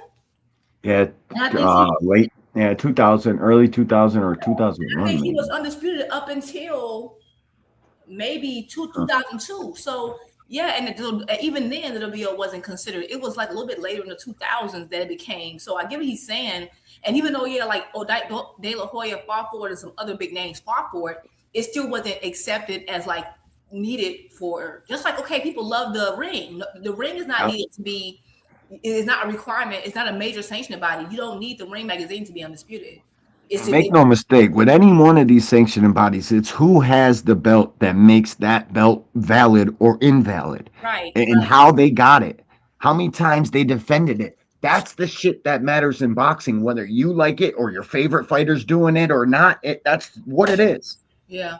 And that's what started the whole 4-belt era once people finally accepted the WBO, because they kind of pushed their way into it and they made sure certain big names had it. And then eventually it became to acceptance. But I was widely against it because I'm like, we don't need more belts. But No, it's like it was kind of like a forcing. Like you yeah, got the number one promoter using that belt to promote all his big time fights. There wasn't shit they could do but say, all right, I guess you're doing it anyways.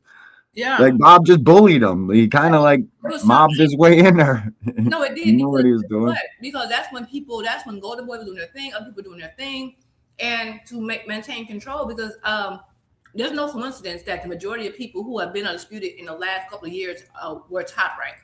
And it's because you could, once you made it to where the WO, what Bob orders, you need that to be undisputed. Guess what? No one can be undisputed without his people. So it was very political, and that's why sometimes they talk about undisputed. While undisputed, in theory, should be this amazing telltale of who's the greatest.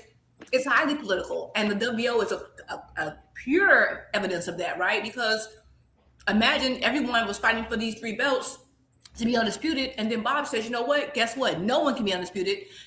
He forced the WO on everybody and said, now you can't be undisputed without me, which means that for everybody, majority of everybody, overwhelming like 90% of the WO were always top ranked fighters. And then there was a time where they didn't even rank PBC fighters. To me, they grabbed the wrong BO belt. They should have grabbed the IBO belt instead of the WBO. It's got way more history. But then it would be 5 belts. Like, it's just too much. And so I know.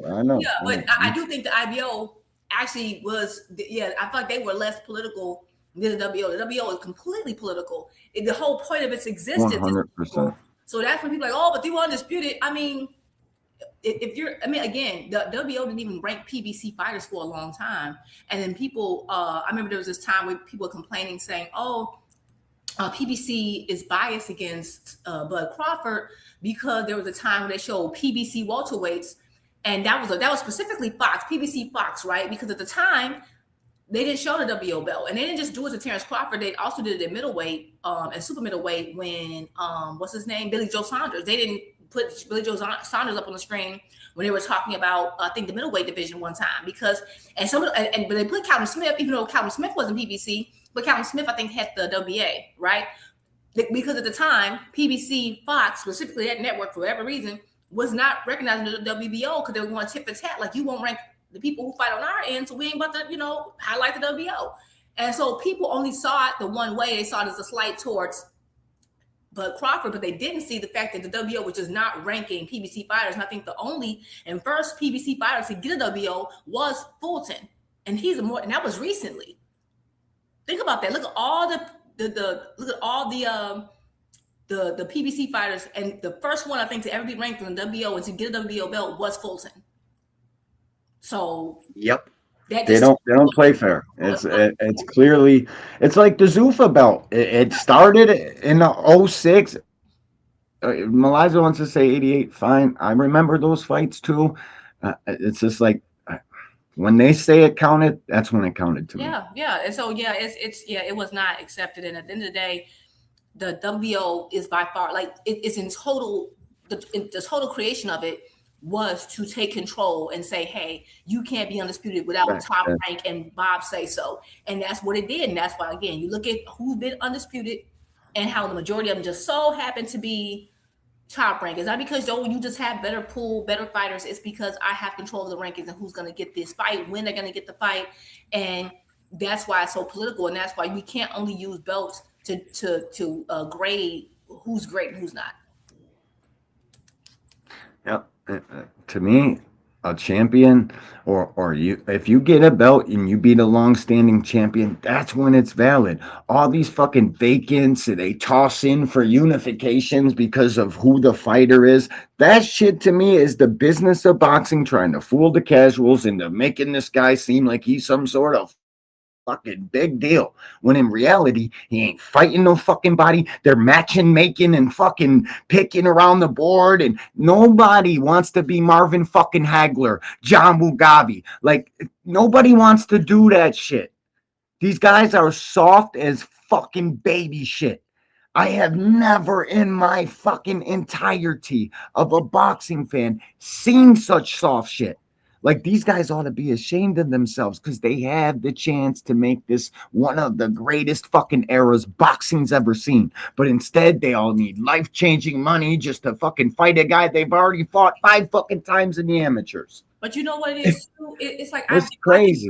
I can blame them, but the reason why they're able to do so is because of people like Turkey. Even when Eddie Yeah. Hearn came in, he had a lot of money to work with. He had to Yeah. learn a hard lesson. He came in throwing money, and I keep saying it's going to prevent fights. So yeah, I understand Undisputed is cool. Like I said, I'm cool with Boots versus Kelly. I'm cool with those fights too, right? But I will always say all Undisputed runs are not created equal. No. I'm sorry, because like one of the best Undisputed runs in all of boxing is the person we barely acknowledge for being undisputed, and that's Charlo. He had one of the best Undisputed runs. Yeah, the best out of all these guys. Anybody out of this era. But meanwhile, The somebody like somebody who like Devin Haney, they're like, oh, undisputed. But again, he had one of the like least impressive undisputed runs. But undisputed is brought up so much as a way to validate his greatness. Meanwhile, Charlo had a far better undisputed run. 154 was a way harder division, and we barely bring it up, right? Because, and I think when you know that you fought those dudes, when you know you challenge yourself, you don't have to bring up the accolade itself because the fights itself are going to speak for themselves. So, and I think somebody in the comments saying, Josh Taylor run was pretty cool too. It was pretty cool. I always thought Josh Taylor magic was the fact that he was bigger than everybody else. It proved to be true. But yeah, his it damaged him as a fighter though. That run and how that kid's as big as I am. No, he's fighting at 140 pounds. That to me, have you seen him kind of. That's why he got his ass whooped by Tio because he was at the division. Nah, and that run ruined him. Like he was in it was a wolves. good run, but remember his old trainer when he fought what's his name? The guy, the one that Haney's talking about fighting now. Ramirez? No, the guy that Haney's talking about fighting right now. Oh, Catterall? Yes, Catterall. Oh, Catterall. When he fought Catterall and he got that people considered a gift decision. I remember they were saying, well, maybe it's time for him to move up. And his ex-trainer on camera and said, you know what? No, he can't move up because he loses all of his advantages. And that's why after 140, he just left boxing because he knew it. His beat up. He was being way bigger than everybody. And if you can't outweigh and that's the problem with a lot of these fighters. That's been the gimmick. And one person I can't say that about was Charlo. Charlo was not bigger than everybody that he fought. He really fought every single style, and we barely give him credit for it. So again, Undisputed is cool. I love it, but it's just not what it's supposed to be. Because once you have a belt that says, hey, everyone, it makes it where you can't be undisputed unless you fight a Bob Arum fighter and they control the rankings. Well, then that politicizes it, doesn't it? And the fact that people don't want to consider that, they want to cry about, oh, say somebody, this is unfair. But when it benefits folk, then they're okay with unfairness. Like it's so cool. It's so you gotta pick a struggle and go with it. Makes me sick, to be honest with you. Like we don't know, we really don't know anything about any of these guys fighting today. I mean, a little bit because of how they operate their styles in the ring, but ain't none of these guys fought nobody to fucking speak of. I mean, semi-good competition, but they need to fight one another. We're done with the fucking fighting this guy, that guy, the Mexican guys. Now the elite guys. You guys got to find a fucking way to make this sport great again. Like all this bullshitting and purse bidding and fucking just jaw jacking in the fucking public. I'm good on this shit. Y'all gonna fight each other or not? That's where I'm at. Football season's up the fucking street. So many people will leave this sport. I see it every single year. Like these guys, just another year passes, barely nobody fought in the summertime. Fucking Shakur thinks he's fucking king shit because he outboxed Tio. Like, come on, man. At least Rolly and Tio gonna fucking duke it out. I don't know, man. I don't know. It's hard being a boxing fan nowadays. It really is. Just don't watch them guys. If you're not watching Devin or Shakur, boxing is fine. Yeah. I'll be honest. Like I've been intentionally avoiding Shakur and Devin conversations, the interviews. I'm just kind of over it, and so I've been kind of I just sold both of them. The challenge I'm having with the Bud is returning and the Boots talk. I don't get why people think Bud will come out of retirement and fight a prime fighter when he did not do that when he was active. I don't understand. Like, seriously, that's not hate. That's a legitimate, valid question. Think about when he fought his two biggest fights. They were at the end of all of their careers. Why do people think Bud is going to come out of retirement and fight a prime Boots? I'm just asking, why do people think that? They probably shouldn't be thinking that because he's not. I think some people just don't. I mean, I don't know. Maybe they feel like Boots isn't that good. Maybe they believe that. So when Bud says, "Oh, I'm gonna end his career," maybe some people truly believe that, and they feel like Boots, even as he is right now, it's just maybe they feel like, I don't know what they feel. It just depends. And that's the problem, Juke. It's too many feelings involved. That's the problem. Yeah. We don't want to be objective and use logic. I know y'all. Some of y'all against logic. Jupe, I heard somebody on the panel saying how we use logic, trying to make jokes. They was making jokes and making fun of people that use logic. I was like, this is the Twilight Zone. Y'all up here trying to clown people that use logic and common sense. This is wild. I heard someone say, you all sound the same because logic lands on truth. If it's a fact, it's a fact. Like water's wet. We're all going to say water's wet, so we're going to sound the same because it's a fact. Like, I don't know. But you're all repeating the same facts. You can't make this stuff up, man. Yeah, there's not too far. Your opinions can vary when everybody uses logic to come to a conclusion. Like, I don't know. Y'all think Shock about to be undisputed? Who? Shock. He gotta talk. I mean, shit. He beat Navarette. He got a good chance because I think he could beat Anthony Kakashi.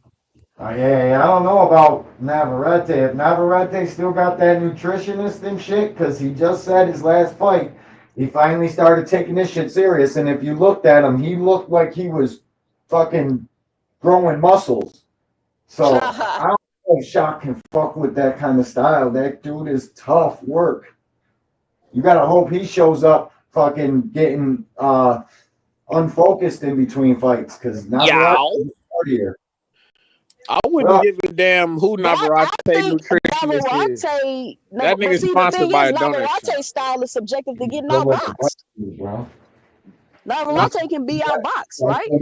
He can definitely be outboxed. And Navarette is sponsored by a donut shop, my nigga. Shout out Winchell's Donuts, my nigga. I never believed. As long as this nigga wearing a donut patch on his shorts, damn, never let that man get his Bro, money to why you sponsored by a donut shop, my nigga? Did you watch his last fight? Did you watch the Holy, I'm not. Hold the flies, my nigga. Hold the flies. I'm not fucking with him, man. This shit, that's no good. I would pick Navarette. Toledo be coming up here with some strange requests. He be like, long as that nigga left-handed, I ain't fucking with him. You be like, but Toledo, the man sponsored by hold on. You remember how much flack Earl Spence was getting when the nigga, he's sponsored by Hardin. Then they telling me that the nigga look hot. Man, come on, man. This shit no good, man. This shit no good, man. The sponsorship say something about who the man is, man.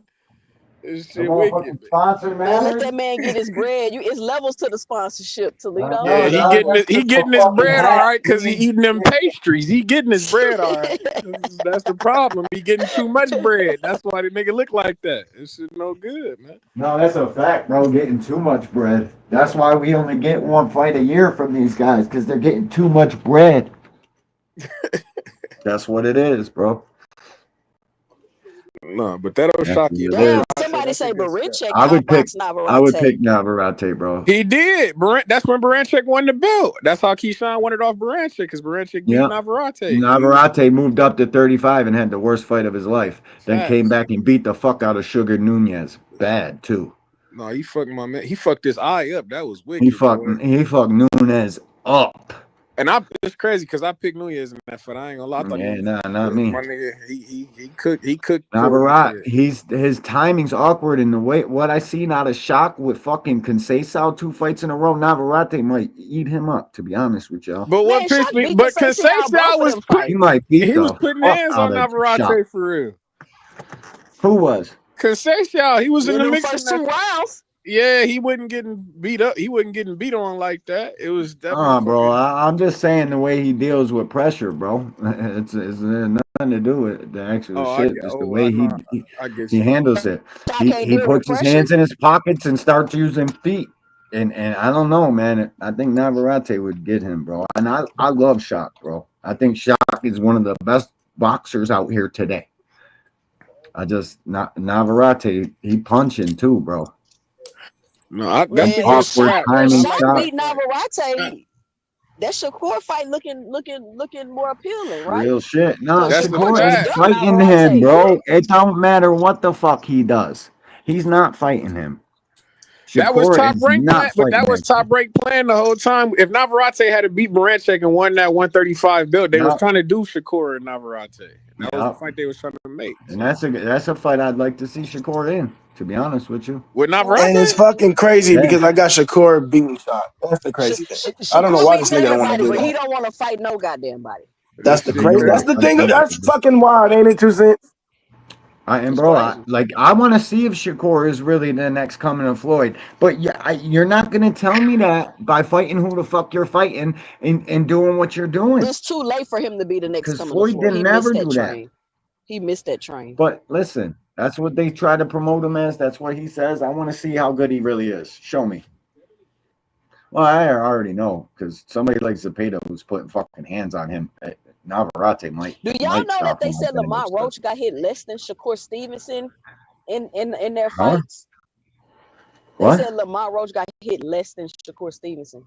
And that should tell you Shakur was really in there just letting the nigga do what he wanted to do. And they shorted Shakur. They shorted Zepeda in the Shakur fight 131 total punches, landed punches. And I brought that up to make a point for those. I counted them myself, Trace. For those of you that like to use stats, and this is why I say you can't use stats really in boxing. No, you can't. Does Lamont Roach got better defense than Shakur Stevenson? Because according to the stats, he does. Yeah, of course not, and that's why. For me personally, I do get like I don't take CompuBox. Wait a minute. He's got better fucking blocks, parries, catch and shoot. Certain aspects, Lamont does better than. No, there's certain things he does do in better. the pocket. A catch and shoot, maybe. Defense, no. I think Shakur's defense is much better, but that's again. I don't know. I think Shakur just uses feet. I think that's semantic. I think that's Lamont got a better semantic, though. I think whether it's jumping because he's willing to take the. I'm sorry. Blocks, parries, slips, rolls, counters. Lamont, all that falls under defense.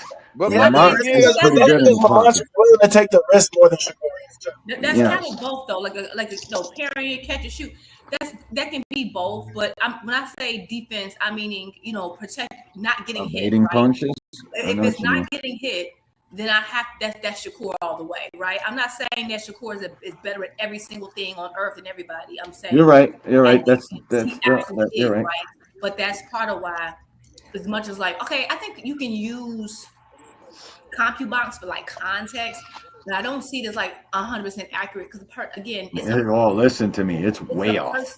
Especially in the Zepeda Shakur fight. In that particular fight, they were off by 30 punches in rounds. Only towards Zepeda. He almost knocked you out. Only for Zepeda, though. Not Shakur. They were pretty accurate.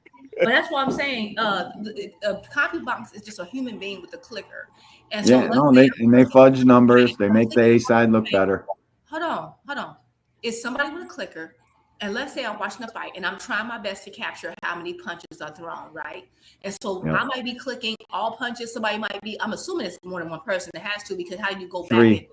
Right. So you three people, one person doing how many punches thrown, how many punches landed. One person might just be counting jabs, then they subtract it, whatever, right? If I'm watching a fight, sometimes we're not in the ring. The person who can see the best is the referee. So let's say I'm clicking and I thought a punch landed. I clicked that punch landed, but then they do a replay and that punch didn't land. I can't now unclick it. You can't unclick it now. It's clicked already. So sometimes the punches landed is not always accurate. It can be close to, can give you an idea, but it's not like, on point. However, you're right, Tucson. I did see that technically Zepeda did land more on Shakur than he did on Lamont, and that could be accurate. It could be accurate, but the reason why it might not appear is because of Shakur's defense being way flashier. He might take the sting off the punch, it still lands, so it might not be as effective, right? But it just looks a different way, because that was the most I've ever seen Shakur get hit was in that Zepeda fight. He did. I can literally tell you how many punches per round. I remember the shit. 7 in the first, 10 in the second, 8 in the third, like 13 in the fourth. The shit was crazy. They were way off. Like they were, and I watched it in 0.25, counting it out. I had a video. They took the shit down. I wish I can show it to people somehow. Shit's crazy. They were way off. I was disregarding every punch. Like every punch that was even close to suspect, I didn't count. In order to get it right, you have to like watch it more than one time, because that's why that's why they want replay sometimes, right?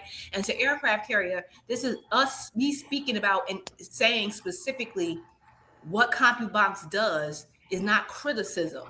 I'm stating a fact. Everything is in criticism.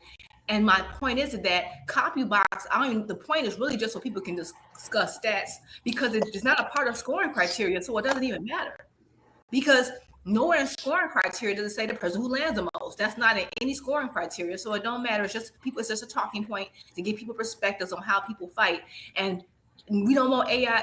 AI don't matter. AI is dumb too, but either one, because AI really, if you use actual scoring criteria, AI will not be able to judge it.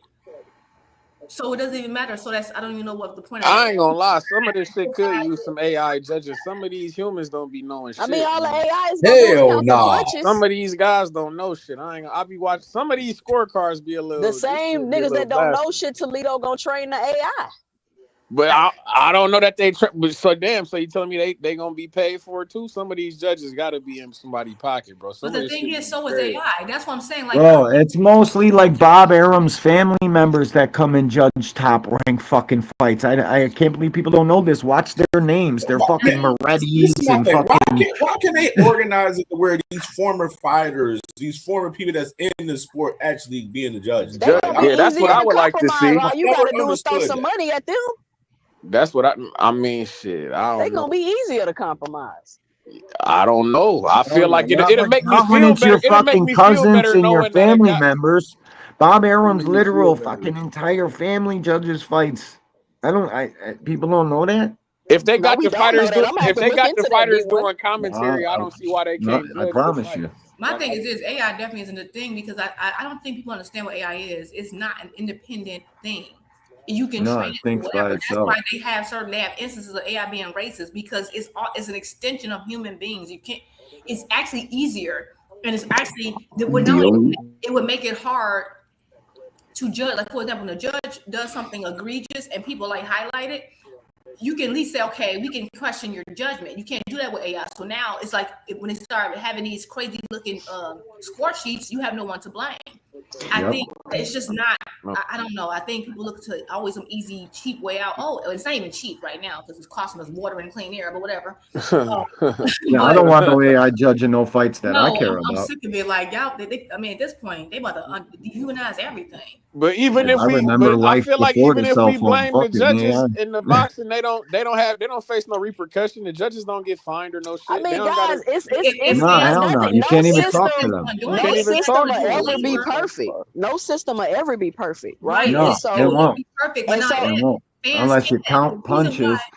And even then, it's kind of like we don't know how hard that punch was because of the reaction. So it's always going to be subjective, man. It's always going to be. Humans also, okay. For example, the reason why the WBA had to do something. Remember, they started doing that WBA belt reduction program. Yep. People forget that that's all because of that judge that they found out was racist. Remember that fight between what's the tall Michael Fox. Remember Michael Fox? Yep. I remember the fight too. People That keep was forgetting super it. crazy. The problem is that fans take they off the ball and don't have no follow through. We really could pressure it because that's the reason why they did the belt reduction program. It was because of that. Michael Fox got blatantly cheated by the judges. Now that was a blatant robbery. Blatant cheating. Blatant. It's like, what the fuck? Guy who was from Venezuela, the judges from Venezuela, or was it some other Latin American? No, yeah, it was. You were right. You're like close one. Yep, it was Venezuela, and because of that, Maybe Argentina. They got so much heat about it, letters, all that. Fans pressured them. They had to like investigate her, and then like, oh, we gonna try to make things better. And that's why the WBA started doing that whole belt reduction program. They did it all because of a judge doing what she having a terrible card, the cheating Michael Fox. Well, the correct action should have been to make that a no contest. A no contest, fact. No, you just give it to overturn it and give it to the rightful winner. We all that. The point I'm making here, though, I agree with that. The point I'm making here, though, is that was because fans uproared. If fans actually like hit up these sanctioned bodies, had the uproar, they don't. They want it. They just want to complain online and then forget The about problem was it happened to a guy that doesn't have too many fans. You do that to somebody like a Tank Davis, they'll be receiving some backlash. Right, but get this though. They got the backlash, and I think the reason why the fans like that, and it was still backlash. But the reason why I got the backlash, I think it got the backlash, Juke, is because it was actually egregious. It wasn't fans' opinions. Yeah. Right, it wasn't like some people thought it was. It wasn't like a controversial. It was a real egregious act that everybody saw. That was the most egregious robbery I've seen in about. Fucked up, man. The most egregious robbery I've ever experienced. Shit, the one I just saw with that Albert Ramirez motherfucker from the Eye of the Tiger shit that just happened this year up there in Canada. That shit was very wicked.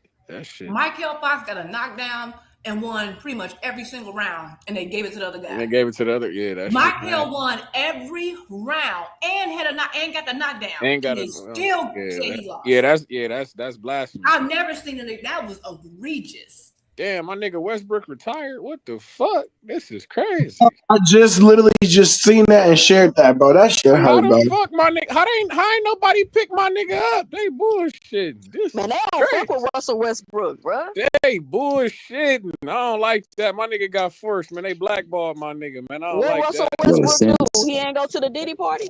I don't know, man. I'm sick. I wish my nigga had got her. I wanted my nigga to get a ring so bad. That's nasty. I want him to get a ring very bad. Russell Westbrook be bullshitting though. I can't lie. So, he do be putting up some bullshit. He be shooting some bullshit. I ain't gonna. But shout out to Russell Westbrook, man. The last Seattle Supersonic pick, man. Shout out to Russell Westbrook. He a legend though. My nigga first ballot Hall of Famer, but damn. Bring my brother T Hill in here, man. What's poppin'? So since we went to AI, we went to Russell Westbrook. Let me say the only AI I ever known was the answer, and that nigga was the truth. He was cold. He was 5'11", and he was dominating. So I don't trust no other AI than that nigga that I seen take one victory away from a perfect playoff season in my Lakers. So shout out to that AI, because that's the only nigga I know. One more time for my man CamJ, because he came through with the fire. I would like to hear that one more again, man. Shout out to the sensitive ass niggas out there. We have nothing but love for you, but we got a song for you. We got a theme song for you. And you know what? Like to play it. Here we go.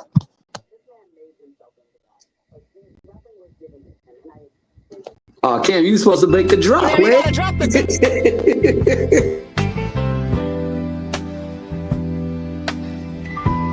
For all you sensitive niggas out there.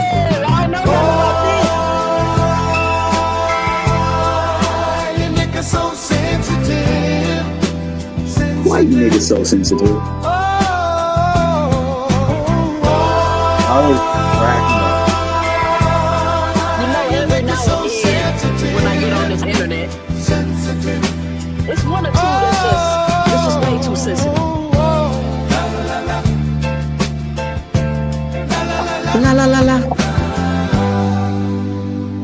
La la la la. Niggas in their feelings again. Oh, I see niggas in their feelings again. Don't get your glass of wine and your hookah. Get on your mama should have raised you, bitch made suckers. Don't forget your Devin Haney-ish. Bando, we ain't forgot about you. Don't forget about my main man Bud and his. I'ma always tell the truth. Shout out to Fire Frequency I'ma and his always panel tell over the there. truth. If the Shout out to truth y'all. hurts your feelings, that's a problem. Don't let the That's truth on hurt you. your feelings. Pull out to the Take Maniacs in a minute. Shout out to all the Bill Johnson bouncers that can't get off their Phillies. The Earl section is in the building. Not my bud.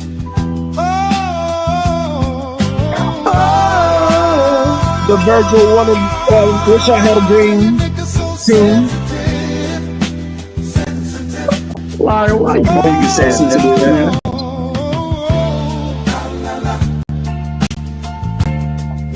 Hacker, la la la la. Andre Bishop, I know your ass was hate watching. Shakur on his knees is fucking hilarious, bro. I was cracking up. Dez, we ain't forgot about you too. Rude! I know you watching. You gonna make a video about this issue. Fucking cornball. Fucking goofy. Rude. Why you got my hips and my breasts so big, bro? I'm not shaped like that. And I damn sure don't got no bob, bro. I don't look like that at all. I don't. Is that what you think I look like in your head, Rude? What, you got a pixie cut? I don't got no cut, nor am I short or fat. He's a cornball. Get a life, goofy. Oh wait, Rude made you fat, Jay? He made me short, money. fat, big. I look like I got a BBL or something. I got a bob cut. Like, He made you an influencer. yeah, he made me an influencer. I told him thanks for the free promo. That shit is funny as hell. Hey, Cam, dog, that is a classic, Two cents dog. at the dark for something else and get all boxing tart. Hey man, that song, man. Why you niggas so sensitive? It La, la, la, fits la. like thousands of you niggas. You right wrote now. that joint too, bro. Thousands. We gotta get that on. We gotta get that on Apple Music ASAP. Hey, nigga getting royalties from here on out. Cam office hours are from. His office hours are from 9. Fucking 10:30 to whenever. La la la la. Early as fuck for hella long. Shout out my nigga Cam J. Seattle time. Shout out to the Supersonic star. Shout out to the It's a Seattle cash champ. Shout out to my boy makes man Bando. everybody's day go by way fucking fast. Bro, when my Sonics come back, bro, life will be just bliss. Hey, you know my man Ricky over there trying to get them to come back. That nigga Ricky over there making big moves to try to get them to come back. No, Bro, they're he's coming back. back in camp helping Lester, bro. That's all it is. I don't know what the fuck people are jumping off the fucking bridge for. Hey, D Free. I'm glad my brother D Free is up here because we ain't forget about the dumbass Radio Noel right here, where the WBC sent them boys a letter saying, "Yo, either you commit to fighting David Benavidez or your ass is getting stripped." So we tried to tell him.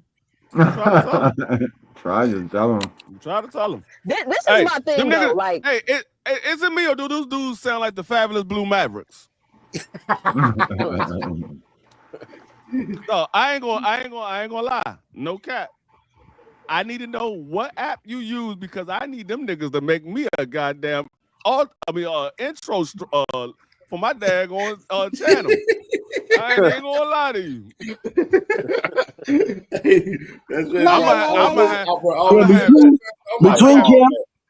Between Cam J and 2 Cents' fucking AI work is fucking dope.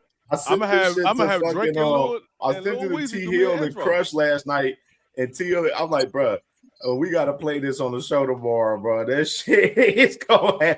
I need to know what app you use because I need Drake and Lil Weezy to do me a daggone Can't intro be giving for my out channel. those trade secrets on the internet, dog. La la la la la. Trade secrets. And there's a lot of Hey, we definitely gotta get one for D Free. Where D Free been cooking Mickey Frickies on the regular. We gotta get the director a drop. Hey, like I said, hey, we try to tell y'all. I always try to tell y'all. No, it ain't no other way around it. You either fight David or you get stripped. It ain't no other way around it. hello. Right. Hey, Poodle, what up? How? What? David's in the favor of the WBC because we can sell tickets. It's easy. It's right there for you. Hey, shout out to Puda Woulda though, man. What Puda Woulda, coulda, woulda. Put a wood on in the back, you dig? Why? Because tomorrow, we're gonna be actually using stuff in my. Yeah, mute, Jay. Hey, but real rap though, them niggas is probably heated right now off of that Hey, song, dog. just go ahead and tell him hit it right again or something. You know what I mean? Or 2 cents. You know what I mean? Hit it with the lingo. What happened? Shout out to Put a Woulda, 2 cents. Shout out to Put a Woulda. Oh shit! I wasn't on mute. Okay, baby. Okay, wait a minute, y'all. I'm just kind of sorry. I had a phone call. I have a question. So they're saying that I thought that McKellian already committed to fighting not Opatai, because they're basically saying commit to either one so we can make a decision. I thought him and I think on one of the tweets. That's why I had to make it known that he meant to say committing to David Benavidez. I don't know why they said Ja, because he's committing already to Ja right now. But they're telling him. I mean, unless something's not signed. Yeah, you got to commit. That's what it sounded DB, like. That's the thing. DB and David Benavidez and It doesn't say. No, what they want him to they want him to formally come out and say that is who he's going to fight, so they can strip him. Right, because that's what it sounds like. This is why. And let me say something. this too. This is why Terrence got stripped, y'all. Because he said he wasn't fighting Bud. I just want to let y'all know when we say this is why he got stripped. Exactly. Because he had to let them know in writing that he wasn't going to fight Boots. So y'all welcome. Because they can't strip right again. Right. So this sounds like that's the exact reason why he got stripped. SHIT or get off the pot. He didn't even get time to do that. That nigga Earl was still in negotiation. He was still fucking getting stripped when them niggas were in negotiation trying to figure out what the fuck's going on. Oh no! Would that take a month to strip him? What it was? What was it, a month? Hold on, would they strip him in a month? He ain't want no smoke with that no. from Speak Philadelphia. facts. No, don't get away from the facts now. That's what it Do is. not get away from the facts now. Until it's not that. Bando, they stripped them in a month because Boots was already named a mandatory. They allowed them to unify the belts. Once they unify the belts, he had to fight his mandatory. Whoever won, they had to fight the mandatory. It didn't matter if it was Terrence or Bud. It didn't matter. I mean, Terrence or Earl. It didn't matter who it was. They was going to have to fight Boots, or they was going to get stripped. Right. Question, Dupree. Did Earl make his decision if they were going to do a rematch or not yet? That doesn't matter. It don't matter. Hold up. The rematch is not. So hold on. Time out. So hold on. If that doesn't matter, hold on. I'm gonna explain it to you. The rematch is not included in the obligations of the mandatory. All it is the unification. You already unified the belt. That rematch is another obligation that you gave Earl. That has nothing to do with the IBF. They allow you to have the unification fight. That's it. This is not the first time they've done this. They've done this before to other people. This ain't the first time they've done this. You gotta remember, Bud was stripped by the IBF when he was at 140 when he wouldn't fight the mandatory then. You know who that was? Okay, let me go after you, D-Free. Let me go after you. You done? You done playing D-Free? Go ahead. Did you know who got that 140? I've heard on this very platform how this nigga been getting cooked for not trying to honor any type of motherfucking defense as far as undisputed. So the fact that this nigga is a double-edged sword, he loses either way if that's the case. Because if this nigga give Earl the chance to see what's up in the motherfucking rematch and he gets stripped within that month, which would happen, you see the back burner on this. But if he doesn't give Earl that chance, you know what I mean? It's he's never tried to motherfucking defend his undisputed or against anybody or let Earl get his motherfucking chance back. Come on now, bro. He gets cooked either way by you guys. He gets talked about either way by you guys. But this is the thing. This is the thing. Once again, this is the thing. The rematch doesn't matter. But even if you wanted to say that they had a rematch clause, Earl never obligated that rematch clause. He never Earl signed was for after the fight in video talking about we got to get that back in blood. He was talking to his son, talking about we're gonna get that back. So nobody knew exactly what the fuck Earl's moving. Hold up. I let you say what you said. King, we gonna need that drama. Then Bud and Bomac said Earl never put in for the rematch. He never put up. He never signed the paperwork for the rematch clause. They on record saying that he never signed the paperwork for the rematch. How long ago? And how long was that after he got stripped, or was that before he got stripped that they said that? Before he got stripped. Before. He was still at 47. He didn't. Once he got stripped, he moved to 54. He was still at 47 when they said he never put in for the rematch. Can I also say something really quickly? And I get what Band Up is saying, because he like, okay, people not my bud. No, let me finish, please. Could y'all like? The thing is that I get what people are saying, like, oh, people say that he didn't get to defend his undisputed, but he's damned if he do, damned if he don't. In a sense, not really, because let me explain why. So the problem is this has been Bud's problem, specifically at 147. The IBF was already looming, and he kind of burnt out the clock on the IBF because they already had said, okay, when they first were supposed to make the fight in 2022. The IBF was already like, okay, we're gonna wait. Like he fought early in 2022, this wouldn't have happened. But he kind of ran out the clock by fighting Evanesian, because that now stretched out, and because now that means the IBF had to agree on 2 different terms to extend the mandatory so they can get it on. Right. So that means you kind of burnt the clock out. That's why you had no more leeway to say, can we extend it again? Had he fought Earl in 2022 instead of fighting Evanesian and just agreed, then you would have had the leeway to say, okay, you know what? Can I get an extension? Because you wouldn't have exhausted, the IBF wouldn't have exhausted the extension, but Earl had to exhaust it the moment that Bud surprised him and fought Evanesian. You kind of ran out the clock on the IBF with that. So that's why you had no more. So I get what you're saying, but at the end of the day is that once both, the reason why IBF sanctioned the IBF fight, once the IBF sanctioned their title for the undisputed fight, it was under the agreement that the winner would fight Boots, who was the mandatory. Both of them. So my thing is that both of them said, hey, if I win, I will fight Boots after this. Now, whole time, they know they have a rematch clause. That's not the IBF fault, because you already agreed. So the problem is that the winner kind of had dual obligations that conflicted. So you have to make a decision. The IBF is not fair for the IBF to keep making their mandatory challenger keep waiting. You already stretched it out a year with Avanesian, which was unnecessary. So now they're not going to give you any more leeway. And I've seen people write to the IBF and fighters write to the IBF, can I get an extension? They'll normally give you 2. After that, that's it. By the time they got to this, they already had 2. It was exhausted. At the end of the day, the fight should have happened in 2022. This would have happened, and he could have got both underway, but he didn't. So, Jupe, I completely understand that. My question to that would be, Bud was the WBO champion, right? And Earl was the IBF, and Boots was in Earl's lane. He was never his mandatory. Listen, so let me finish, please, brother, please. So, if the IBF didn't want to have their mandatory keep waiting, and you're in the lane of Earl Spence to get that belt, the same time Crawford fought Evanesian, he could have fought Earl could have fought Boots in that time.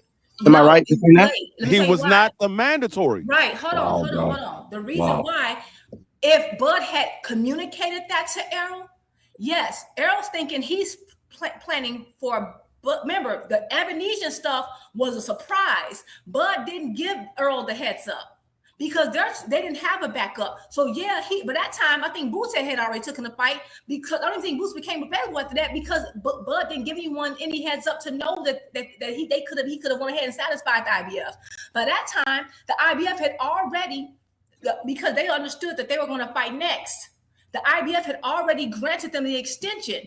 And then Bud was like, I'm fighting Evanesian. You can't just go a monkey wrench and expect everybody to gather and run and reacclimate everything. But that time, Boots had moved on too. So my thing is that makes sense if Bud would have gave them the heads up and told them, hey, I know I'm in talks with y'all, but I'm kind of secretly in talks over here. He didn't give them that benefit. So you can't blame the Earl side for something that Bud blindsided the entire boxing community with. Like, you blindsided them. And I mean, I mean, truthfully speaking, if Earl would have won the undisputed fight, Earl would have dropped the belt anyway because he wanted the rematch at 54. He wasn't fighting at 47 again. So Boots would have got a vacant IBF belt either way you looked at it, because Earl wasn't fighting at 47 anymore. He was staying there only for Bud. I mean, he was only standing there for Bud. He wanted the undisputed fight, and then he was going to have the rematch at 54. But Bud won the fight, so Bud wanted to have the rematch at 47. He was staying down there to have the rematch. He wanted the rematch at 47. But Earl wanted it at 54. Earl didn't care about the belts at that time.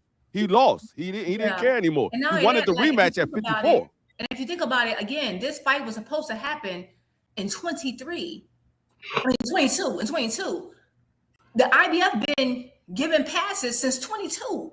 So and they thought they were gonna, like, everyone just knew this fight was gonna be announced at any moment. They had a date, they had everything ready, and then Bud was like, bouncing on y'all, didn't give you no heads up.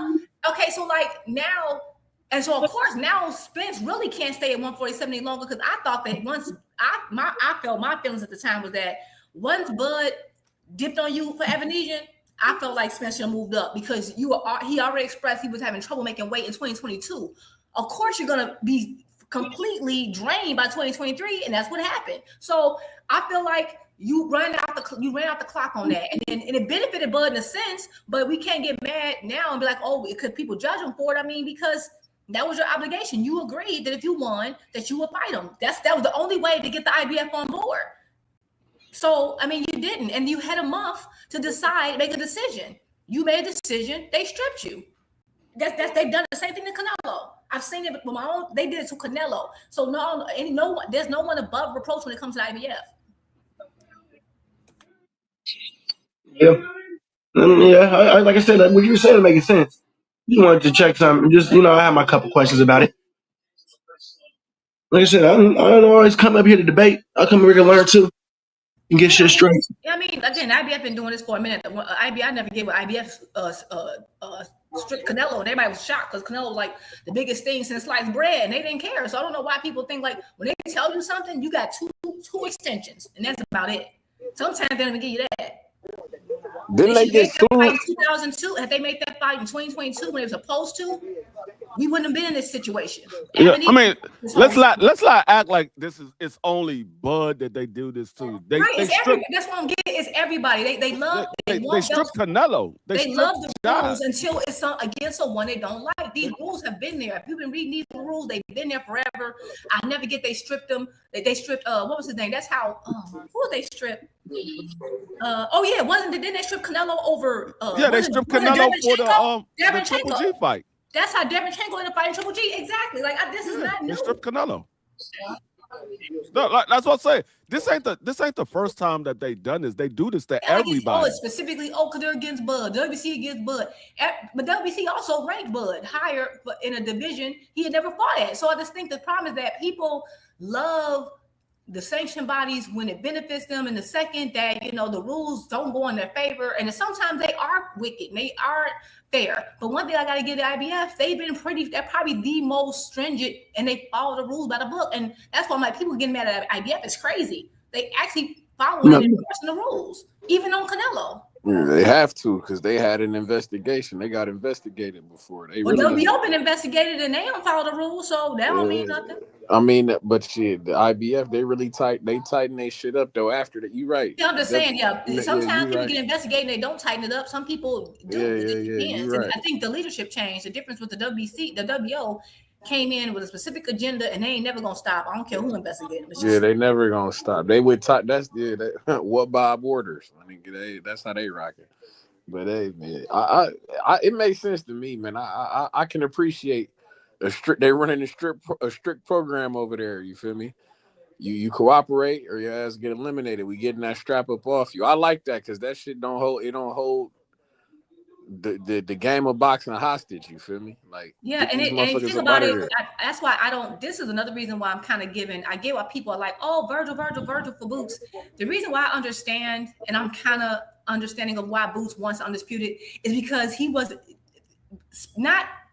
It's kind of not their fault, but kind of their fault. Spence and Bud did hold up, even though we were getting great fights. That 2022 situation with Evan held up everything. It completely held up the entire welterweight division. It held it up. No one asked for Evan and it held it up. So he didn't get to Undisputed. He didn't get to challenge because maybe he would have, but it cost the entire division an entire year. It cost everyone a year. And so by the time he's trying to hurt and get these fights, now, the division, it just created a mess. And that's why, so now he at 154, I don't blame him for going straight. If he got a belt opportunity, go straight at it. He can't be dilly-dallying because we don't know what the heck can happen. Yeah, that's a fact. And I'm sorry, that's why that Evanesian decision made me so mad, because it wasn't just about us not getting the Spence fight when that had been the best era we could have possibly gotten, because he already said, he tweeted, hey, making this weight is hard. He said that in 2022. They knew that. Not only did it give us a lesser quality fight, it held up the entire division. And for what? Yeah. Evanesian that no one asked for. So I was pissed off about that. And to this day I am. That's a fact. Yeah, so this is the actual boxing scene right here. This is what they're saying on this Noel and DB situation with Jai Obata, saying that either move toward Jai Obata or set your WBC title defense versus David Benavidez. And they're making it very known right there, like, yo, defend it against David Benavidez or your ass going over there to Jai Obata, you're not going to have the title going over there. Yeah, I wonder if that's the Mauricio Suleiman. Well, I know that the WBC got their rules and shit, but I'm curious if Suleiman, because him and Dana White, they definitely not seeing eye to eye around this motherfucker. Dana White ain't seeing eye to eye with none of these motherfuckers. Yeah, I mean, it seemed like it seemed like him and the IBF trying to work something when they got McKenna the belt. I mean, shit, it seemed like man, them boys moving scares, man, and that shit, man. They ain't want to acknowledge the IBF on announcement and all of that shit. Yeah, no, that's a fact. See, the thing is, I think some fans, especially, I know the Shakur fans most definitely, they're still on this shit to where they have hope in Zulfa working with traditional boxing. They have this hope. And the thing is, when you have literally Zulfa trying to take away Noel McKillian away from his WBC strap and having a unification with David Benavidez, you can't tell me that these guys are willing to work with the other side when they're literally trying to take fights away from the other side. You can't tell me that. Like, some people's logic that people just don't have no real general logic when it comes to these conversations. And that's why I say some of these conversations be above people's fucking league. You know what I'm saying? Be above their league. True that, man. True that. More, what's popping, bro? What's going on, panel? What's going on, brothers and sisters? Hey, man. I was just sitting back and I'm like looking at it. These people, they understand what's going down. You know what I mean? They just want to be on the other side because it's the opposite side of Al Heyman and a whole lot of these cats of traditional boxing. And a whole lot of these cats that are on that side are just been handed and programmed from listening to these commentators and their idiocracy of knowledge that they speak that's incorrect. And it's ridiculous. Seriously. To listen to Max Kellerman talk is like, what the hell are you talking about? You know what I mean? Oh, Gervonta Tank Davis puts rehydration clauses on everybody. That's a lie. That's a lie. It's only been 2 boxes. We know this. But for some reason, these cats like to believe everything that comes out of these commentators' mouths. And now we have Bud, who's a self-serving individual, who's going to be given his 2 cents. on boxing matches on the zone, on whenever there's a match on TNT. I'm like, come on, man. Come on. They already weighing the scales so that they could go ahead and put out their propaganda. Anything to put down the other sides of boxing that's on that platform. And I said when all of this came to being that it was on one platform, I was like, now we have a problem because the ring is biased against everybody on there except for anybody who fights for ring cards and for Zuffa. The top 10 is completely biased and it's stupid. It's full of shit. You look at that top 10, you be like, how the hell can none of the champions who hold belts be not even in the top 4 or the top 3? Only one who holds a belt up there, all the rest of them not even in the top 10. It's crazy. Rolly has a belt. Ryan has a belt. Rolly not even on the list. Exactly. And I'm like, yo, how the hell is this? He's a champion. He should be recognized as a champion. It's like they recognize whoever they want to recognize and they degrade whoever they believe or not even with. And it's that same group of individuals that came through that HBO cycle and that top rank cycle. I guess the only thing that I can see, which is funny about the whole thing, is Zuffa don't have no fighters. Is Zuffa have the most boringest commentating crew ever. I'm serious. I'll be over there watching a fight 1 or 2 times and I'll be falling asleep. It's ridiculous. So hey, you know what I mean? Bill Haney, man, I'm sick of these B-side these B-side bitches. Seriously. I'm sick of Bill Haney. I'm sick of Shakur. I'm sick of motherfucking Keyshawn clown ass. I'm sick of the Bud Buddies. I'm sick of the whole. I'm just sick of all the motherfuckers. Seriously. All I want to do is talk about boxing and what's coming up and what's going on. I have no time for their shenanigans because these motherfuckers are so full of shit. It's ridiculous. Sirs up. I'm like, man, I don't even want to conversate about Jalen Williams no more.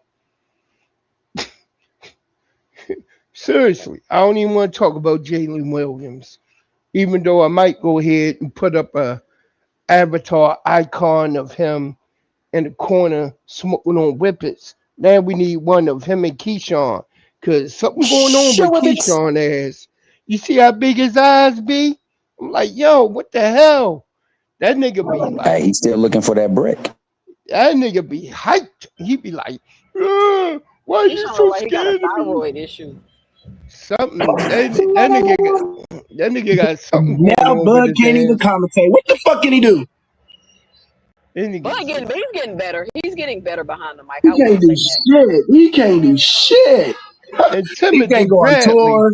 He can't post. He can't talk about nobody. He can't commentate. He can't do shit. He can't play. He can't Yeah, tackle he should Gilly or just shut the Wally. fuck up He and can't beat retire. grown ass men. He can't do nothing, huh? this nigga just lie all the Every fucking fucking body time. else can. He Hey, lie bro, all the can fucking you time, band up. You call gotta admit the it. bud and tell him to cut them braids, bro? They started at his ears. Tell him it's time to let it go. He look bald headed from the front.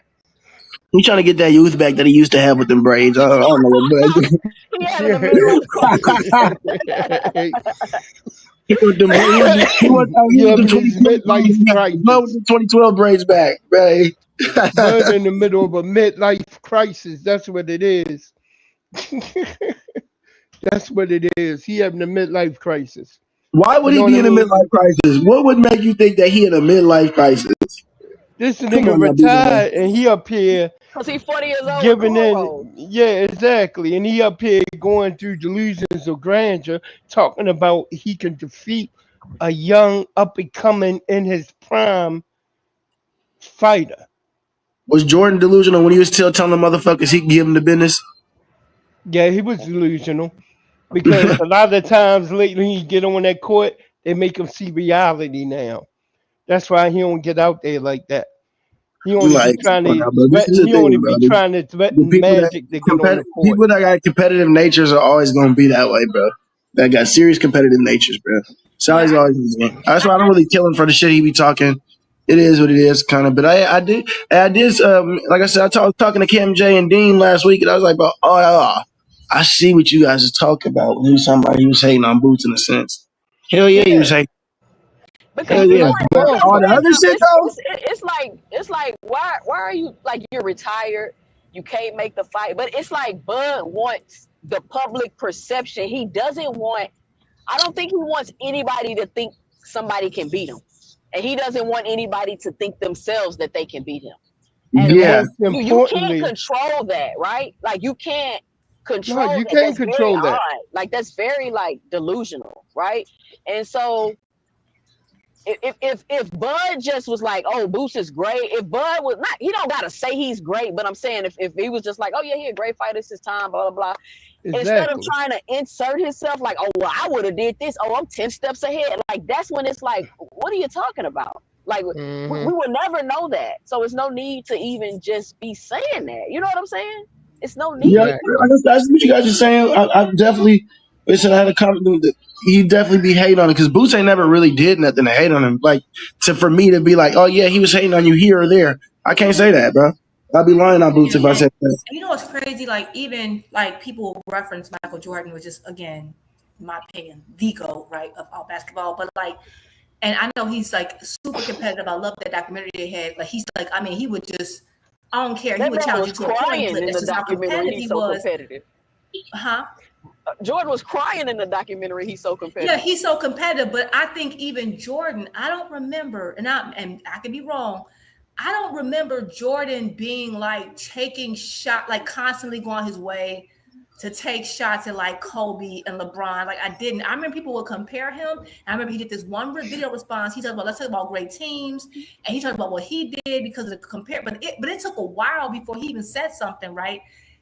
I don't remember him like having interviews the day after, you know, LeBron won a championship and was like, blah, blah. You know what I'm saying? Like it's just the extremes or the specificity that that Bud is doing that makes it weird. Like, of course, everyone thinks they're great. I understand that competitive nature, but even I don't recall like, you know, like every time LeBron won something or Kobe won something was like using social media to make a comment. Like he wasn't doing that. No. Well, hey, if I'm not mistaken, hold up, watch this. If I'm not mistaken, that Last Dance came out, I think right before or right after Braun had just won that bubble ring. Remember that. So Jordan wanted to control that he wanted everybody. Everybody was in the house watching Netflix, right? That bubble. You want to control it. Jordan wanted to put his face in that media that had everybody reminding him, yeah, this guy might about to win this ring. But I'm still the bubble championship. Okay, because I wasn't finished, but I'm gonna go ahead and just wrap that part up too. The Last Dance documentary. This is another thing too that's so crazy about that. About having the Last Dance documentary was like it was something they were working on for years. A documentary that has that many episodes. It's an episodic documentary. That's not something that had anything to do with LeBron. They have been working on that, and you're from Chicago, you know that. They have been working. That had nothing to do with Jordan wanted to center himself and make it about him. That was years before LeBron they had been working on that forever. There were people being interviewed. That was like years and years and study and clippings. And that's not something you can just whiff in a jiffy because Jordan calls you and says, hey, I want the attention on me. Documentaries take years to complete. So that's completely like, I mean, way before. Let me say this too. So you think when nobody was talking? Because the reason why they dropped the documentary band up, the reason why they brought Jordan back to NBA is because nobody was fucking watching it. Exactly. Ratings had slipped. Ratings dropped dramatically after Jordan. But not only that, but that documentary truly was. Because they were using like some of the they were doing a lot of the B-roll. Like they had people getting called for interviews for like years. So that's what's so funny about that versus someone getting an interview the next morning, the very morning after someone wins, like becomes unified. Like that's not what Jordan did. If Jordan wanted to make the attention about him, he could have done it. Jordan could have been on ESPN the morning after a championship for LeBron won. He could have been on social media. He didn't do any of those things, and he is Jordan. He didn't do any of those things. He wasn't fighting for the spotlight. Real quick. So I think that's the difference. And even Floyd, so I don't mind. I think Bud has that competitive nature, and that's fine, but it's not just him, it's his whole team. And not only that, I didn't see Jordan teaming up with, I don't know, Curry people or somebody else to go online and go, like, you have this whole Bud and Haney type weird thing. They got like this Haney Bud coalition against Boots right now, which I also think is weird. I've never seen Jordan do nothing like that ever. Now I know that Jordan had a good relationship with Kobe because they were closer. Like, they kind of there was a time where they kind of crossed paths more because Kobe's a little older, but that was it. But like I've never seen Jordan just put out anti-LeBron rhetoric and talk about how he was so much better. Now he's lucky I didn't fight. He's lucky he went on the court with me and did it. I ain't never seen Jordan do that. Nope. Ever. Okay. The MJ, this is the GOAT, and he ain't never did nothing like this. So I think we can't even compare him. This is another. I haven't seen anybody do this. Okay, so I was just comparing in any sport ever. I was just comparing their competitive nature. That's what I was comparing. I wasn't comparing them doing. Can I finish? I'm not. Jordan was drafted in '84. I don't expect that old ass nigga to get online and talk about this, that, and that. I don't expect him to do the online shit. Listen. I don't expect his entourage to do that. I don't expect him to do that because he's not of this era. He's not from this era. He's not. Bud asked to come out of retirement and fight Boots. We don't expect him to do that either. But it's not just Jordan. Again, there's other competitive. The thing is not, it ain't gonna do him being old. It's the fact that Jordan is completely satisfied with his career. He knows he can go, and he don't have to try to win an internet battle of the minds. And then what you was talking about, hold on, I hope you do not believe that I think that they built this damn documentary within a fucking year or a couple months. No, I know this shit was built over time. I know, but you control also when the fuck you drop this shit. You definitely control it. And then hold on. Listen, let me finish. Hold on. And at the same time, like I said, you control when you drop it, and nobody's sitting here saying, "Oh, he's gonna sit here and be like, oh, my bad, I got this shit going to get these kids in the background. Hold on, let me go outside. Hold on. He didn't control when it's dropped. He did not, and I think that's just he doesn't. That man ain't think again. That man ain't thinking about LeBron. He don't have to. You said the ratings dropped. Hold on, the whole world's ratings dropped. It wasn't just the NBA. The whole world's ratings dropped. Guess who had the biggest comeback? Guess what sport had the biggest comeback? Bigger than boxing, bigger than anything else, was the NBA in the bubble. They had fans tapped in on the screen and everything. The NBA was gaining their ratings back because they were the first ones to come back. They were the first sport to come back to do this. So let's keep it a stack that had everybody going. The ratings. Right, so when you have to what it was with Jordan, it's never returned yet. And the Battle of Los Angeles that it was supposed to be. Hold on, when you have the Battle of Los Angeles, it's supposed to be. And then let me drop this to everybody who they think is the GOAT. And it's not a foregone conclusion that Jordan's the GOAT. Let's keep it a stack. Bron really the GOAT. That's a different debate for a different debate. The fact that you're it's not. It's not. Hold on. What records does he hold at all? What makes you think he is the GOAT? I don't understand. We can get into this. I don't need a record to say he's the GOAT. I saw both play in their primes, and I know one's the GOAT and one isn't. I don't need any stats. I mean, at the end of the day, you're entitled to your opinion. The ratings have never returned to the Jordan era numbers. They never have. They haven't yet. They just haven't. I mean, that's not. We can't talk about rings. We know we got more rings. We can't talk about things. We can't talk about nothing. That's crazy. It's crazy, man.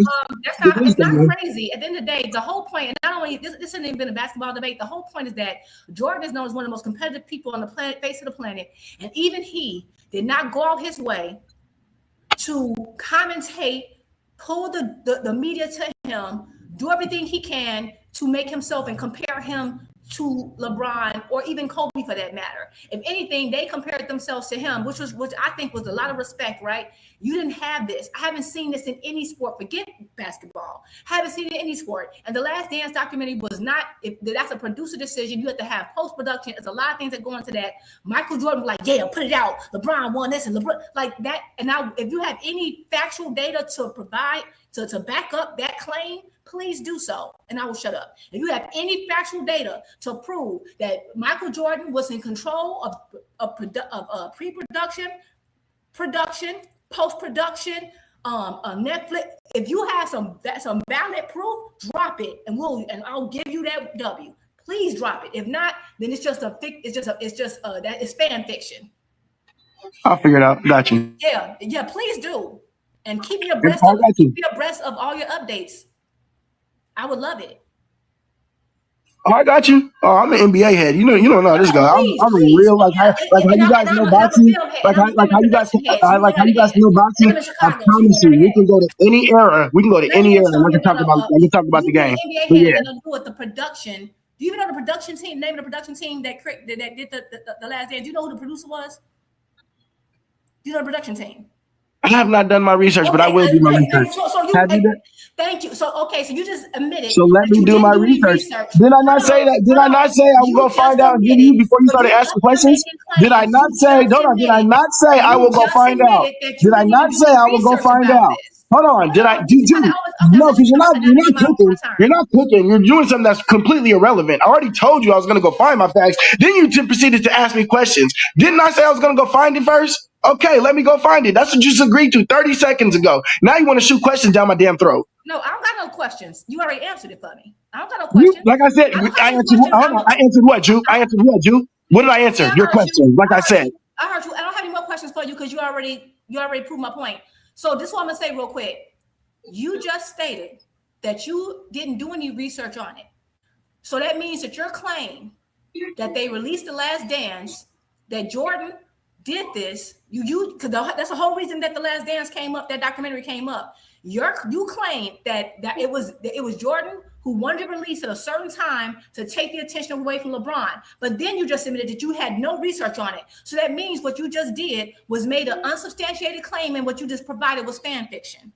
That's all. No, I've heard NBA sports commentators literally say the same thing. Stephen A. and Nick Wright have both said the same thing that Bandham's saying. So I'm not coming out of thin air. But let me go to Nick Source's rights. Nick Source rights is credits. And let me go to Stephen A. and see what the fuck they say. I got you. It's good. It's good. I've heard it before, and I can tell you where I've heard it before. So it's okay. But you're not cooking, Ju. Like I said, let me go and find my evidence. Like I said, let me go and find my evidence. Like I said, let me go and find my evidence, and then we can come back to this. Until then, we can continue talking about boxing. Talk about boxing. No. You can say it's done. You do a whole lot of talking, but you're not really producing some substance of it. It's okay. It's a lot of words there. It's a lot of words there. But it's not really no substance to it. Like I said, I can go back and I can find the shit, and it's good. Right, but you made the claim today. We can go back to what we first said. Before you started shooting questions, we can go back to what you first said. We can go back to what you first. If I show you a video that Stephen A. said the same thing Bandham said, then what? Why are you using 1,000 words to say the same thing? I can say the same thing. I'm very expressive. I didn't make any claim without research. I'm very expressive. This is what you just admitted that you did. You just admitted it. What are you talking about? I just told you where I pulled it from, and I can show you. You said that you felt right? This way. Who said the same thing? June, if you heard me, who said the same thing Bandham said? Who said the same thing I said? Did Stephen A. not say the same shit I said? No, I didn't, because I wouldn't make a. I said Stephen A. I said Stephen A. Smith. I said Stephen A. Smith. You just did. You just made a claim, and you just admitted that you didn't research Stephen A. Smith said the same thing, and Nick Wright said the same exact thing, and I told you I can go back and find it. Did I not say that same shit? So if I show you a video, without me knowing the answer to your question, I can go and show you the same video of me saying this shit. I don't have a question. You already answered it. But you wanted to shoot a question at me. You wanted to shoot a question at me, but I can show you where I pulled it up from. But you did not shoot the same question. Like I said, I can find what Bandham is saying from an another sports analyst. So what the fuck are you saying? research it. You just Like admitted I you said, never I did got my any what I'm research. saying from another You sports admitted it analyst that knows already. more than you. You That knows admitted more it. than you. It's okay. It's okay. I You got my admitted that you knowledge, Bandup's entertained knowledge, and you not just took from it from Bandup's someone head, else not and it's from just a a random rumor. I thought, get it. from Your whole Stephen thing A. was a rumor Smith, and you didn't Nick Wright said the any same research. thing It's Bandup's just a saying, rumor and that I you can show just you the spread. videos, but I you get can't it. ask the video where who got produced it, right? Okay, then so let me go find I it. got Like it. I No, said, and you can do like what you you want first to said do. before It's you all started shooting you your can do questions what out you of my want to fucking do. throat. You just Again, admitted that you repeated again, rumor and you never did like I any said, research. it's When I asked good. you who the producer, you didn't know.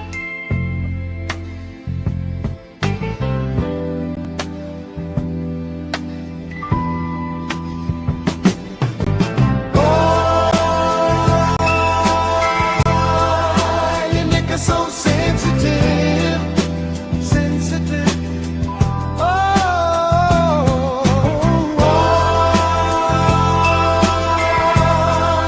You niggas so sensitive, sensitive.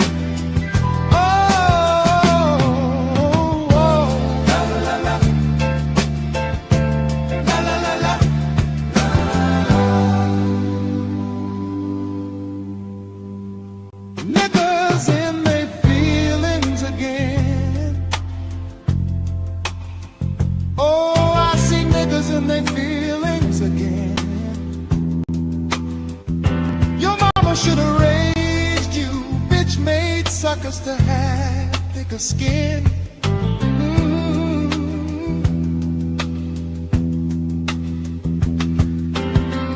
I'ma always tell the truth.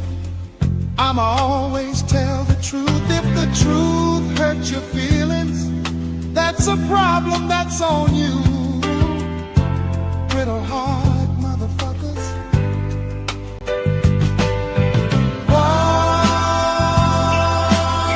Why you niggas so sensitive, sensitive? Oh, why you niggas Band so up. Why? Why you so sensitive, band up?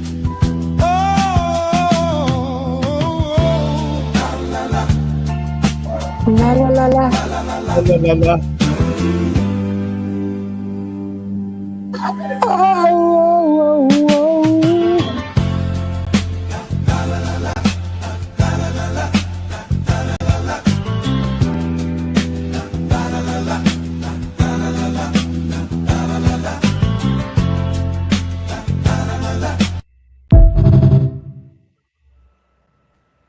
Cam, you are silly. La la la la. La la la la, Jew. La la la la la, Jew. La la. Wow. Oh, why you so sensitive? Y'all are so silly. Hey, we be having la la la la moments. Man, that's how you get one mic. That's how you get that one mic back. Bro, and I'm not trying to be disrespectful. I called my daughter. I can barely hear her because you're yelling in the background. I just gotta give you the phone so you can walk her over here because she wanted to come over here. Because you're over there yelling. Who is that? I said, first off, you're too loud. He talking to somebody in the background. There you go. Damn, man. Damn, Jew. Hey, Jew, we gonna have to put you on timeout, dude. Yeah, he gotta get a timeout, man. Oh, he's so Who was in that his yelling? feelings What did I right now. miss? I don't know. That was Band up Band Up. he I don't was know. Maybe wilding. pre-recorded yelling. I don't know. That came from Band Up. I don't know. Oh, he must have been fussing at them kids. Yeah. I heard mofos up here talking about Bron a goat and shit. And by the way, y'all, I'm a Bron fan. I don't know about all that. I don't know we heard about all It's that. though. crazy. I just don't believe that they put out the documentary. Over Jordan? Hell no. Oh no, not. I don't think we heard No, all I agree that. with you. I agree with you, Group. I was own. on your side. I was on your Yeah, side. to each their own. I like LeBron too. I'm from the LeBron era, and I even disagree with that. I don't think he's over Jordan at all. I got the privilege of watching both in their prime, and it's just to me, it's clear, it's not close, but it ain't not peak for I peak. respect people who feel otherwise. It's hard for me to be like, a whole documentary. Yeah.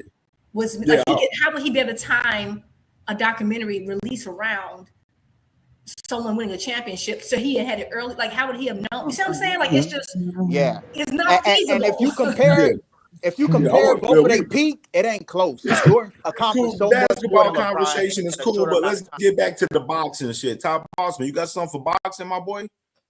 I heard y'all up here talking about the Bud and Boot shit or whatever. I'm kind of outdone with the Bud and Boots conversation. You gotta let's talk about something else. I'm done with that shit. That shit done. I don't want no smoke with Boots. I'm anticipating the Navarette and Shock fight or whatever. I like Shock in that, but I think Navarette a live dog. You know what I'm saying? So I'm anticipating that, and I hope Rolly knock T.O. the fuck out. So, you know what I'm saying? Yeah. That's what I got. Rolly gonna knock Tio the fuck out. Yeah, for sure. He gonna. Like, And what Tio will got they too say much. then? Tio got too much taking showers with AB and Deem on his mind, taking this dude light, and he's probably gonna get beat up, bro. I think Rolly is training hard for him too. But the way Rolly's answering these questions on these corny ass fucking fight promos they got with the face-to-face, that joint was a giant hugging contest. They were both fucking giving each other compliments about the Hall of Fame and bullshit. Are these guys gonna go in there and fight? I don't know, man. We'll see. We'll see. Shit, motherfucking man, Navarette, man. This fight in San Antonio, man. You got as I mentioned earlier, you got the Mexicans gonna be deep as hell in Texas for Navarette. Shockey Foster just did big numbers with his fight with Ford and University of Houston. I see this fight doing some good numbers, man. And Top Rank definitely reaping some good benefits from this fight for sure.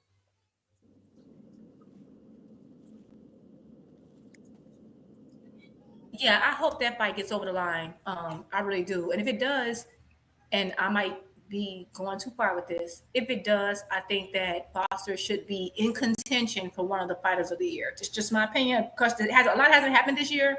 I know we haven't had a ton of big fights, but I just think his strength of schedule, even from his last couple fights, are looking pretty good. Yeah, I mean, with this fight right here, like I think, I mean, you crazy. I was just talking about this fight yesterday too. I was like, man, it's quiet. And I remember Drew, you literally said, "I'm glad it's quiet because they making the fight happen." And then boom, they come out with the rumor. Quiet is good. Right here. For me, quiet is always a good sign. If they talk I ain't gonna lie. social media, I don't trust it. This is how a fight's supposed to be made right here. You're supposed to handle the business behind the scenes. You ain't got to do all of the public propaganda and public posturing and shit, trying to gain fans and stuff and win the PR war and shit. Get the fight done behind the scenes, and then you announce it, and then we can talk about it and break the fight down and predict the fight from there. Hey, I love how Shock moving, man. He became one of my favorite fighters like overnight, man. For sure. I love how he a no nonsense. Him, Boots, who else? Abdullah, Benavidez. Them my niggas, man. Bam. Them my dog. I like all them dudes, man. Them dudes, they moving the right way. You know what I'm saying? I like how all them move. You know what I'm saying? All that corny ass shit. People get drawn to that putting on a clown show on the internet and just causing a scene. Like that shit is whack to me. It's not my style. And it might be other people's style. It's not mine. You know what I'm saying? Everybody, we're not a monolith. All fighters don't got to move like that to become stars. You just put belt to ass and lay demonstrations. And start that way. Just beat shit up. Whoop shit. Put belt to ass. That's how you get your stardom up. You know what I'm saying? All this outrageously calling people out and then nothing comes of it. It's corny. It's played out, bro. Keyshawn demonstrated that. That shit is played out. You know what I'm saying? It is. Absolutely. I get tired of it. Like the Haney's, that's style. I'm not a fan of the Haney's too. I'm really not. Like I hate that stuff. Everything is symmetric. Everything is theatrics with them. Yeah. It's theatrics. I think Devin is more like he's a good fighter, but he's more made up than anything. Like I don't think he's as great as they try to make him out to be. No. That's a fact. I don't think he'll fight anybody. I don't think he'll fight. The Haney that's great, it's Bill Haney, because his talking got his average fighting son to the very top of boxing, and people call him fucking Debo. It's ridiculous. That's how good Bill talks shit. Bill's the elite one. Yeah, he the mouthpiece. Mm-hmm. He definitely is, because Devin can't talk for shit. He can't, and when he do talk, you see why he shuts the fuck up most times. Because he be Well, he's a kid from Henderson, Nevada. He you know what I mean? He ain't got shit to speak of that. Yeah, he ain't really all that socially. That's why he be having them female problems. They even know he a cornball on the low. He just a suburban kid. Ain't nothing wrong with that, but The boxing public don't know about Devin Haney's female problems because they do their best to fucking hide it for him. But when it's somebody else, they you know what I'm saying? Yeah, jump selective to tell us. outrage disorder. That's what it is. Socially, he That's a selective fact, D-More. outrage And you was disorder. cooking earlier, dog. I was away. It's all good. Give thanks. And another thing, man. Yo, seriously, man, Devin is a gump. Yeah. Yeah, I agree. Just about. He's a gump. That's what he is, a gump. That's why whenever I think of Devin Haney, that's the reason why I go ahead and I put up this avatar. That little motherfucker from the Y. You know what I mean? Yeah. He said, "Where the package at, Kennard? Package up my ass, gump." Why I remember that scene? I remember that scene. And he's like, damn, look at him. We beat the fuck out that little motherfucker, that little nigga. Yo, damn. That was a crazy show. I absolutely remember that scene. It was so. Where the package at, Kennard? Package up my ass, gump. That shit is That was crazy. No, life And he was salute, like bro.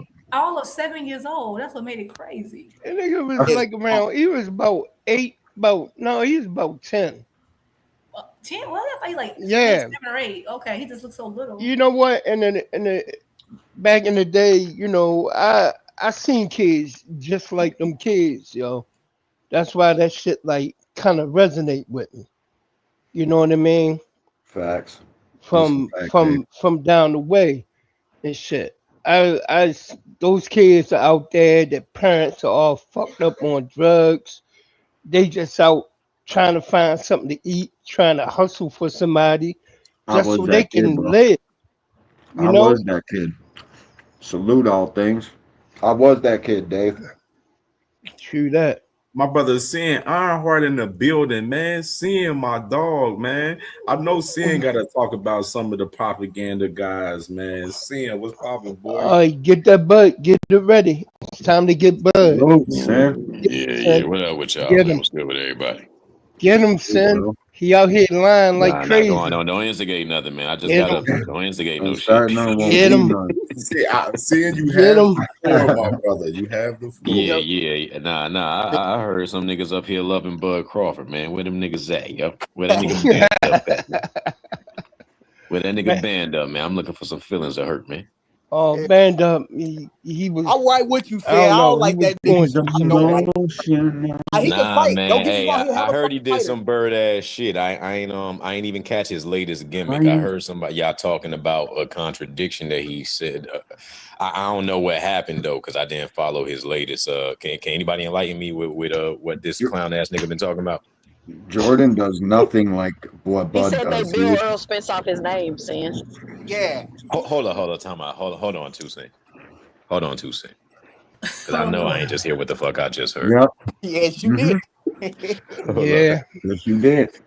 Now, how exactly was this framed? Is there any context I need before I? It's a video. We talked about it last night on 2 Cents After Dark, but you gotta see the video because he literally says that dumb shit and then contradicts the hell out of himself.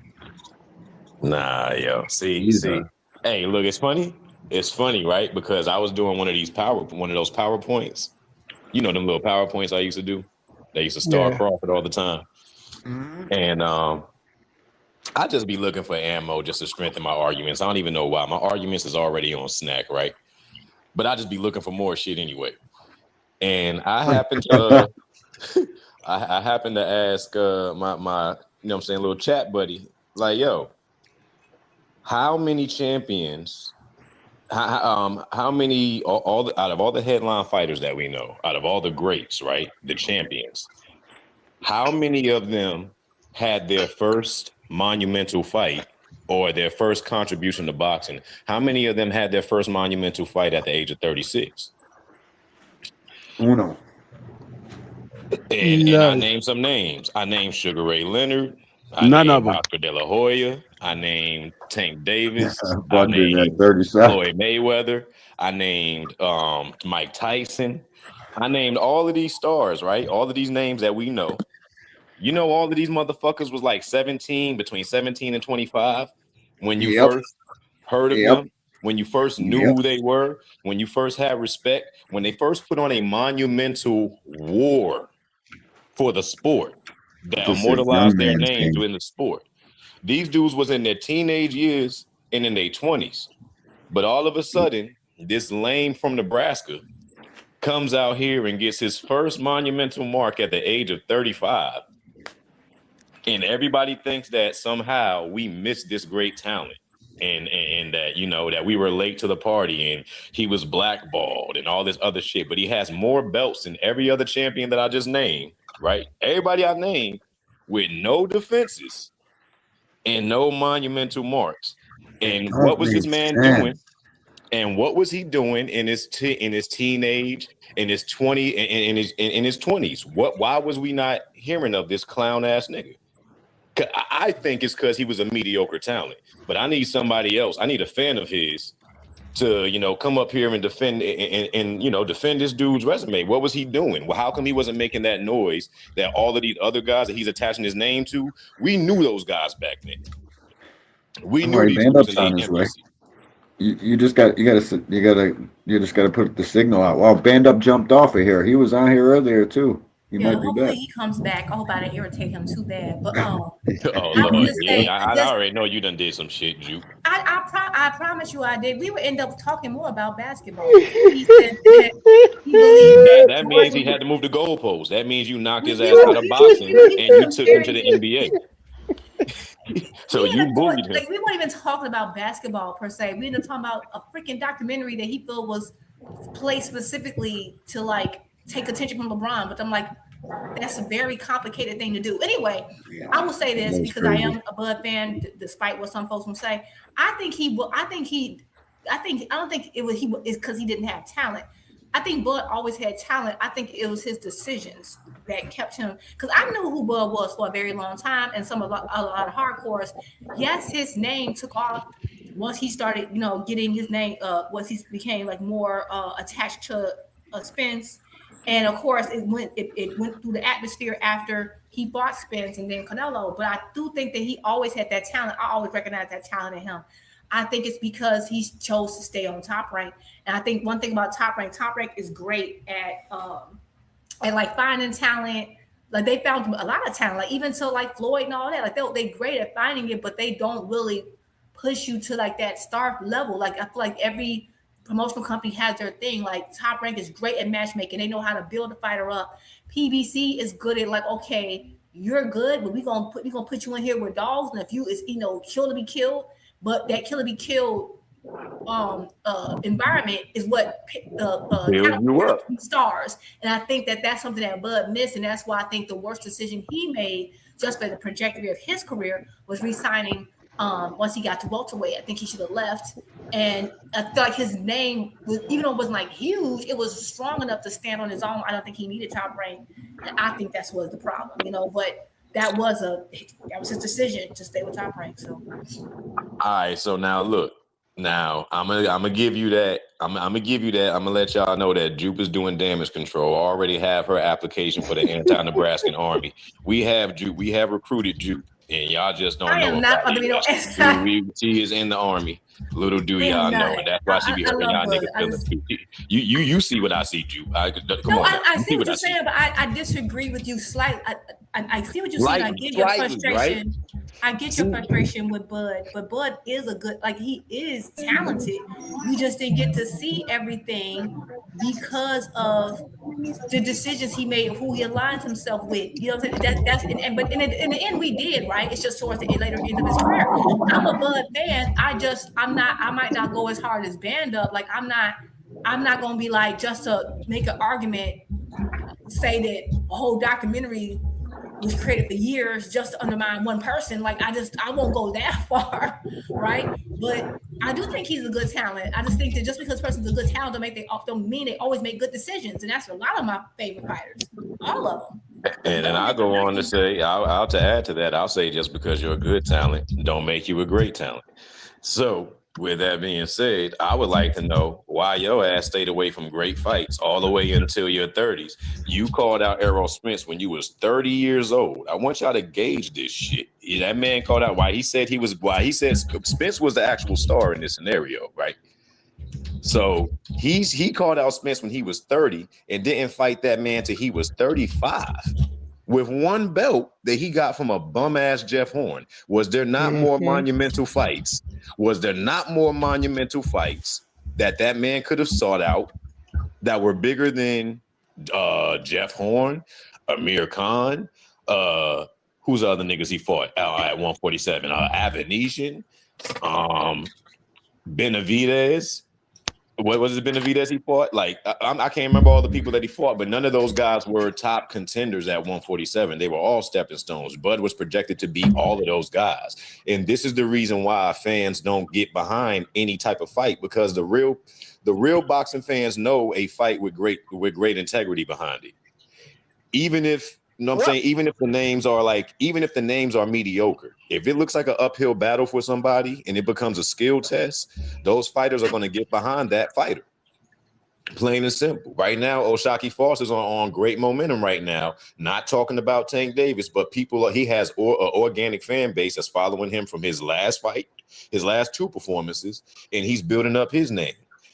How come this man waited all the way until 36? Because you could have found these fights. Your promoter said, fuck your legacy. A 92-year-old man. I would have pushed this nigga down the stairs. That man said, fuck your legacy, and you still re-signed to him because the fights were safer over there. At least that's what I saw. What did you see? What do y'all think it was? I mean, I'm trying to give somebody the floor. I need a real Bud groupie to come up here, not Juke, to protect y'all niggas. I need a real Bud groupie to come up here. Where Band Up at? Where fucking blue hustle face at? Whatever that nigga name is. What's up with Bud's what's up with his like underhanded comments about the urban community? Like, what's up with him in that? Like, I don't get why he always saying. First of all, what is the urban community? What is that? What is even that? What is the urban community? What are we talking about? Hey, look, when you're from Nebraska, 2 Cent, when you're from Nebraska, you can say shit like that and talk about your own people, as though they're not your people. The urban community is those niggas. He's saying those niggas. Mm-hmm. That's what he's really saying. You know what I'm saying? And he's telling you that you're supposed to back him while calling you, like while saying that you're kind of like enriching the stereotypes at the same time. It's almost like you got an obligation to support him. But at the same time, subconscious is a bitch because you black. Like, Bud knows he's supposed to fight Boots, bro, and the soft sucker shit he been doing. It tells you that. What happened to Virgil Ortiz? What happened with fucking Teofimo Lopez? After Teofimo, the fight right before Shakur, Teofimo called that man out after he, Bud put his neck, Bud put the back of his neck in the side of his elbow and shit and sunned him. But Teofimo called him out after that fight, right? And Bud said, you need to beat Madrimal first. He used a human shield the same way Shakur used a human shield with Ray Ford. And nobody gave him flack for this shit. How are you going to tell him to beat a nigga that you couldn't beat? Like, what the fuck? You know what I'm saying? Like, how you, and the fact that he would even use anybody to get in front of him, it's like, how do we keep giving this dude credit? And he ducks the most smoke out of any champion that you ever known. You ain't never heard nobody getting more altercations outside the ring, but don't never want to set up shit inside the ring. How long we gonna keep playing this game? How long we gonna keep playing the Bud is a great fighter but game? I don't have to talk when I talk about my great fighters. I don't have to say but anything. Nah. There is no asterisk beside it. So how come this clown motherfucker every time gets to get the same motherfucking prestige that everybody else gets with half of the effort that we all know about the work that he ain't put in? We all know some fights that he could have made that he didn't go out to make. And we're not going to say that he was blackballed or no bullshit like that. He got the most privilege. He got the most accolades for the saddest least part. You want to know the Exactly. saddest part, bro? Is all these Exactly. kids are trending in that same direction. Fucking picking and choosing, getting all these fake opportunities to gather belts they don't fucking deserve. And paydays they even deserve less. It never happened till this clown got to the top. You never seen a coin toss in a championship fight.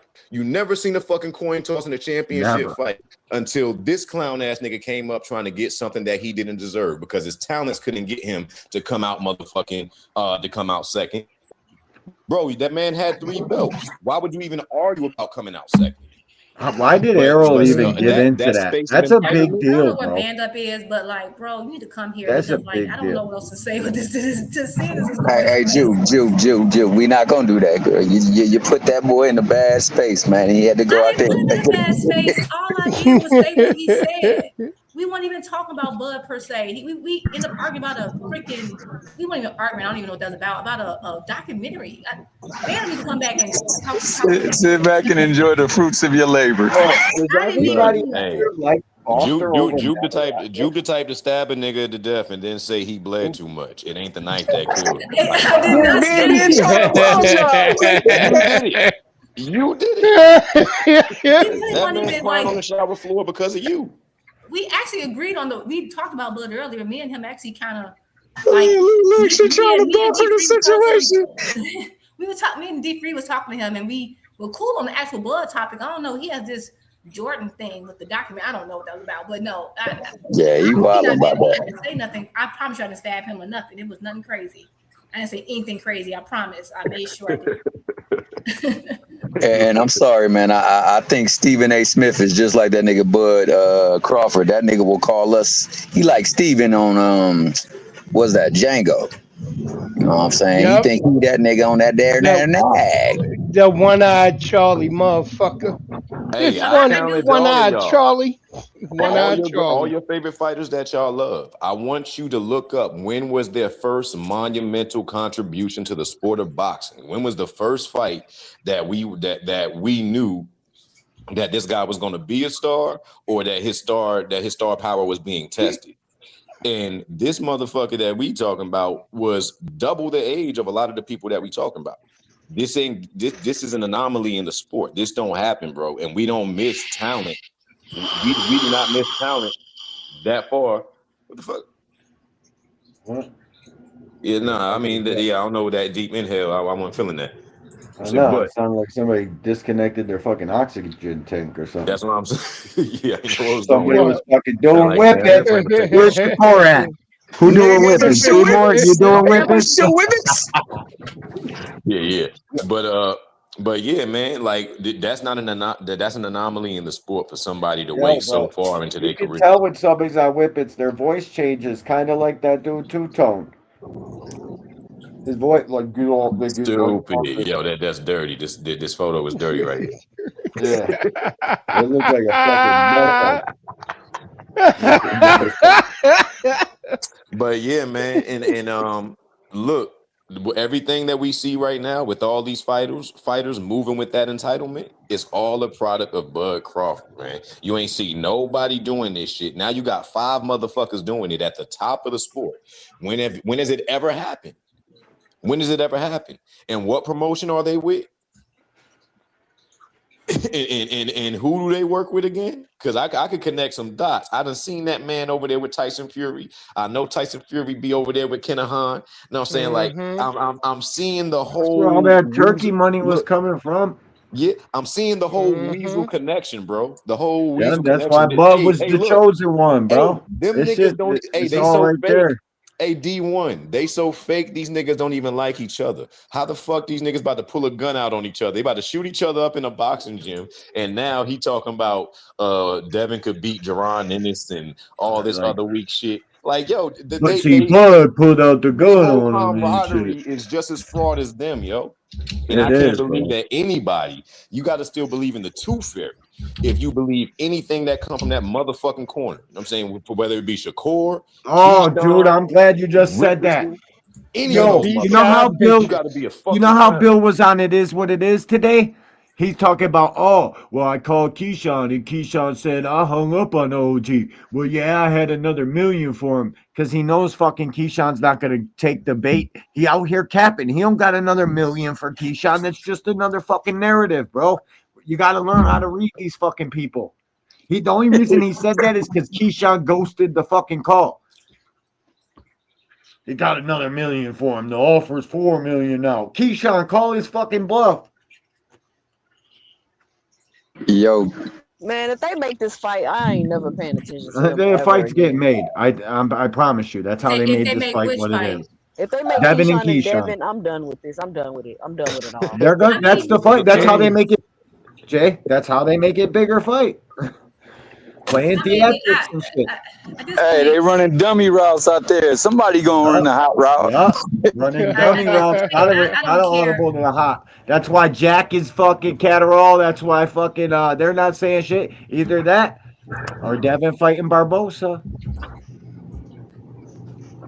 That's even worse than Catterall. Yeah, Barbosa said I got a Devin Haney fight fucking on the AB stream. Well, I'm also The confused. Catterall fight is at least, it may not be what people want to see, but at least it's Catterall logical. got a real chance in that. I don't know what was wrong with him the night he fought Barbosa. He just wasn't throwing punches in that fight. He literally fucking froze up or something. I never seen him fight that lame in the fucking Barbosa fight. It looked like a complete different fight. I don't know what the fuck was wrong with that dude. And then he I went to was watching some Bozy, Devin and now he's highlights sitting down earlier. on left hands. That shit's a fucking laser beam. I don't mind the Catterall fight if they're actually making it or they weren't just public fucking bullshitting. Hey, yo, I was watching some Devin highlights earlier. Don't ask me how the fuck I came across such videos, but I was watching some shit called. I was watching some shit called Devin highlights, right? And he was getting his. He was 2 Cent once again. Don't ask. Somehow. That was me. Oh, my bad. My bad. Hey, whoever. Don't ask. I promise you, don't ask. But look, man, the man was getting his ass whooped in the highlights, bro. He was getting pieced up in his own goddamn highlights. I had to cut the shit off. Real Like, bro, shit. I don't know what he does good. Man, I don't know come on, what Sin. he does great. Sin, The Jew, nah, don't even try. Jew act like I'm the. He got a decent jab, but not what they try to make it out to be. Of him getting beat up. Like it No, wasn't. it was his highlight. Is by 4 Yeah, you minutes watch long. my content, Devin it was his highlights is getting highlight. beat the shit out of. It was his highlight. He was still getting pieced up. He was leading the exchanges by Loma. Scambosis, by fucking Lomachenko. Yeah, Devin caught a couple shots in the Cambosis fight people leave out. You know, the further we get away from something, the more the guy dominated. It doesn't matter who we're talking about. It's fucking bizarre to me. Yeah, like yo, he wasn't even taking off in the Cambosis fight, and it's like yo, Nah, he was letting I've him never get. seen him. I've never seen. I mean, you know, I've been asking as a kind of joke, but kind of He's seriously. only got one gear, bro. He don't Yeah, got exactly. the extra shit. He I don't don't know got what the Devin fucking does turn good. up. He I don't can know what box, Devin does keep good. It's distance, like jab, he's fucking a pivot, 70 at move everything. you around the ring, do the dance, and tie you up. That's it, bro. His jab is good until he's in there to somebody. Till he's in there with somebody with a good Somebody jab. times it till somebody knows how to counter off the jab. Yeah, and till shoot you in their there with a shit with good your jab. Like I said, it's easy to be somebody in a room full of nobodies. Yep. Once you get in there with niggas that speak your language, you can't fool magicians with magic tricks. You could only fool the pedestrians, the regular civilians, and the motherfuckers who don't do what you do. But Y'all amongst your understand? colleagues and peers, you a regular motherfucker. We all That's know a that if fact. he face somebody his size, if he faces fighters his size, he's going to pale in comparison because he don't have the power or no great athletic ability. And even with his strategy, when he gets ahead, he just don't seem to take off. Because Brian was closing in on him, bro. If we're being honest about it, he knocked down Brian in the second, bro, and tried to cruise control to fucking victory, bro. He don't got that extra shit, bro. He's got his skill set. He can box and tit for tat, tie you up, and that's it. Y'all ever see this DeVell Smith fight from Michigan? The who? Nah, never. DeVell Smith. DeVell Smith. Yeah. DAVELLE Smith. We got to pick a fight this week with him in it. That's what I was asking. From what He can fight from though. what I see, Devin is slightly better than Lamont Roach, and I mean slightly. I don't know, Like, man. I can't give him that, bro. I think he's been carefully I can give him fucking that. not What's Lamont doing? carefully moved. Man, you be harsh, That- man. Listen, that size advantage is a big fucking deal when you're taking a welterweight down to lightweight and he's outreaching guys by 8 fucking inches. There's not much they can do with a jab. Even though they can counter the jab, their reach falls short. Nah, bro. That's a fucking I know exactly play. how to neutralize long motherfuckers, man. And I don't expect every But fighter. I'm I saying, bro, don't when you expect got every 8 fighter to have inches that to make ability. up, it's fucking hard, bro. He outreached the guys at lightweight by like 8 fucking inches in some instances. Yeah, certain instances, you know. But you know, at the end He of the can day, like I box, said, though. I don't want to completely fucking dog the kid. He can fight a little bit too when he decides to, when he's not scared to. when he's not scared, I to, gotta that's what see I'm that talking about. Ryan rematch before we have any conversation about him on pound for pound lists and shit. If you guys put him on the pound for pound, where the fuck does that put Ryan? Where does that put fucking guys that like come on, man? This shit crazy. I'd rather Devin have a ain't on fighter no who, fucking pound for pound list. I'd rather have a fighter whose confidence outweighs his skill noticeably Yeah. than his skill outweighing his confidence. Yeah, I think It Devin's fucking matters, man.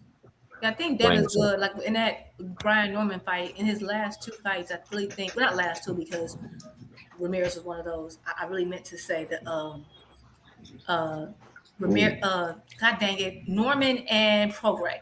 Yeah, I think that he really could have stepped on the gas and made. I don't know if that's a mindset thing, or maybe because like back when he did try to step on the gas against Linares, but that was so long ago. I think he'd been over that.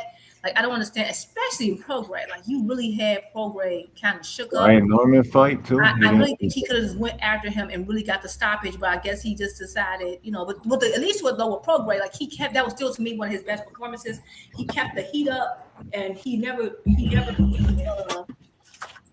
Yeah, it's like he doesn't have that extra shit to get a guy out of I there. do feel like he kind of, I don't know what it was, because Norman was able to get some rounds in towards the end, which I just felt like you might as well have just tried to get rid of him. And I get it, Norman, a hurt fighter can be a dangerous fighter, but you kind of still, you have the athleticism, you got to get out of there. I don't know. I just feel like he's very. He was hurt for like 4 rounds after that shit too, Jupe. Yeah, he didn't recover hurt. so quickly. That was a really great right he landed. And I'm like, oh my God, like I think if he'd have followed up, he could have got him up out of there. Or at least knocked down Yeah. a couple more times. Yeah. Well, he tried, Jupe, and he started like flailing punches and smothering his own work. It was god awful. The kid does what he does, and that's what he does. It's easy to see. Like he boxes. Man, He hey, does what he does. He let ain't me got the salute to my extra brother shit. Lee Jackson, man, showing love in the cash app, man. And we got a little update, man, about Mr. Floyd Mayweather. Right here. Salute to my brothers Brunch Boxing over there, man. They're reporting that Mayweather Promotions has partnered up with Country Box to feature a staple of rising stars on monthly Tuesday night fight series in Let's Nashville, go. Tennessee. Country who? Let me Country see. I'll Box. take any boxing, bro. That's cool. What Tuesday the- night. I ain't doing shit. I'll watch some more boxing. I'm watching this DeVell Smith kid right now. Me He's looking at the pretty good. little graphic. No that- comment. Nobody knows the No fuck he is. comment. It's crazy. Like some rinky dink shit. I ain't gonna hold you. It does look kind of cheesy. No comment. No comment. Floyd to take anything now. All donations accepted. Leave the super chat. Hit my cash app. You know, shit's rough over there. We gotta get these kids some work. I don't know what Floyd the fuck's going on. Floyd about to remind me of the janky promoters. Oh, man. That's bad, bro, because he trusted the wrong people, man. That shit's crazy. Promoters. Floyd deserve Half everything a he's going beat, through. Fuck and that piece he of shit. got nothing. Jelly no. roll. Nigga Jelly deserve roll. everything he Jelly going roll. through. He want to stand with Israel, nigga. Let's see how Israel stand with your ass, nigga. You know what I'm saying? for Like, hey, real. give him one of them little hats. Like, See how the bro. nigga sit over there. Give him the little hats with the curls out the side, nigga. You know what I'm saying? Put that nigga You over know there, how nigga. much He y'all money problem. We don't claim Floyd's that nigga. career earnings earn in interest just alone? Like, it's hard for me to wrap my head around it. I don't know if I believe any of it. This is the fucking circus. It's hard for me to believe that. I know what you can do with a couple million to live comfortable your entire fucking life. What, a $500 million fucking dollars? This guy ain't got shit. I don't care. Save the spending talk because that's all included in what I figure. The fucking dude could live comfortably forever. So I don't know if I believe that. No, hey, look, that money can go in a day. When you an Nah, insecure bro. motherfucker that Nah, has a bro. fragile spirit, when you have a fragile spirit, your Tim, last name Mayweather, you but you can't want, hey, talk to me look, about that but, because I know nah, all about money, hey, bro. yeah, bro, but still, everybody don't have money management. It's a lot of motherfuckers that blow through bread, that blow It's through hard, bigger but money than bro, that. like he has to be the dumbest motherfucker alive to He's lose one that of much them, money. bro. He had millions of dollars and never bought reading lessons. It's a Like, what the fucking fuck? I mean, what you name, bro. expect? Yeah.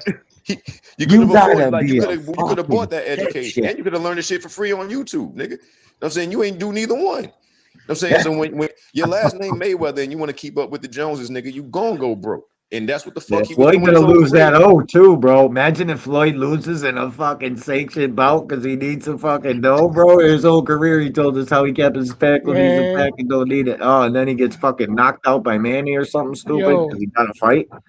Oh Nah, my I god. think he beats man. I Floyd think that he beats sell that Manny 10 times out of 10 Yeah, because but he's just Floyd that foundationally. sell that O in a bro, minute. Father Time, zero people have fucking escaped Father Time.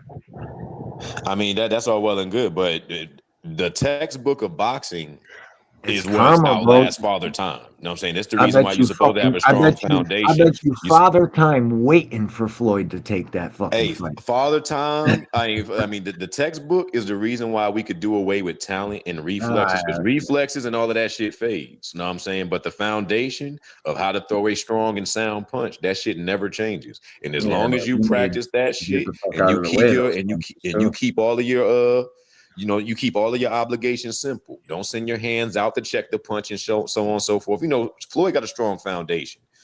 Old motherfuckers can fight well into their 40s and 50s based on this Bernard reason, did it because you're into supposed to his negate talent. 50. Well, he got Huh? knocked out the ring. Bernard did it I till mean, he was but 49. Bernard was an average nigga to begin with on some real Yeah, shit. Bernard's the he same could motherfucker box, got thrown bro. to the floor and tried to fake that shoulder injury and try to get his ass up out of a tough fight too. Bernard's like, come on, man, he one of them top rank guys. Yeah, He's but one of those guys. bro, he did it late into his fucking life, bro. I I know mean, how it I is give him turning that. 40 and I give shit, him that. bro. But I'm also looking at who he fought and the I position that know, he I hear you. and how he positioned himself within his career. I Yeah, know who but he he couldn't fought, beat at bro. 48 years old. Oscar, he fought a lot of guys, bro. He did. Yes, he did. But Greater than Terrence.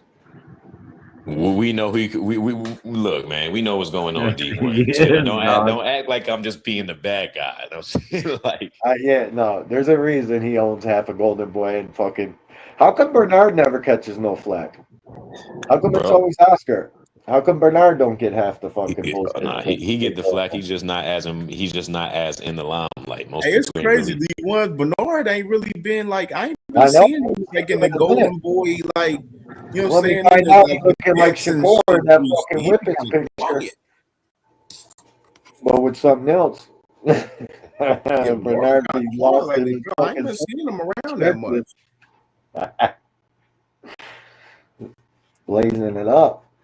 But man, where's he at though? I hope he's all right. Might have got sick.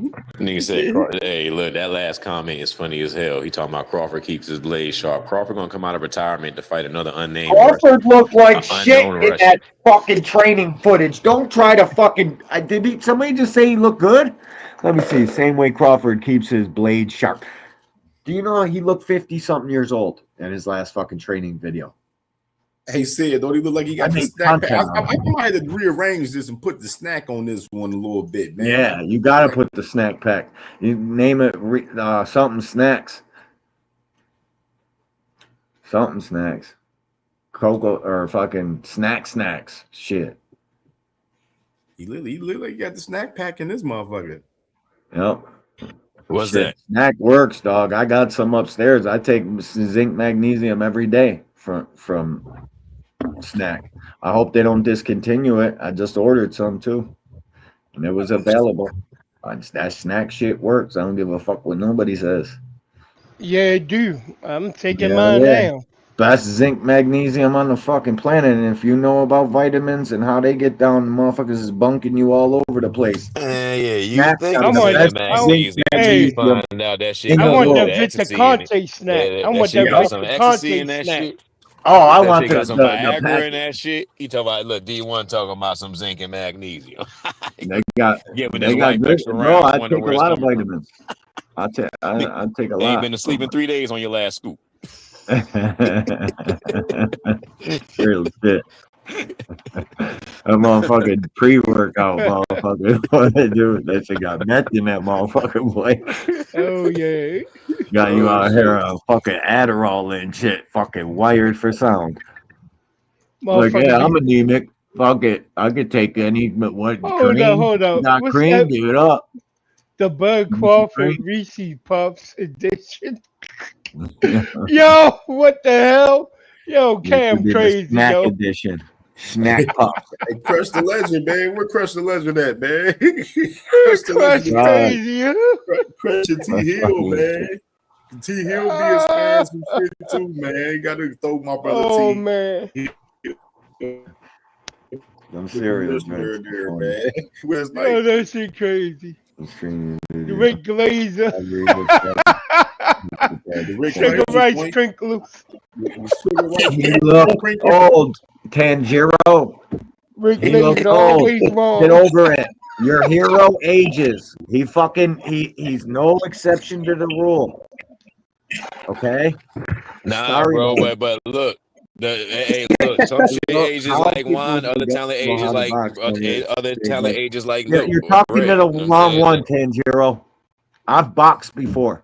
I know all about boxing. I've been a boxing fan for 35 fucking years, dipshit.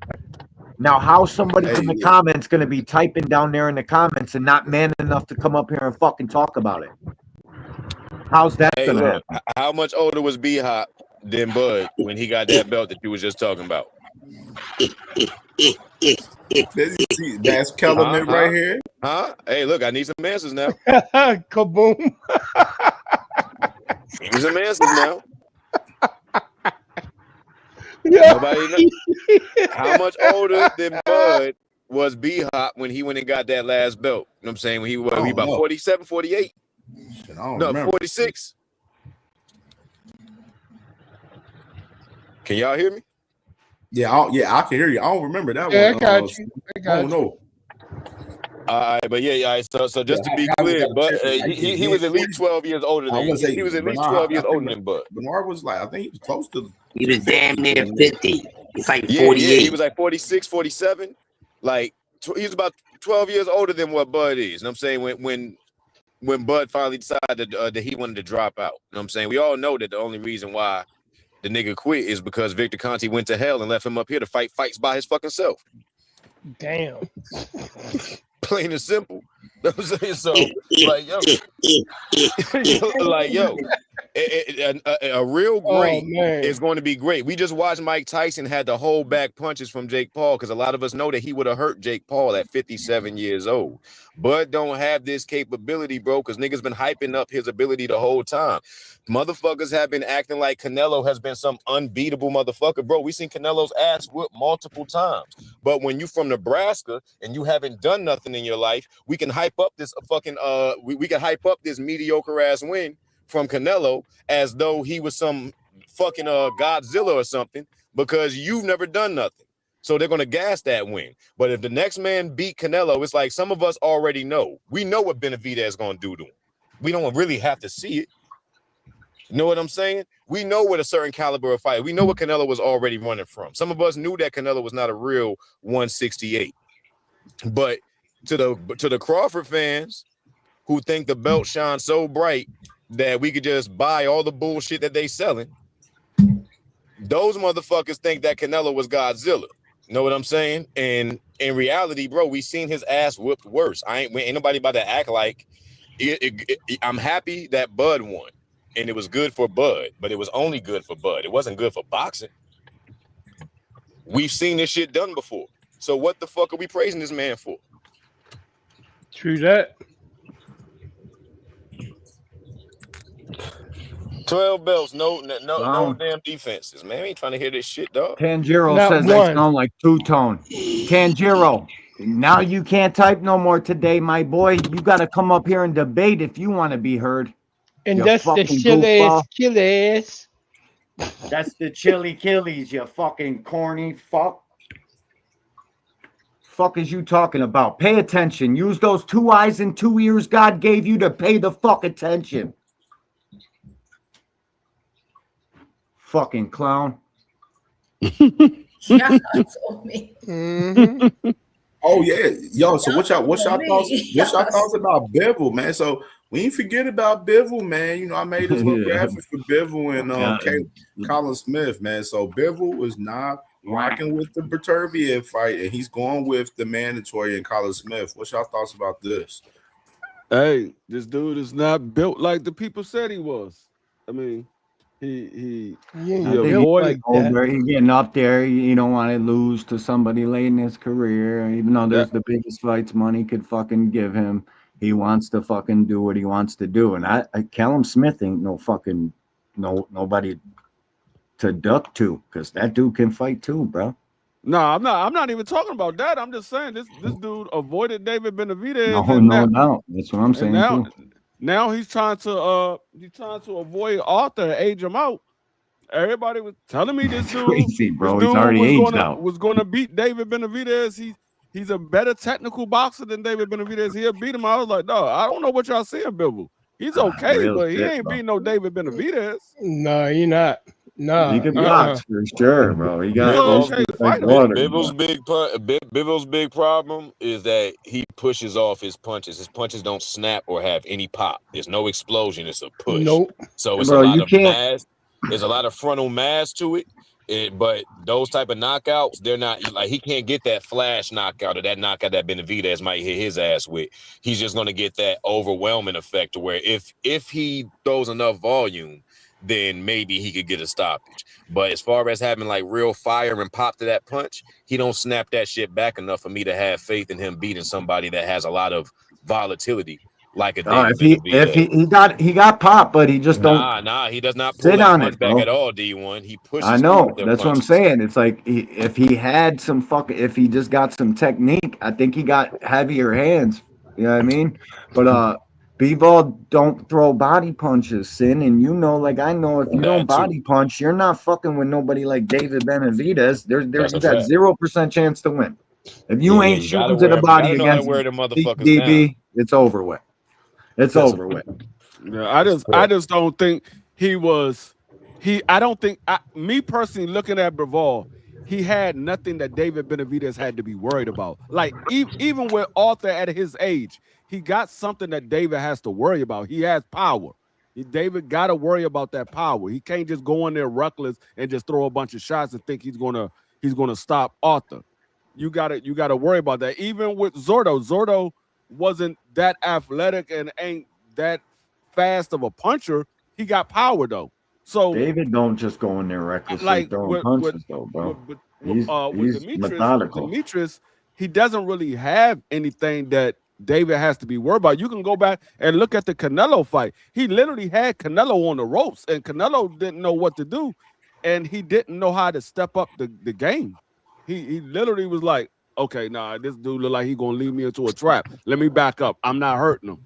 Yeah. Nah. Bivol is not an explosive fighter. Like you got certain fighters, got certain fighters, D Free, that just don't have that real athleticism to where they could throw that, and we say they lack killer instinct, but I would just say it's just assertion. It's like adding punctuation to your punches.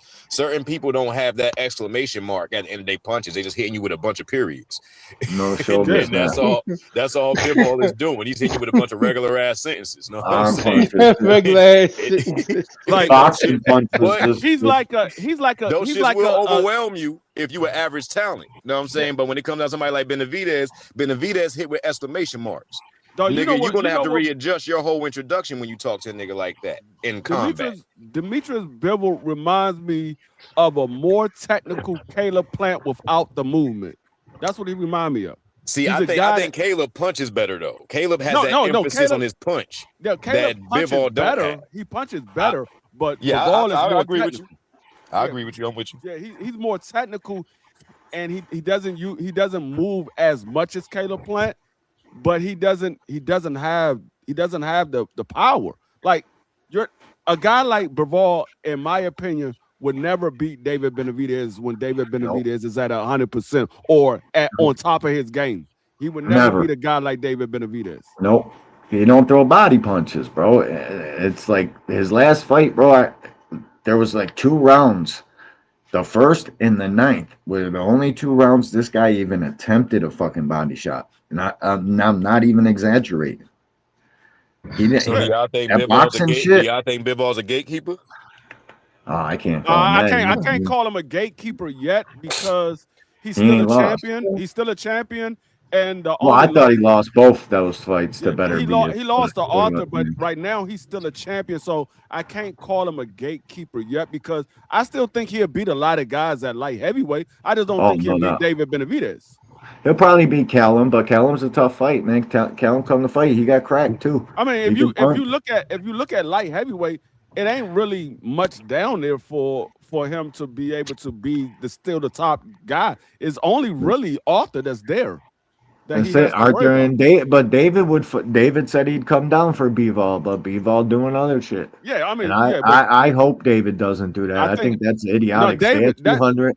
You the man. Let that ship sail. That's why he using his WBC title to be the mandatory for cruiserweight. That ship is shell. He like, oh, this dude don't want to fight me. I'm not. I did this already with Canelo. I'm not doing this with him. He's not even a bigger. Can't go back down for better. He doesn't even have the name of Canelo. I'm not doing this with him. He don't even have the name of a Canelo Alvarez. So David's on his way to being the name. I mean, you don't really gain any more popularity. Like, you got to do something pretty fucking special to get the audience's attention at David's age. I think he got a low profile. He doing good. He got to get back in the ring ASAP and build on his momentum of the Zurdo fight and go on a cruiserweight run to make his profile any bigger. But I don't think the Mexican people are gonna fucking hop on the bandwagon like that with him. I hope they do, but I don't think so. Yeah, I mean, but he got a big enough name. I had everybody but Canelo. I had a dude that was ready to bet me $500 on the David and Bivol fight, but I told him, I said, your dude is not getting in the ring with David. He's not. He's like, man, when they make the fight, I'm telling you, we won't bet. I said, all right, we can bet, but your man is not getting in the ring with David. He's not getting in the ring with that dude, especially after what he just did to Zurdo. Man, Bivol is not getting. Y'all got to remember, Demetrius fought Zurdo as well. Yes, he beat Zurdo. He clearly beat Zurdo, but he didn't do what David did to Zurdo. David had his way with Zurdo easy. He made easy work out of Zurdo. So, no, he's not getting in the ring with David Benavidez. That man like, hold up, that man just beat Zurdo like that? Oh, no, I'm not doing that. That's the same reason why Canelo would never fight that man now. Everybody's seen what he did to Zurdo, and Zurdo has never been knocked out, never been knocked down. That man knocked that man down and stopped him. Oh, sir. They not getting in the ring with that man. That man, David Benavidez, is a problem for everybody. Yeah. You know what? I will say I'm kind of disappointed. I mean, Smith is the mandatory, so it's cool, but sometimes people complain about like rematches and trilogies, and I feel like there's any fight right now that deserves a trilogy is Bivol versus Better Biv. Yeah. So that after they both, it's 1-1. I mean, I don't know what fight. I thought it's two. To me, it's 2-0, but Yeah, because it was close, right? And I thought Better Biv did a really good job, and the fact that I feel like even before fight 1, I feel like it took forever because as many people complain about Spence versus Bud took so many years. People forget. Yeah. They got the heat and the complaints that Bivol and Better Biv actually should have been getting, because you think about it, Bivol and Better Biv were champions in the same division way longer than Spence and Bud were champions in the same division. But for some reason, you know, everybody was like, oh, this complained about that. But again, I think that's because we already know what that was. And also because people didn't know that Better Be a advisor was out. That wasn't public at the time. So No, yeah, I that think if people they don't know known that, that it's shit. different. But I just think that fight was milked way longer. Like, that fight should have been happened. And so then Yeah, to get to it, and then to get it. that's the one fight Turkey gave us. If people want to know how And many fights technically, Turkey guess really what, gave us. D1? Technically, not really, because if you remember, Yeah, the because first top fight was on rank, top ESPN. rank. The first fight was on ESPN. Remember, Turkey just did Yup, the that's undercard. top rank. That's Bob. That was Bob, so we can't even give him that. So, but that was the one fight when I heard Turkey might get involved. I'm like, okay, we cooking with grease now because the fight I really wanted. But then when it happened, that was Bob was like, nah. That first fight was on ESPN undercard, which was the dumbest thing I've ever seen. But anyway, yeah. So I do think that Better Be as a champion should have gotten that rematch.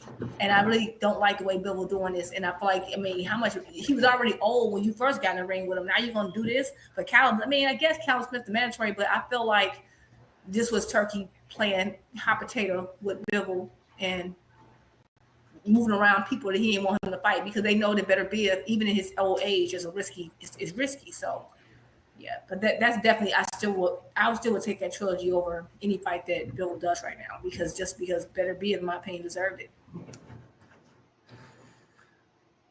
Bro, I think these dudes that be trolling me be real boxers and shit, because none of them never click the link, Cam.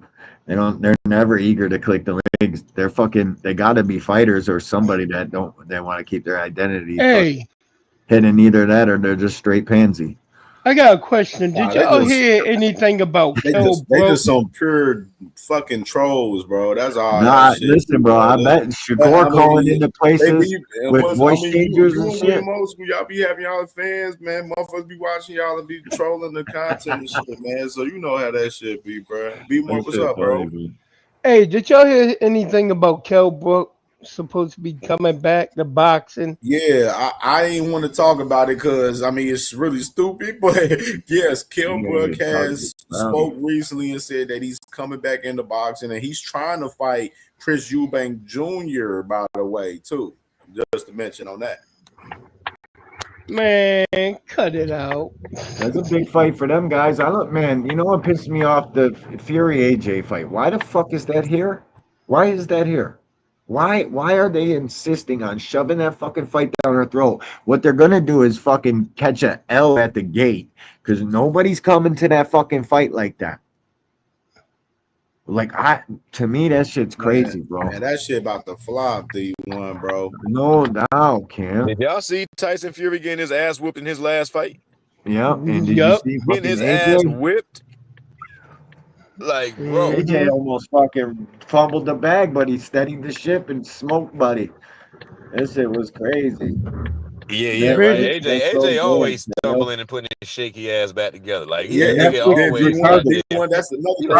Turkey on Netflix. They want to fight in the US. They don't want they ain't even pushing, even talking to them about having to fight in the Who owns Netflix though? Wait a minute, why? Like, where are they getting this KO fucking say that imaginary Bill money gonna from? rematch Better Be when he turns 60. Yep. Yeah.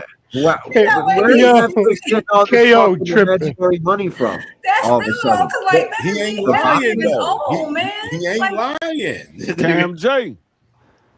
and I'm mad. Better Be, for 3-0.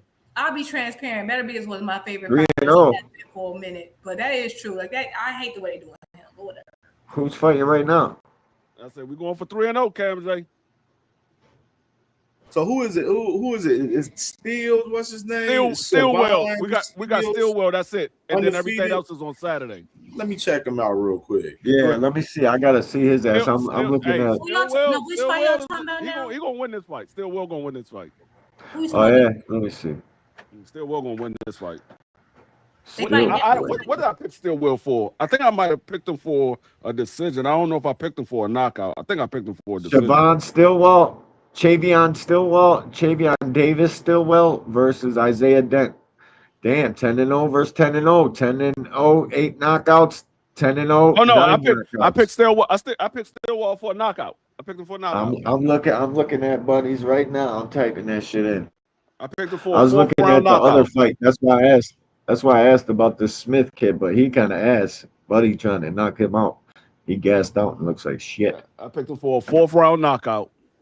Oh yeah, they both got 10-0, 8 KOs versus 9 KOs. Isaiah Dent. I'm about to look at both these boys. Yeah, if you watch Stillwell, he's more technical. He got better defense, and he got quicker hands.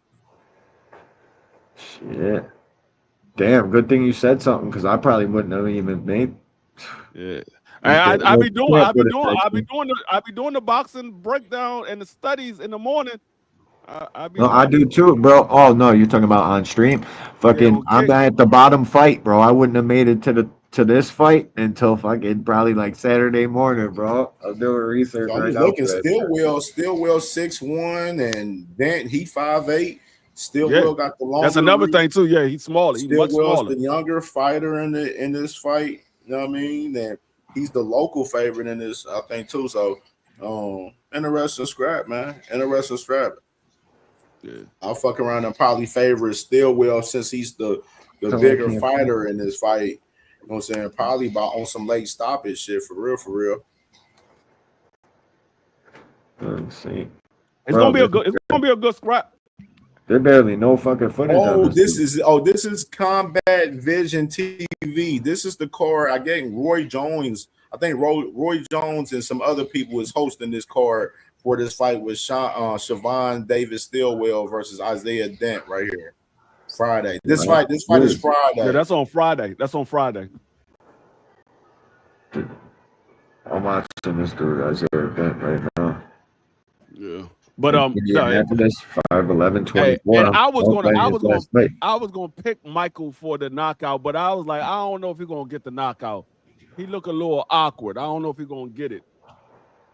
And I was about to pick him for the knockout too. I mean, I got it right.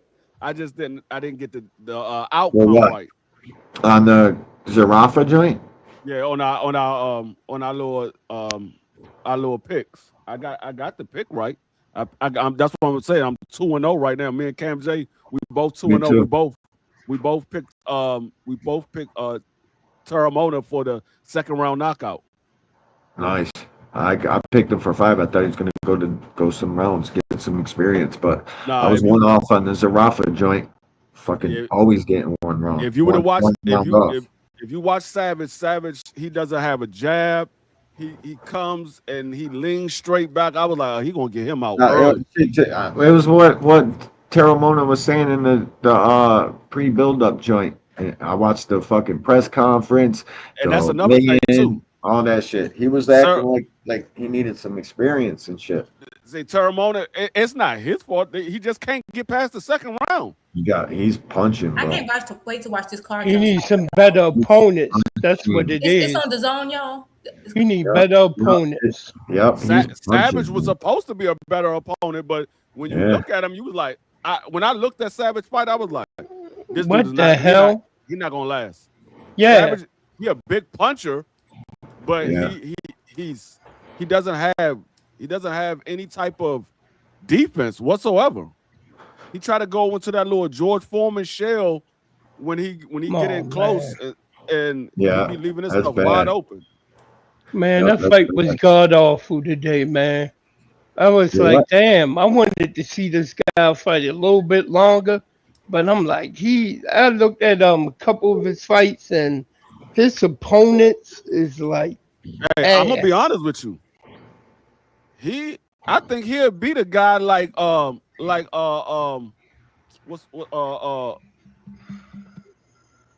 the guy that Daniel Dubois just beat? Fabio Worley. I think he'll beat Worley. I think Taramona will beat Worley. We got to see him fight him. You know what? We got to see those better fights. I need to see that. But I will say this, Worley, do y'all think that fight, because to me, like Worley got a lot of damage. Do y'all think he went through a lot? Like, I'm just wondering. Oh my God. That just looked like he's a gangster. Both of them are gangsters. They both took a lot of damage in that fight. Yeah, but Worley looked like, I feel like they should have just saved him from himself a little. No. Yeah, but that could have. They're heavyweights. They could take a bit more, but he got. They can. I'm just saying, especially if you're gonna be Taramona in there with. No, that was bad, Juke. They That need was to put real bad. Terrell where He's going after him again. He wants the I rematch. know he wants to rematch. I'm just saying, since they were gonna rematch, like I'm saying, would it have been better since he had no way to victory anyway? Pull him out so he won't take as much damage since you're gonna rematch. I don't know, maybe not because you don't. I would take a whole year off. Like That's I what I'm would saying. be, That was rough. That was a rough. Another person who I'm wondering about too is Shadeja Green. Like I'm wondering, I don't think she's come back yet. I thought she. And I don't think she coming back anytime soon. But Saturday when she was at the fight Saturday, she looked healthy. She looked did. healthy. Okay, good. Yeah, she Good. didn't have I no didn't see slur Shadeja. words I or watched it. anything like that. She looked healthy. Okay, good. You know, sometimes you like, because especially when she kind of felt like she kind of went. I don't know if it was unconscious when she got back to her corner, and I see stuff like that, I get concerned. Like, yeah, don't come back too soon. Yeah, because she was commentating at the fight Saturday. Okay, yeah, Yeah, I missed it. Maybe because I don't be having volume on. I don't know. Yeah, good job. I love that you watch the fights without the volume on because and they literally Yeah, I normally don't have the volume play on. these Sometimes I will, but fights. It's just the proper way to watch this shit nowadays. Cut this off and go watch somebody's live stream. Shit. I didn't hear what she said until I went back and watched it. But I saw like when they was in between fights, you know how they have them standing outside the ring and they talking. You saw her standing there with the other three people, and they were standing there talking. I went back and heard what she was saying, and that, like, she ain't had no slur words or anything. Fighter flyer. Okay, It's 4 fighter flyer. He only knows 4. snack breaks and like in between the fights. These cars be too long. I be needing to do stuff, check on laundry. That's what I be doing in between. So sometimes I go back and rewatch everything, but I haven't had a chance to. But Terramona, they need to put. I think a good fight for Terramona, and he would get some rounds probably. Put him in there with Martin McCauley. With Martin McCauley. Yeah, I like that fight, and I say this. Hey, I spoke about this earlier too, D Free. I said, what about Joseph Parker? Andy Ruiz on that roster with Matchroom. Yeah. Put Andy Ruiz in there with Terramona. Joseph Parker's out there too. Joseph Parker's back. No, I'm gonna tell you right now, Andy Ruiz ain't taking that fight. Nah, hell nah. Hell bro. no. Ruiz knows what kind of size advantage. Oh no. Bro, have you guys watched Terramona, like his personality and shit, bro? Boxing needs characters like that, guys that will talk shit. Fucking, yeah, I like Terramona, man. I do. We need that shit. We need characters in boxing. Yeah. Now, see, the problem with a guy like Martin McCauley is perfect for Terramona. I gotta do my homework on Damian Naiba a little bit, man. A little bit. Naiba's all right. He can fight. Yeah, like Martin McCauley is perfect for Terramona because anybody else below a guy like Martin McCauley, Terramona is going to get him out there early. It's like he has a long reach and he has power in both hands. So he's tall, so you can't really put him in there with just any regular old heavyweight. You got to put him in there. You got to start stepping up. And truthfully speaking, Martin McCauley is becoming a journeyman right now. Well, he is a journeyman. So you gotta test out and see what you got with a guy like Terramona, because if you put him in there with somebody in the top level and you never test him out, you might go out there and realize he ain't ready for that level. But if you put him in there with a Martin McCauley, it might be a tough fight, but he might still make it past Martin McCauley. So now you know what to work on. I want to know what fight I want to see. You got to see what they need to work on. You got to give him a tough fight, but not too tough that he gets beat up, but tough enough to say, okay, we know we need to work on this. We know we need to work on that. But if you put him in there with just somebody that's good and we can't see what he needs to work on, then you be like, dang, you didn't put him in there and he didn't got beat up and stopped. You now mean like he probably damaged goods now. Like kind of like Jared Anderson? Yeah. With Bob who's Jared Anderson? I just heard he's going after somebody. He's trying to get a champion. He with Jared Anderson with Queensberry. So I know, he with Queensberry and Top Rank. So I mean, shit, he gonna end up fighting. I think it'll be a warm-up fight on the comeback. You know what I mean? You want to know what's one of the best? He was supposed to fight on that Dubois and Worley card, and he ended up getting tearing his biceps during camp. Oh, did? Oh wow! I'm I gonna be just thought I honest. heard Big Baby was going after one of the champs or something. He petitioned to do something. Oh no! After Oh what yeah, I Big Baby Miller. Big Baby Miller going Yeah, after yeah. Mariah No. Yeah, yeah, and Damn. Mariah Oh, after what I Gassiev, yeah, it was Miller. Oh shit, my bad, I my got bad. news on that Yo, too. Mariah a good Garcia, fight. he just mentioned as I want well to see that Najee Lopez. that he's welcoming on that Big Baby Miller fight from Mariah Garcia. So Mariah Garcia welcoming on the mandatory fight with Big Baby Miller. How is Gassiev already like a top heavyweight? Didn't he just Because get he's here? a How are champion, people? isn't he? Did he Really? get the WA? Cause ain't nobody there. Oh, he fucking won the vacant. Oh yeah, that's Yeah, it. Yeah, he got that. he He won not the gonna vacant. let He this got nigga beat up. elevated. He got I want to elevated fucking he was the yo. interim.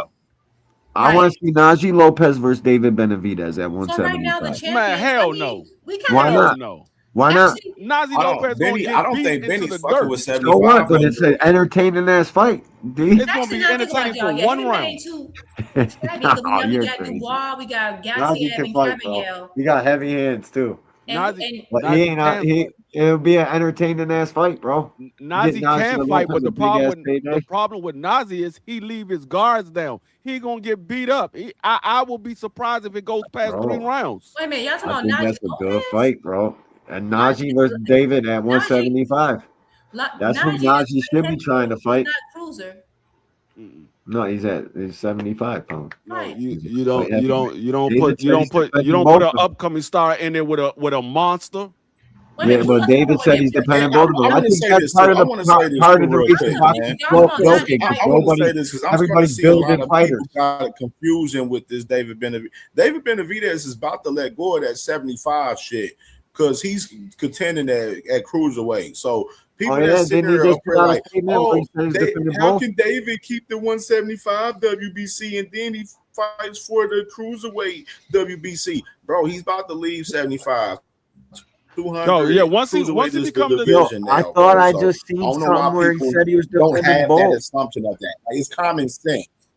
Cam, I mean, Cam, Like that shit's David, common I sense, thought he man. just put out something that he said he was defending both, bro. he did. That was after the fight that he had with Zordo. Nah, he ain't.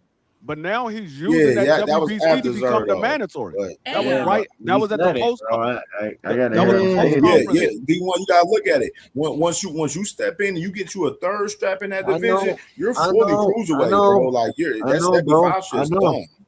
wait a minute. I I know, have a but question, yeah, y'all. he fucking said it, and that's why they're saying it. He needs I to know. No, I have a clear he's. that question, shit y'all. up. I And told y'all this a while ago. He said it after the fight, right Yeah, after the fight. He said yeah, I it, just but seen this now shit too. he's I using think it that. would be foolish. That's a dumb fucking idea, David. You better dump I that think, fucking belt. I No, think, You'd be a he's fucking not goddamn dropping the fool, belt. get He's knocked out. using the belt to become the mandatory. That's what he used the belt for, to become the mandatory. Yeah, He was going to fight. He was going to hold onto that belt and fight Demetrius Bivol for undisputed. That was the fight that he was going to have. Demetrius Bivol for undisputed. But Demetrius yeah. Bivol is still prolonging the fight. He's still prolonging the Arthur fight. So David said, okay, forget it. I'm just going to use this WBC to become the mandatory for the cruiserweight WBC. That's what he did.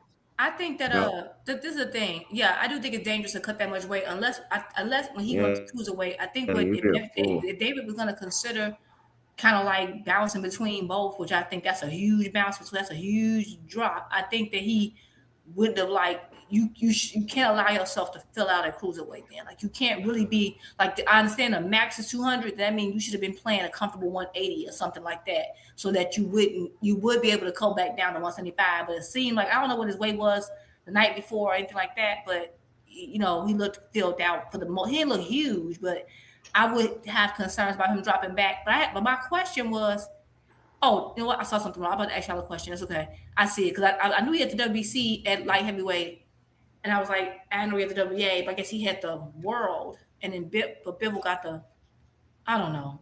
They confusing me. Anyway, I asked my own question, but yeah, I don't think he's gonna be able to cut that weight down, and like that would be kind of dangerous to do so. Nazi Lopez need to be trying to get in the ring with a guy like Demetrius Bivol. Well, actually, that's what I'm gonna ask y'all is who's fighting this. I think 175 actually got some nice young blood coming through, and somebody who I also like is fighting this weekend, and that's Atif Oberson. Atif Oberton. I don't know if y'all know him or like him. Yeah, Teeth Overton Hey, from Yeah, I like a teeth. I'm gonna know. A I'll teeth tell you and what's a good. Lopez is a good fight. He's the I main see event for the Najee prelim being like Saturday. a fight in the future, and I know I this give last you time. a good fight for Nazi Lopez Pretty to get it Flacco. to put somebody on his resume and see if he's ready for the top level. Put him in there with Boo Boo Andrade. Yeah, let me see Is it. Boo Boo standing at 175? Or he going back to one? I mean, is he? I mean, not 175. Boo Boo going to Boo Boo is I a said big guy. He was like 68. Mike Tyson size in the No, David I fight. say, He Boo was I'm about big to Boo as say, Boo shit. Boo looked Boo big as Boo at hell at 68. No, 68. he did. What was his last fight though? Boo Boo last fight 168, right? 75, Jupe. I think. And It now, was. Jupe, I ain't gonna lie. That fight that you just mentioned, now Najee Lopez and the Teeth Overton, that would be a fucking banger right That's there. who I That's a see That'll be good a fight. coming banger. head to head. And what made me think about it is the I last just want time. Najee to get a big fight, Yeah, I man. know, That's Flyer. why We're I talking love about a Najee. Teeth Overton, a fighter that you don't know nothing about. You Yeah, don't we know talk Teeth about Overton? I more like a fighters Teeth. than He 4 used to fighters be. that you do on your channel. He used to be He on show. No, he used to Flyer. be on He's Showtime. Well, he's not FS1. defending the WBC at 2 weight classes. He doesn't. He only have the WBC at 1 weight class. You No, see he's how got. dumb He's the about to Flyer get it is at right 2. there? You No, see how dumb well, he's he not. is? He's not about to get it in 2. He's using the WBC to become Yeah, the but you mandatory. still Hey, own it. Flyer, You just still click own the that link. belt. No, you Free. gotta Just because you use it, don't mean. Click the link, Listen to what I'm Flyer. saying. No, please. He's We using- having a fun time talking about 175. He's gonna be up here talking about No, Tank. he's using the WBC. No, at I actually hear you, like Free. talking I about don't the think guy. you We never lose get to it talk though. about these You just people. you use And your he gonna status. he's going to drop the again. WBC belt once I he don't know. becomes. I don't know if they don't take it. If he drops it, that's one thing. I think you use your status to fucking. Stop. You know what I mean? If not, don't take it. I didn't want to talk about Well, a team I don't know. Najee Bottle. Like- How long? Like how you know the man only know 4 fighters, so you can't expect them to know the rules of the sanctions bodies. Yeah, you can't. That's impossible. I've been trying to keep us on He knows 4.5 fighters. No, Tank, Shakur, Devin. please. He no. said he don't know. He don't know nothing past 147. Anyway, that's what I'm saying. 175 got some good work. Like we really got some Free. I good think work Buddy there. That's gonna why I knock him kind of out. wanted Benavidez He to said he don't stay know there. nothing past 147. And then we got Ben Whitaker. Think about all those matchups we can potentially have at 175. And then Yeah, also Ben Whitaker's a problem too. He's punching. yeah, I think we got some good work there. And Yeah. who else is there? Yeah. Oh, I don't know Yes, if y'all know he- about no. Boatsi. I think Boatsi's still Boatsy's there. all right. He can fight a little bit. Ben Boatsy's Whitaker still got there. Ben Whitaker got Connor Wallace October 3rd, and that I guy like Greatest Ben a little Crouch, bit. D1, you remember D1 D3? I remember Greatest Crouch from last week. Yeah, hell yeah. Kraus can fight, He bro. called out Ben Whitaker. He won't smoke with Ben Whitaker. Oh, Whitaker ain't taking that fucking Kraus smoke. called out No Ben way. No way. Down the line type shit. This guy, Kraus. Greatest Crouch, Jordan Kraus. 175 pounder from the UK. That's Ain't his he name fights Jordan? under I thought his name was Boxer Jordan. What's his name? Greatest Crouch. Greatest? Oh shit.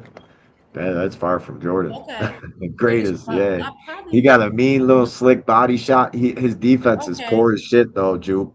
He gotta get them hands back up. I don't know if I'm familiar with him. I'll look into him. Nah, he a UK guy. You definitely I probably have he's seen on the him. undercards right now, UK guys too. So he ain't even I like probably missed him. Okay, I'll look into it.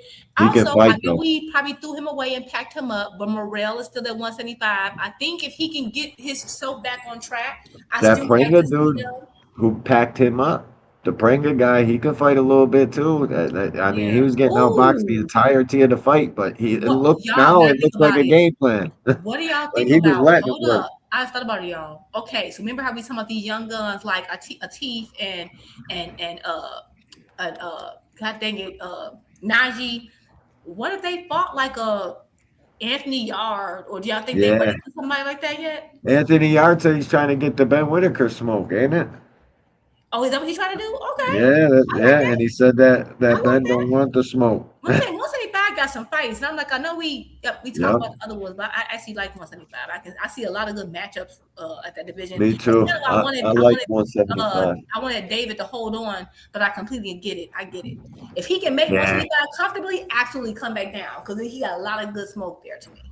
Yes, think there's more with options. David in that division, it's a different division. That's now I'm glued to 175. Yeah, Yeah, I that's really That's why like I'm that's why I making said, decisions, David. bro. I want to. That's why I want to reiterate for the guys that don't know the rules or know what's going on. Don't expect David to stay at 75 since he's becoming unified and undisputed and shit at cruiserweight. He's going to grab a third title, so don't expect him to stay at 75, bro. That's It's why common sense. people I are don't like, know oh, why some of these people don't have common sense to know these things.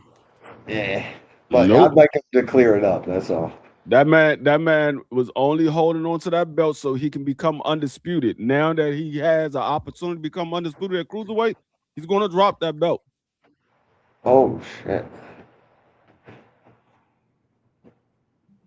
He thought he might be able to get that Bivol fight, but Bivol, like I said, Bivol was prolonging the fight. So he like, man, I'm not wasting my time. You don't even have a name like Canelo. I did that with Canelo. I'm not doing that with you. I'm letting Yeah. this joint go.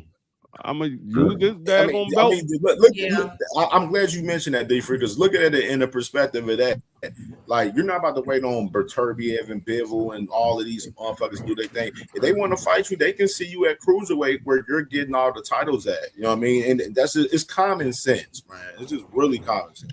I think they should let. I think they should let Beterbiev if David Benavidez is going to stay at cruiser, and they need to go ahead and order a mandatory for that slot. I think that Beterbiev should be able to allow him to fight for that belt next.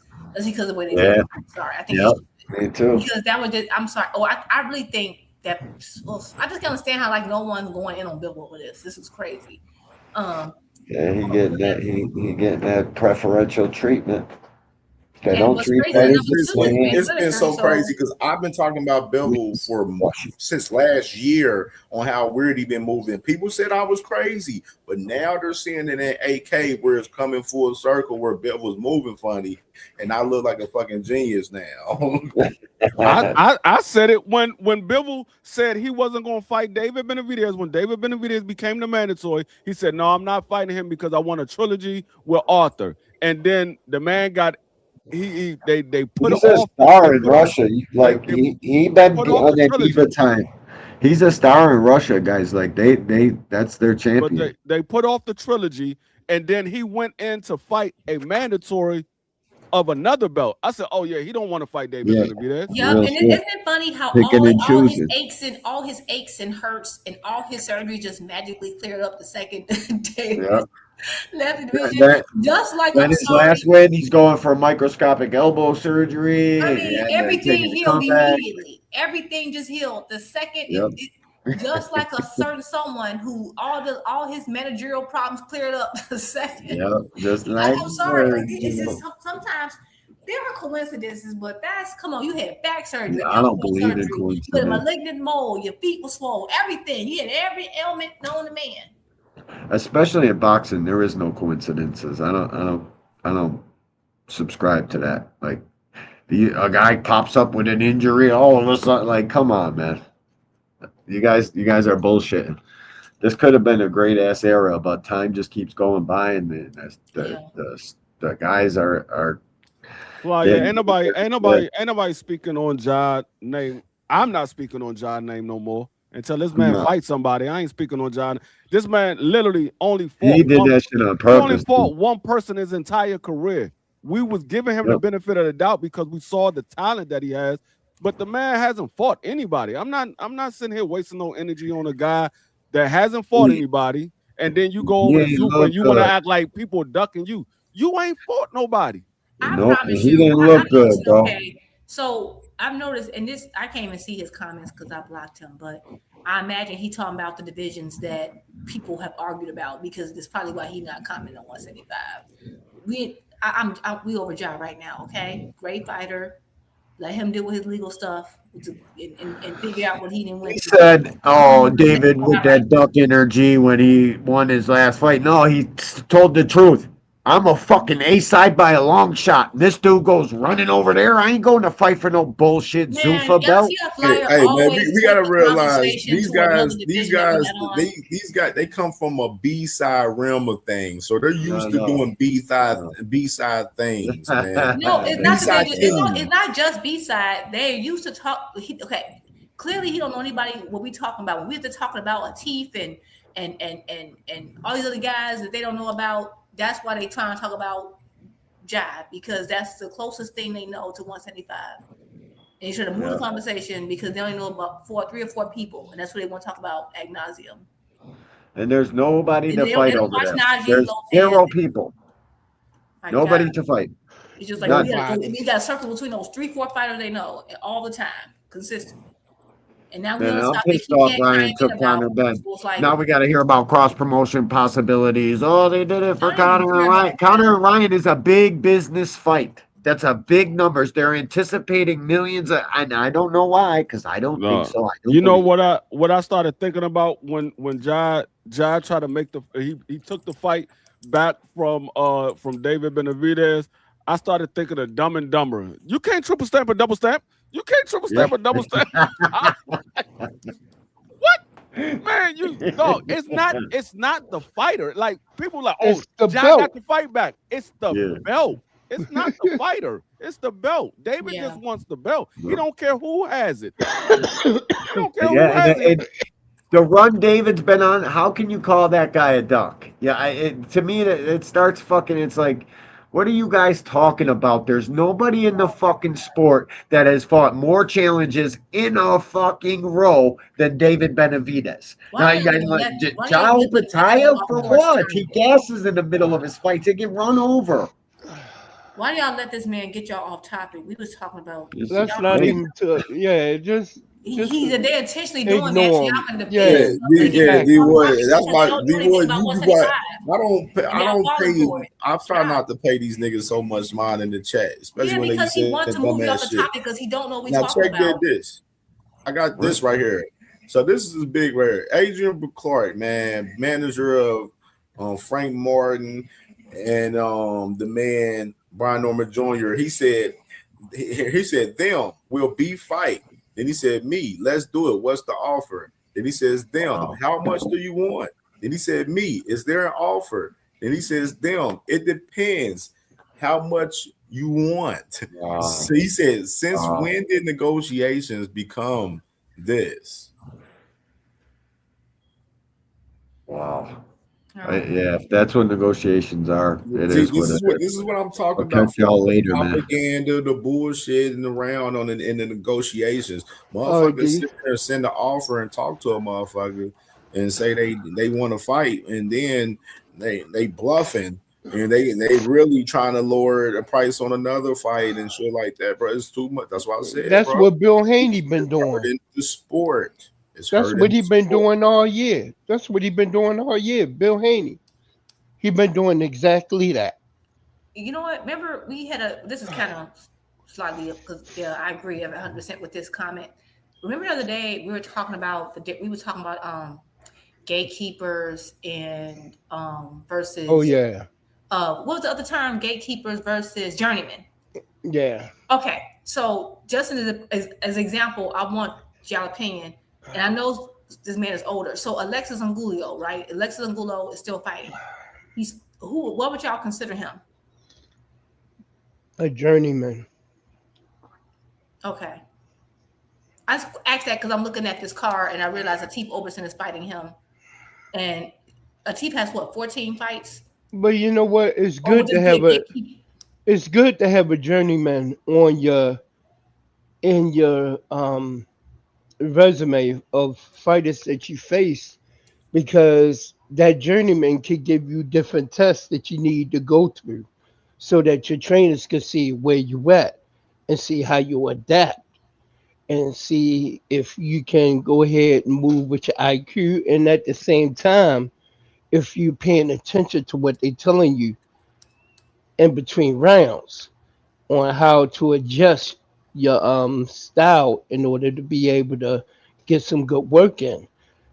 Journeymen give good work to young prospects coming up. That's what they are. That's what they do.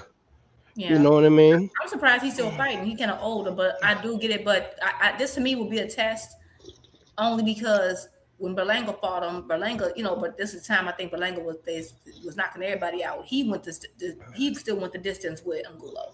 So I do want to see what Atif do with him. And I mean, he in his 40s now, so of course he's older. But that's just a good example, I think, of a journeyman, I guess. But would he be? Yeah. Yeah. Okay. Yeah, journeyman. You know what I mean? A gatekeeper is somebody that once you get past that person, then you definitely stepping up in your and Yeah. the Yeah. fighters that you want to be facing in the ring. You This is know what I still a step mean? up Teeth, though. This is definitely still a step up. Yeah, Yeah, it's I a just want to run that test. before I forget about it.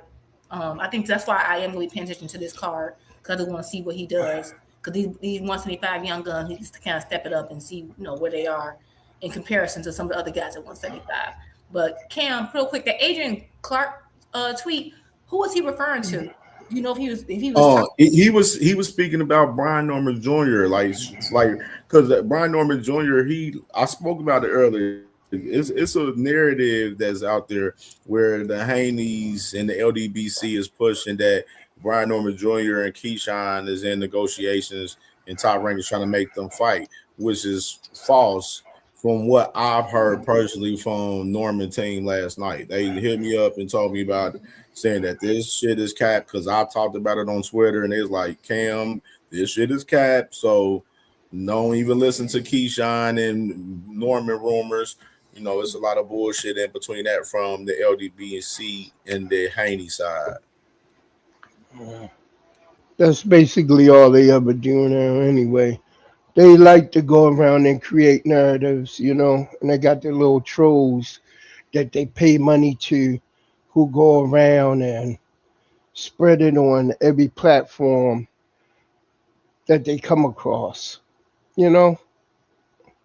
But man, that's why I'm like, man.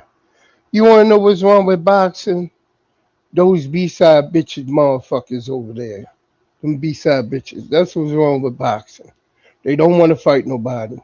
They don't want to fight each other.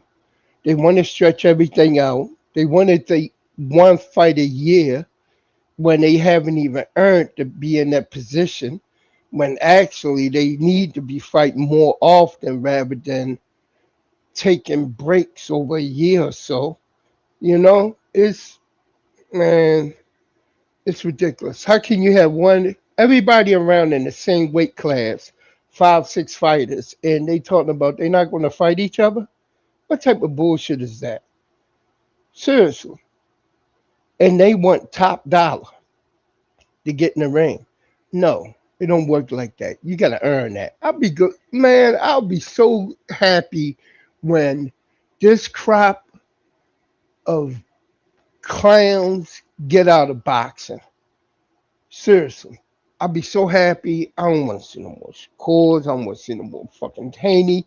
I want to see Bill Haney gone. I want to see all the motherfuckers gone. I want Bud to really just go and retire. Go retire, Bud. Go over the fucking Tibet somewhere and climb a fucking mountain. You know what I mean? Go do your bucket list or some shit. Seriously. You know? Yeah, that's what I want you to do, your bucket list. Keyshawn, go ahead and check yourself in to a treatment facility with Shakur so y'all can get over your whippets addiction, because the shit y'all motherfuckers say is just crazy. You know what I mean? Got me wondering if Bud is smoking whippets now because he's saying the most stupidest shit ever. That interview didn't make no sense. I was sitting there, I'm like, what the fuck is he talking about? He shouldn't be talking. That's the problem. I'm like, I'll just be glad when that whole crop of all these motherfuckers just go ahead and fade out of boxing. Seriously.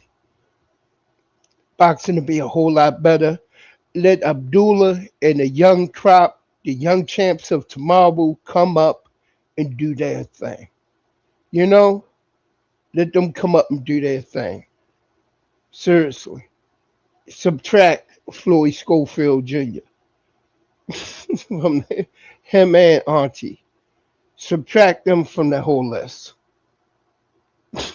All right, let me go and close this thing up, man, so we can get ready for tomorrow's show, man. Appreciate my brothers, B More and my sister Juke, man. Fire shit today, man. Great show today. Great show. We're gonna be back at it tomorrow. Back at it tomorrow. All right, Juke. Peace and blessings. About Same to you. Have a We're good gonna be day. early. About All right. tomorrow. We're gonna be early tomorrow. All right, man. We're gonna be early show tomorrow. It's gonna be a lengthy one. So we're gonna about 10:30 tomorrow, man. All right. I'll probably be checking in probably around 11:30, 12 once I get back. I got an appointment to do tomorrow, so gotta go do what I gotta do. All right, brother. Peace and blessings. Man. You already know those vibes, man. Much love. One. All right, man. Another banger today, man, for sure, man. I told y'all today was gonna be a banger today, man. Way better than yesterday, in my opinion. I feel good about today's show. So, man, salute to everyone, man. We're gonna be back at it tomorrow about 10:30 tomorrow. So we press between that 10:30 mark tomorrow on the early side tomorrow, man. And we gonna be back at it.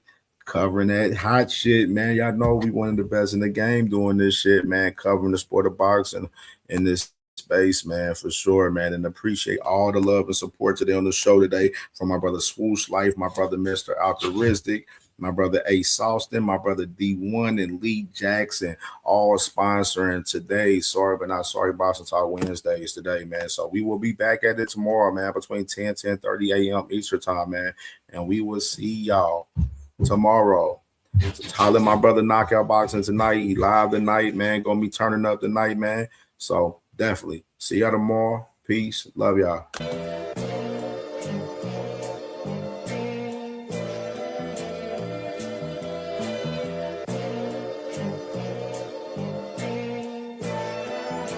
All my life I had to be patient.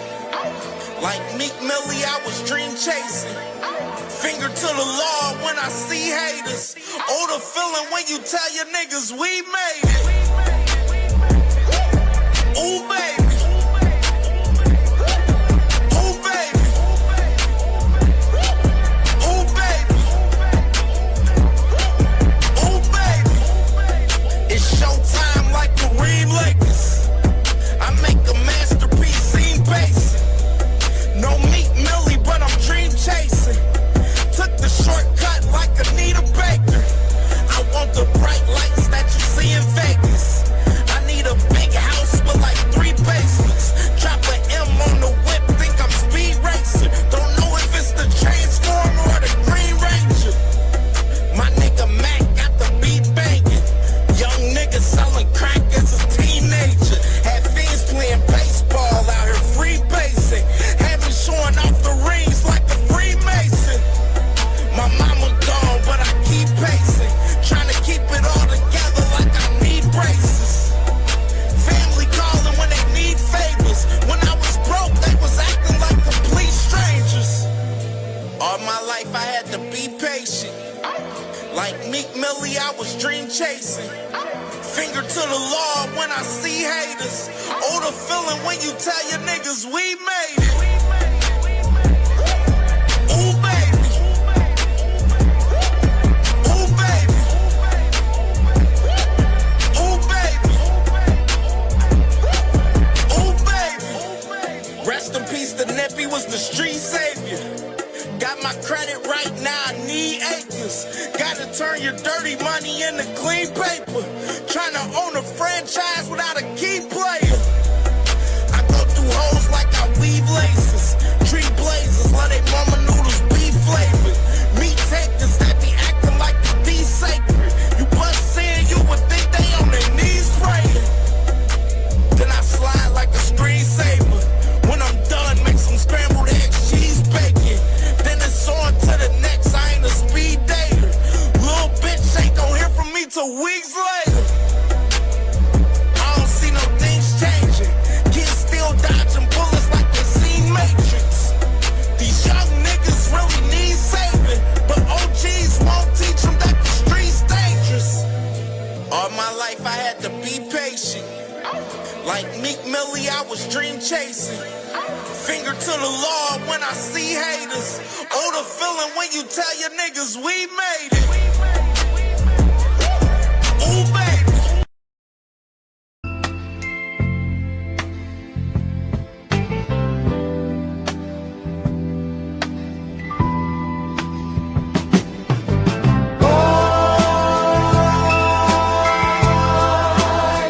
So sensitive, sensitive.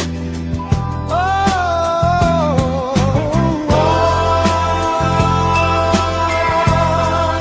you niggas so sensitive, sensitive. Oh, la la la la, la la la la.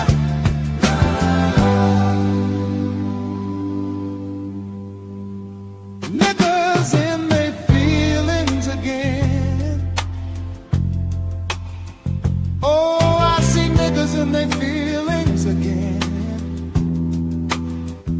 Your mama should have raised you, bitch made suckers to have thicker skin.